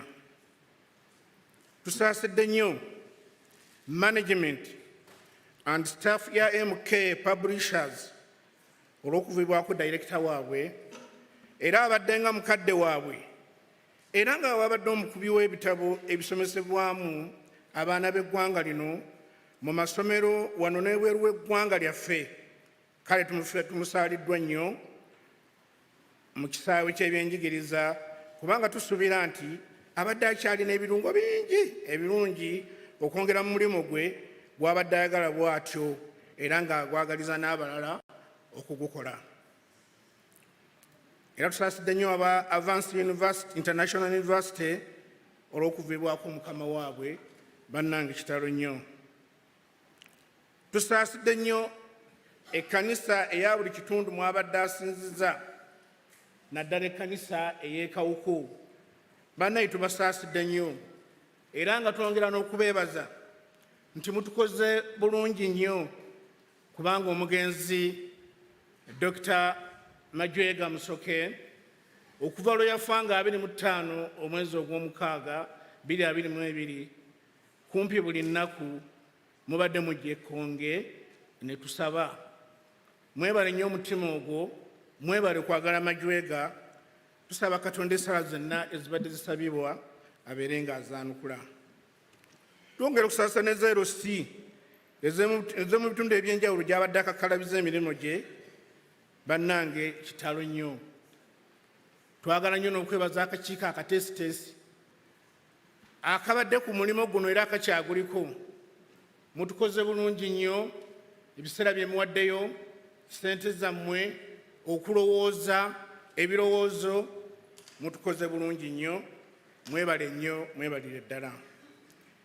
Twebaza Mukama Katonda olw'ekiseera ky'amazizza ku nsi n'emirimu gy'amukozesezzaako. Ebigambo bye n'enkolagana ye gy'abadde nayo eri buli muntu mu ngeri ye, bannange tunaalwawo nga tugijjukira.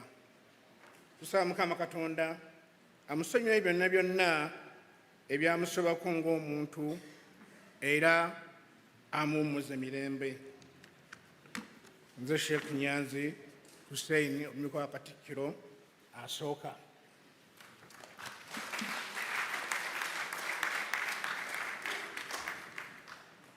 Buno bwe bubaka bw'omutaka jjajjaffe Kayiira Gajuule. Munzikirize musome nga bwe yabuwandiise.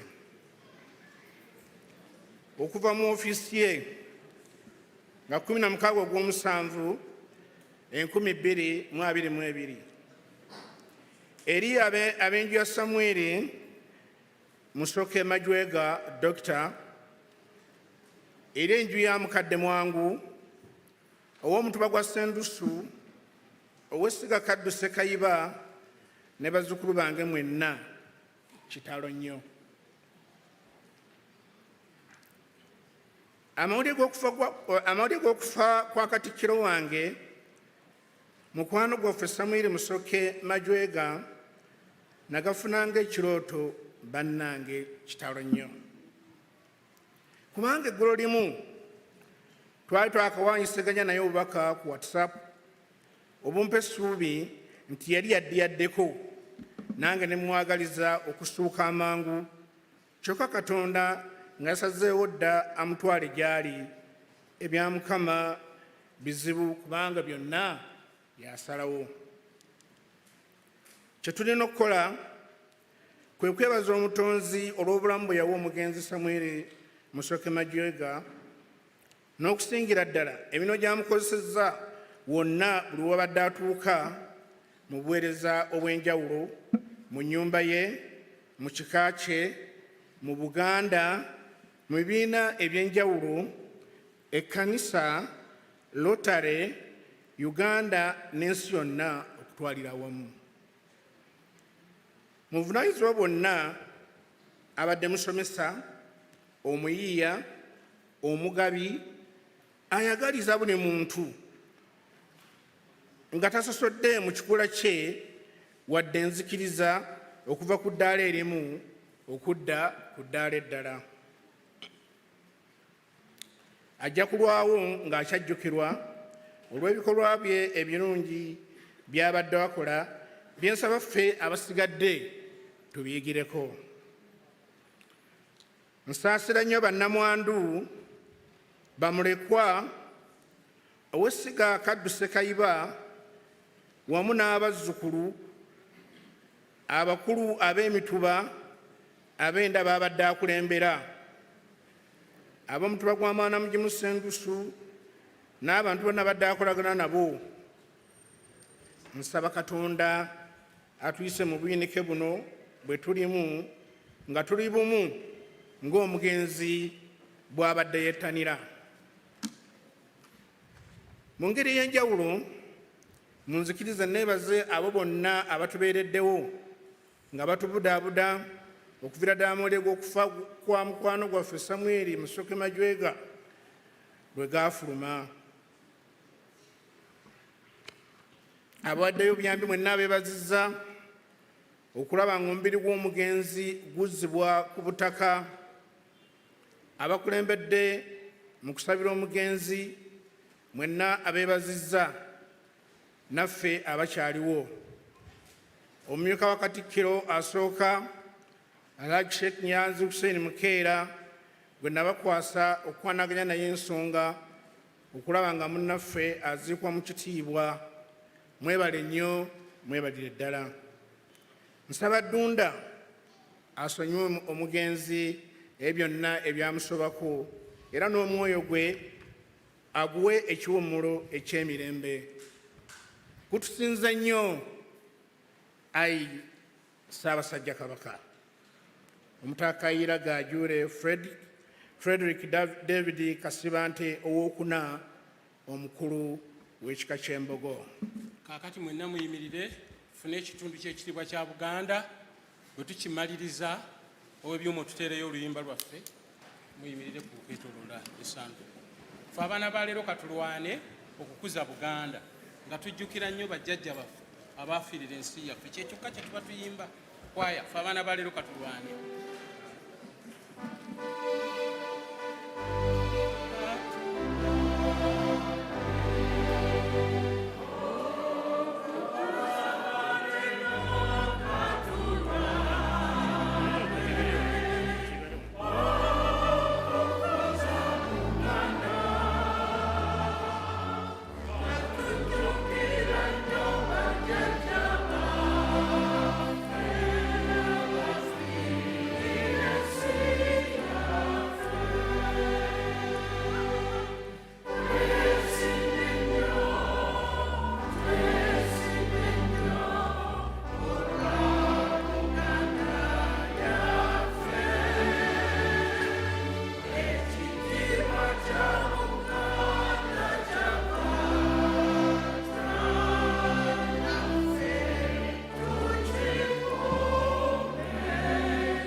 matwere y'oluyimba lw'ekika ky'embogo ebintu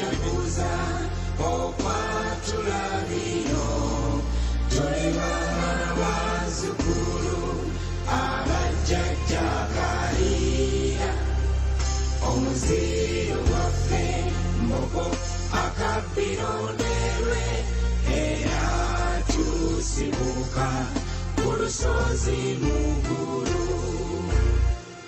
olunyiriri lwa kasolya omuva ganjule kadduse kayiba walakira ebbungo semitege nyanzi wakuvumira kasamba sako kyagambiddwa masiga malamu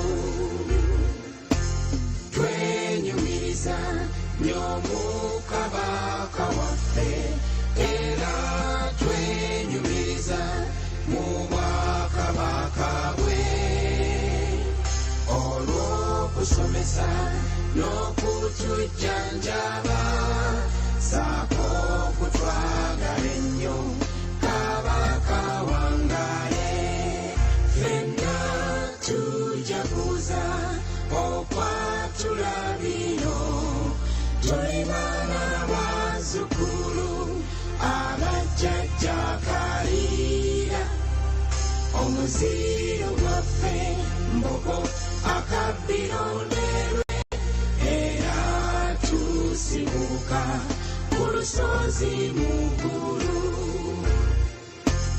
twenyumiriza ate nga tujaganya olw'obuyiya n'obutetenkanya katonda waffe bwe yawajjajja kaliira mu lugendo lwabwe olwazza kibeera kabaka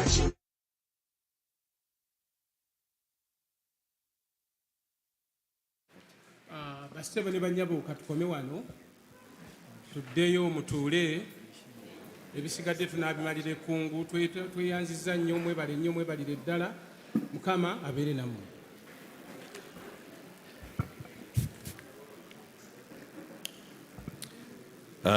mukadde waffe Ssaabadinkoni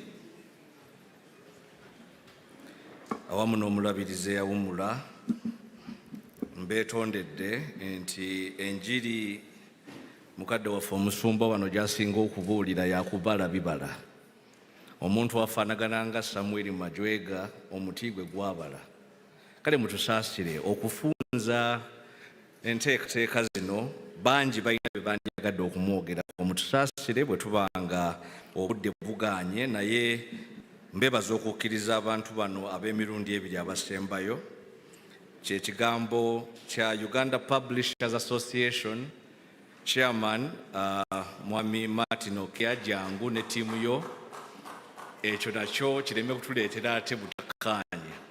Please come with your team. And finally, we shall have the President of the Uganda National Chamber of Commerce and we shall wind up. Mutasire bannange bw'obanga oyagala ku mukolo ogugwo boogere bitono tobala bibala. Gwe kola bitono bajja kwogera bitono. Naye ku kya Samwiri mutusaasire. It's unbearable, but we are trying to manage the best way we can. Sorry, it's okay.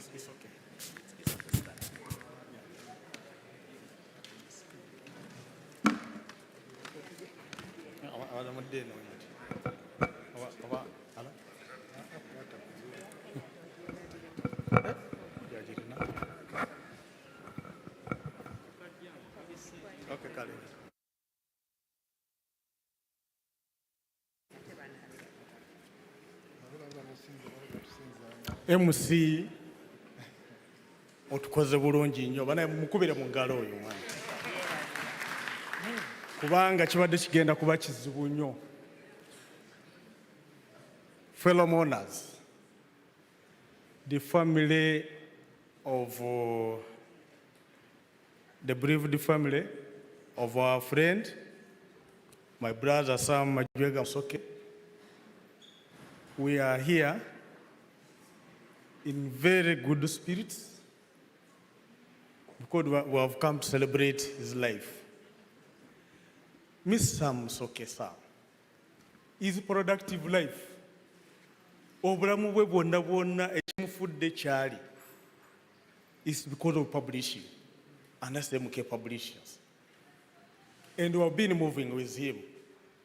And we have colleagues here from Rwanda, from Kenya, from whatever. It would have been very, very unfortunate for us not to stand here. And we're speaking about it. And even some are watching since we're on YouTube. World over. This one has been a global publisher. This publisher is the first guy to cross the borders. Era n'afuuka multinational ono gwe mulaba, and he is among the revolutionists abafudde Minister of Education against people who changed this industry. I'm sorry, some of the old publishers abadde wano baabo bagenze bamisa kasozi naye tulina ekintu kyetwakyusa n'omwami ono nga tutambula. Actually, I've been his second, I've been the last born. In group yasooka, about 7 of them are the local publishers. In Gabalu and the relation to opening industry no local publishers by Ingrid. Gabali Dingwami Mammy to Musime, Talia for one over the table with Abulunji, but he's watching Mama Tovalua, Fred Mato. Mammy Casozi about the one. Our baby Rivari could say, dear, first of all, in the beginning, a revolution is it. We are talking to the young family here. And for us, we have come, no back of government. Sam Musoke has done a great deal for this country. There is no school in this country will go and will not talk about MK publishers. There's no longer. That's why we needed to talk. By the way, I've been getting calls. Nenga abantu bakubira because I'm the chairman of Publishers Association right now. Era yankwasa obufuzi when he go yankwasa echi akati. That's why I'm speaking. By the way, speech, I'm not following the speech because we have very little time. Speech is never done to names Jackeria so after Mr. Kabanda where you get mean Reverend Nenchu senda rakati. I'm just trying to summarize. Kubumba bumba. Ne by the way, I'm speaking. Let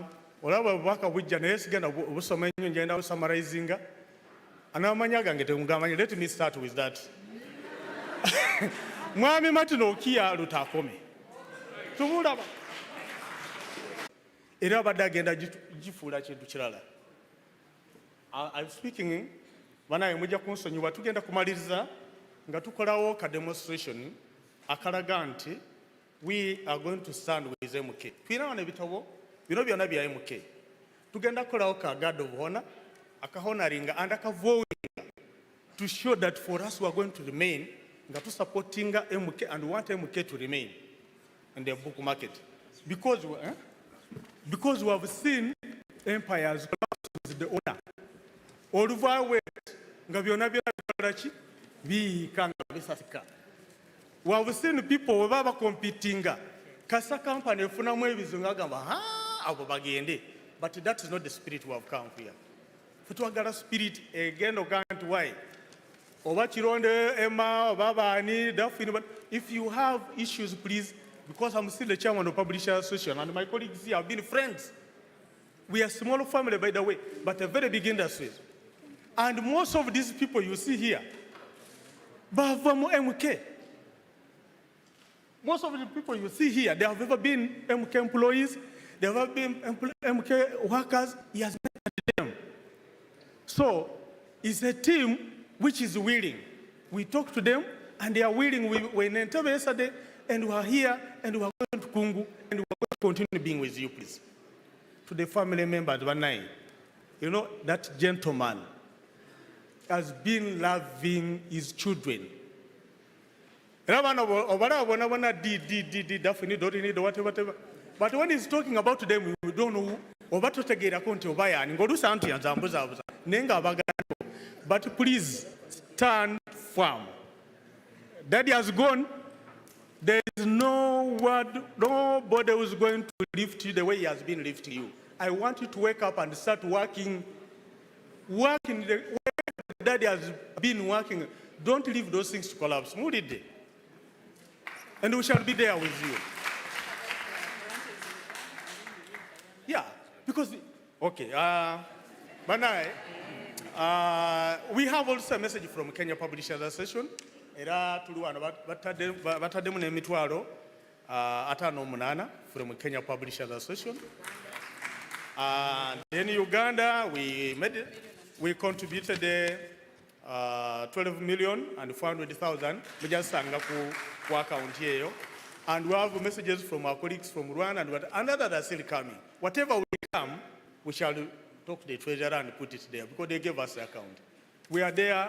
We are there for you. And we are going to perform this thing. We are going to raise these books.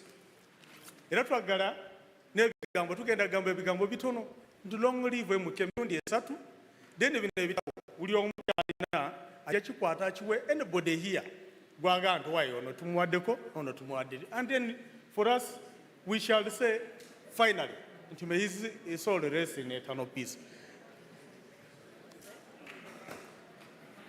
Where are we going? No, we are going to stand here. We're going to assemble that. Wait, now MC tukuwe chimo.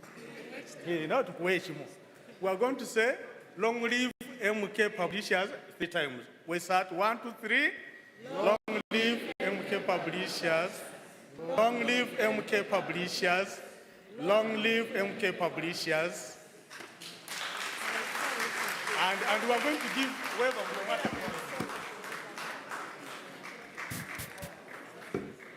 Kale katwebaze chairman Okia Rutakome alabye mutunulidde nnyo n'ampa akatabo naye message abadde agitegedde.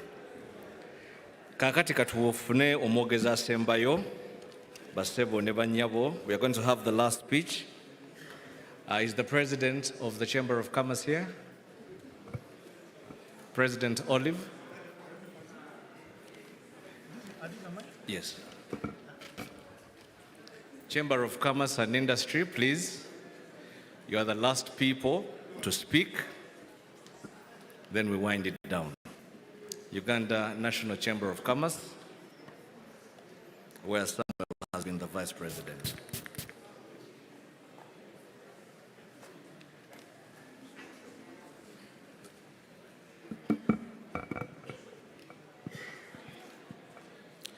Fellow mourners, I bring you apologies from the president, who is currently not feeling well. She'll be attending tomorrow's service, and but we have a few communications that she sent us to communicate on behalf of the Uganda National Chamber of Commerce. My name is Omcha Immaculate. I'm the acting secretary general for Uganda National Chamber of Commerce, where the late Dr. Samuel Majwega was our vice president. We would like to relay our heartfelt appreciation to Mr. Samuel Majwega's family for the honor and opportunity that they have graced us to be able to speak, even when people are very tired and some people are mourning and very hurt. We know that this is God's appointed occasion because God gives and God takes away. Today we are here to celebrate the life and the times and pay a fitting tribute and bid a final farewell in memory of Mr. Samuel Majwega. Majwega also many hearts to very many people who knew him. He could easily be described as our friend, our colleague, our mentor, our professional, industrious. He was very decisive. He was very ambitious. He was too dependable, visionary. He gave all his money, resources, wisdom. He was very generous. He was a fighter for the private sector and the community and the national builder. And most importantly, he was a man of character. Mr. Majwega served the Uganda National Chamber of Commerce as the vice president for a period of over 7 years. While in service, He displayed a high level of professionalism, accountability, and sacrifice to the institution in good and bad times. He timelessly committed to the institution. He stood in for the president. He took on all of us without fear or favor. He made sure that he resolved conflict as a father. And he advised us strategically with able leadership and also supported us financially. His legacy lives on in his major contributions to the private sector through advocacy, great innovation, contribution to education, as of course a publisher like most of us have talked about. And of course, for us as the Chamber of Commerce, he was not just a mentor, he was a father to all of us. Fellow mourners, although the body of Samuel lies here before us, cold, lifeless, and motionless, and speechless, we dare not fear death, well knowing that our friend is in a better place. We shall definitely miss him at Uganda National Chamber of Commerce because he has left a very big gap.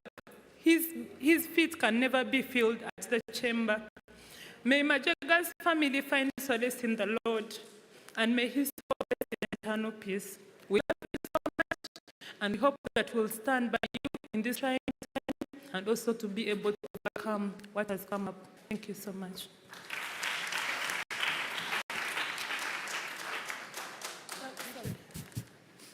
Sorry, I am a bit overwhelmed, but we've already given our contribution of 3 million on the account on behalf of the board and the secretariat at Uganda National Chamber of Commerce. Okay, we thank the Uganda National Chamber of Commerce for that message. Chairman w'enteekateeka agenda kutubuulira kiki tuzaako ng'okusaba kuno kumalirizibwa naye nga twagala okubeebaza bassebo ne bannyabo olw'obugumiikiriza bwe mutuwadde. Mwebale nnyo, mwebalire ddala.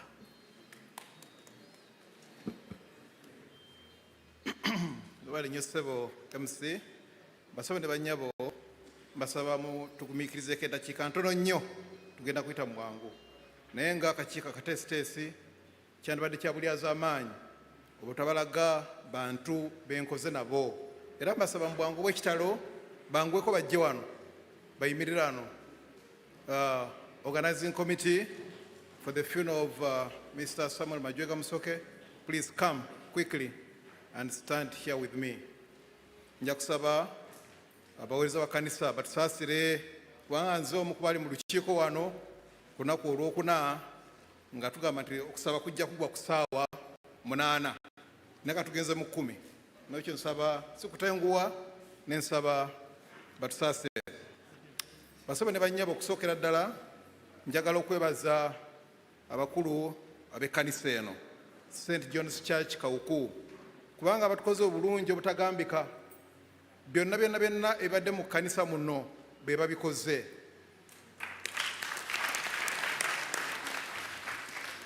Omukuluzi w'Abakristaayo Mwami Nyombi mwamuwulidde ne bakwata ssente, abasirikale, parkingi, enteekateeka zonna, abakwaya, Reverend Sebo tweyanziza nnyo, Bishop Ssemakula Kameyawuba, basabikoni tweyanziza nnyo.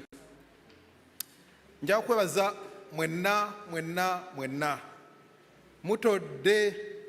mutodde bannange, mwebale nnyo. Ekyekanga tekimanya muzira, okufiirwa tekulaga. N'olumukuga ne kujja ne kusanga ensawo nga eragaya.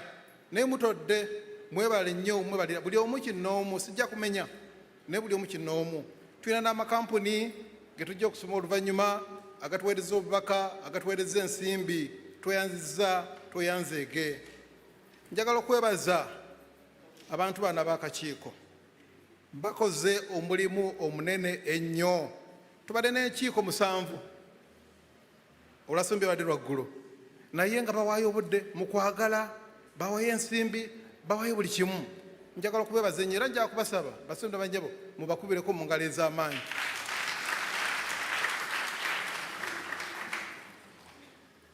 Ate nga olukiiko lwaffe olwo lubaddeko ne Reverand yennyini atugaseeko Reverand Kabanda nga naye abeera mu lukiiko lwaffe olwo buli lunaku nno. Naye mwabo kambalagemu bano Vice wange Mwai Musasizi alwa. Mwai Musasizi yabadde vice wange.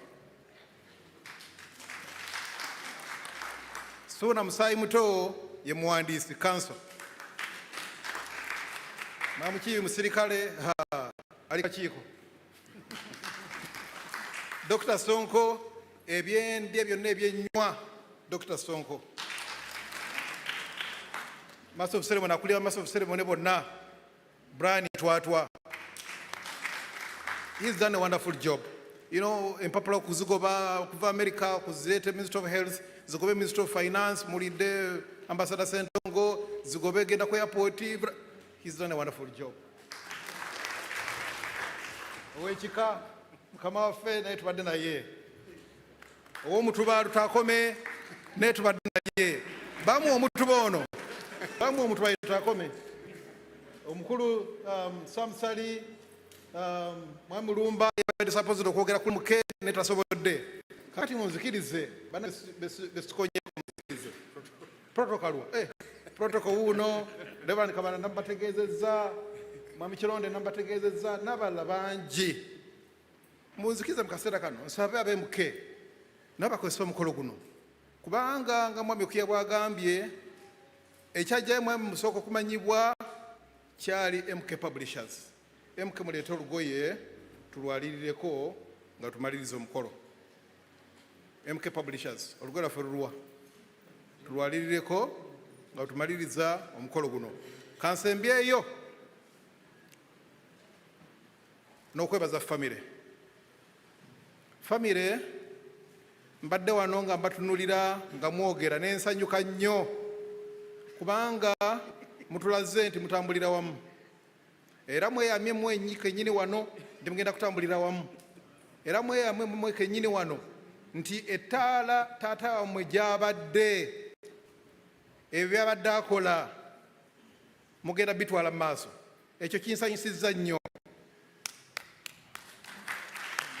Mubongere ku ngalo abantu bano. Ate omanyi emirundi mingi nyumirwa nnyo omuntu afuba oluzungu. Kakati bwedda abaana bafuba n'oluzungu nenga nti abaana bano kirungi okusomesa abaana. Mwebale kufuba oluzungu. That was a good thing. Naye nga minisita bwagambye muyige ki? Muyige Oluganda. We want to come here next time nga mufuwa Luganda. Is it possible? Nga mufuwa Luganda.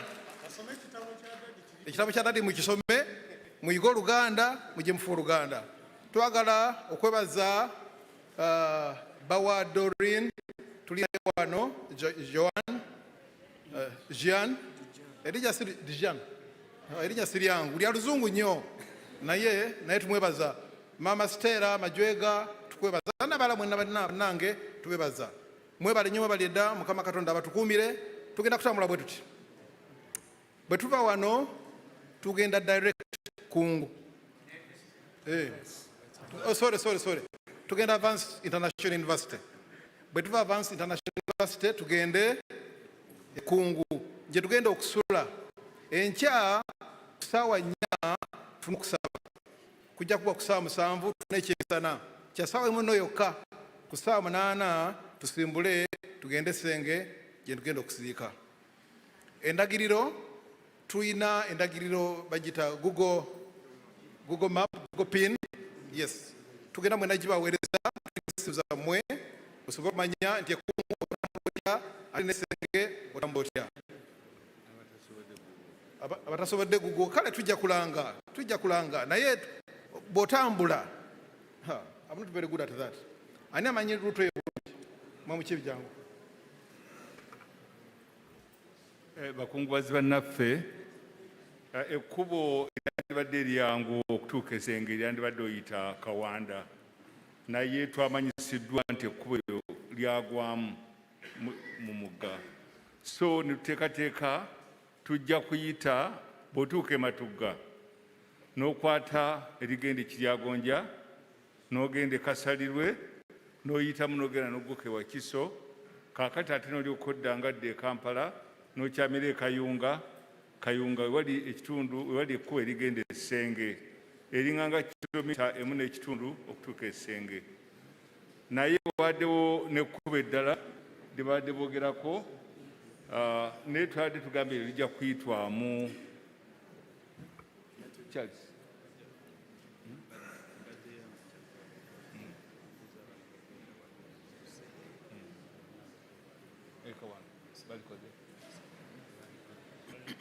Mukama yeebazibwe ekkubo eryokumpi ery'e Kawanda nti baaligudde tuyambiddwa nnyo naye nga bw'oba toyise kakati bw'oba ng'ogenda kuyita okumpi ekyandibadde okusinga okumpi okyamira Kawanda n'ogenda Kirinyabigo n'ogenda Kasengejje n'ogenda Essenge. Bw'oba toyisaawo ngambye ojja kuyita Matugga ogende oyite Ekiryagonja oyite ogguke Wakiso then odduke Kayunga otuuke amakubo ago ne Google nga chairman bw'adayogera. Mwebale nnyo. Mwebale nnyo, mwebalire ddala omwoyo gwa muganda waffe Mukama Katonda gw'ekiwummulo eky'emirembe.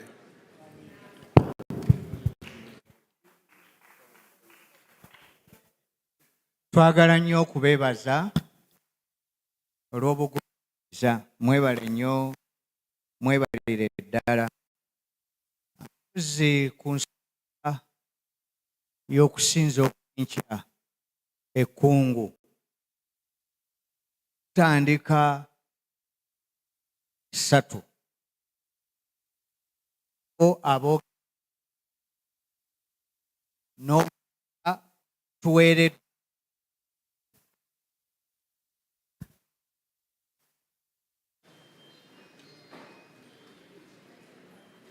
enkya tujja tandika ku ssaawa 3 n'essaawa 3 ezo twagala okuwa abamu aboogezi abatasobodde kwogerera wano n'obubaka obuwandiike tubusome nga babasuubiza naye nga tetujja busoma mu bulambalamba, tujja busoma gye buvudde, ekijjiddemu n'ekitajjiddeemu tujja kubeera b'amazima, tujja kubategeeza.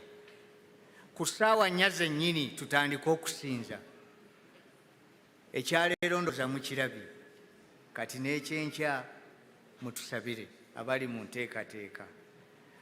Bwe tuba tufuluma okuva wano, okufuluma kw'entambula yaffe enteekateeka ekyukamu.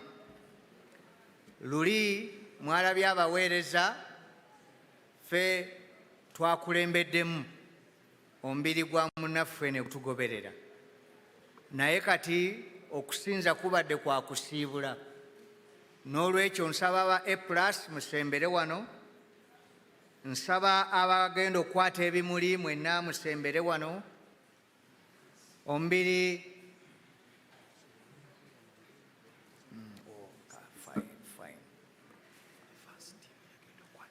kati n'ekirala omubuulizi ono mwebaza, manyi nze namugatta, babadde bantegeeza emyaka gye bamaze naye anniversary, kati nze ngenda obbeebazisa. Antegeezezza kino, akakiiko akateesiteesi ke balaze wano twafuba ne tutegeka byonna ebyobulamu n'okwerekera Majwega nga bwe kunaaba. N'olwekyo akatabo akabaweereddwa temukasuula leero, tugenda gaba kalala. Mulimu paati ey'okusinza ekkungu ate n'ekitundu ekyokuziika Essenge. Abamu muyinza okuba ekyo temukirabye naye nebaza omubuulizi akinzijukizza.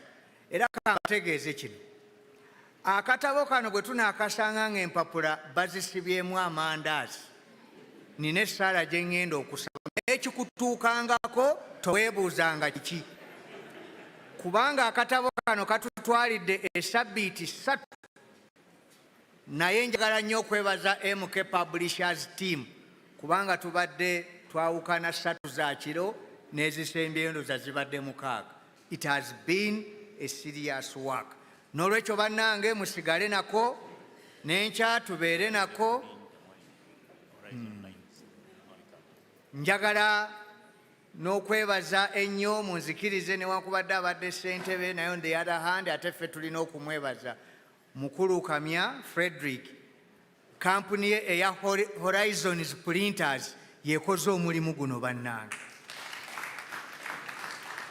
naye oba engalo njala sijja kubanenya bannange siyinza kukola ki ate nze ng'omusomesa sayagadde bagamba kano nakabalekedde naye mu buntu waliwo kye tuyita attention span, concentration span ne retention span.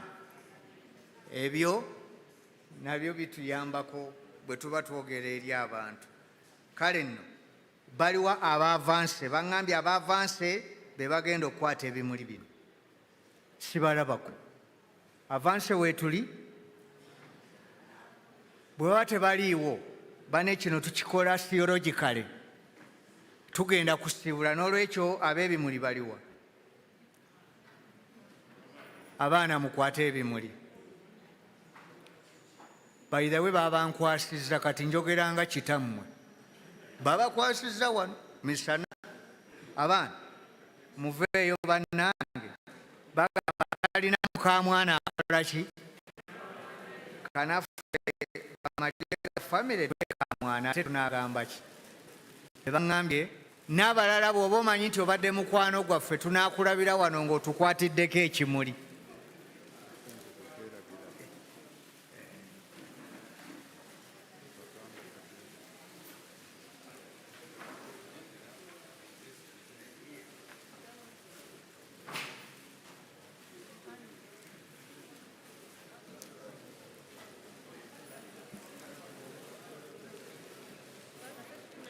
Nedda aba A+ bajja tukulemberamu n'omubiri mulise bulungi kuddeko ab'ebimuli era kitukoze bulungi nti famire ffe tukutte kuddeko abaana kuddeko abazzukulu Mama Stella agenda kulinaana A+.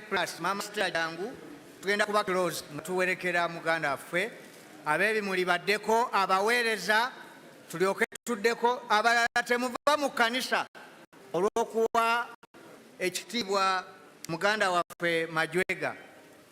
Bwe munaalaba tutuuse wali ku wankaaki nammwe munaayinza okukozesa emiryango egibalinaanye we munaayita. Naye tusaba A+ ku lw'ensonga eno kuba tugenda ku avanse. Abapaakinze wabweru tubasaba mujja kuwa omukisa A+ ne famire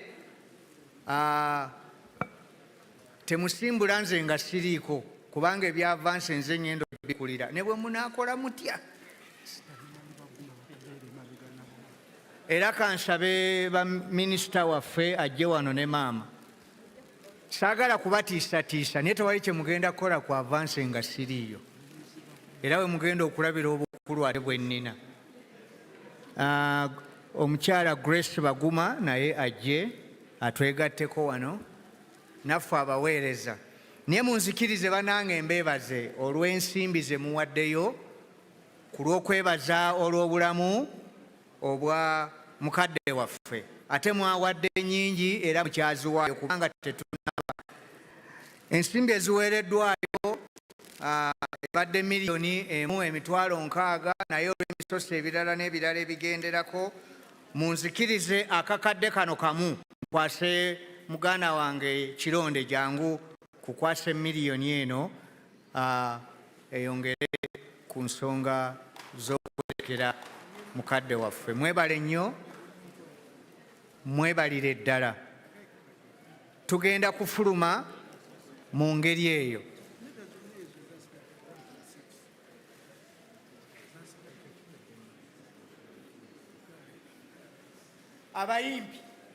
Abayimbi oluyimba bannange. Kati ndi mu diminishing returns lwakwegumya. Oluyimba nga tufuluma 3:12. tweyanziza nnyo tweyanze.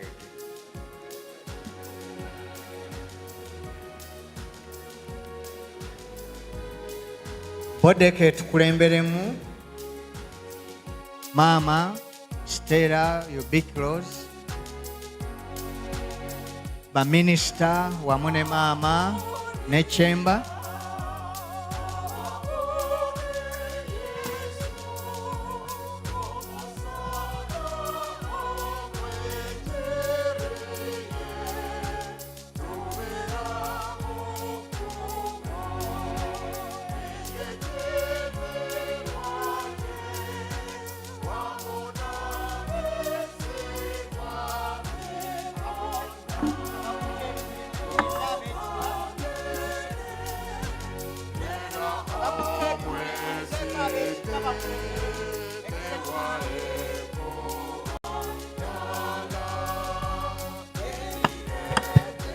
Abakutte ebimuli muyimiriremu katono mukkirize abakulu ab'ekika bajjajja baffe. Those who are handling the wreath, please stand aside and let our clan leaders also follow suit.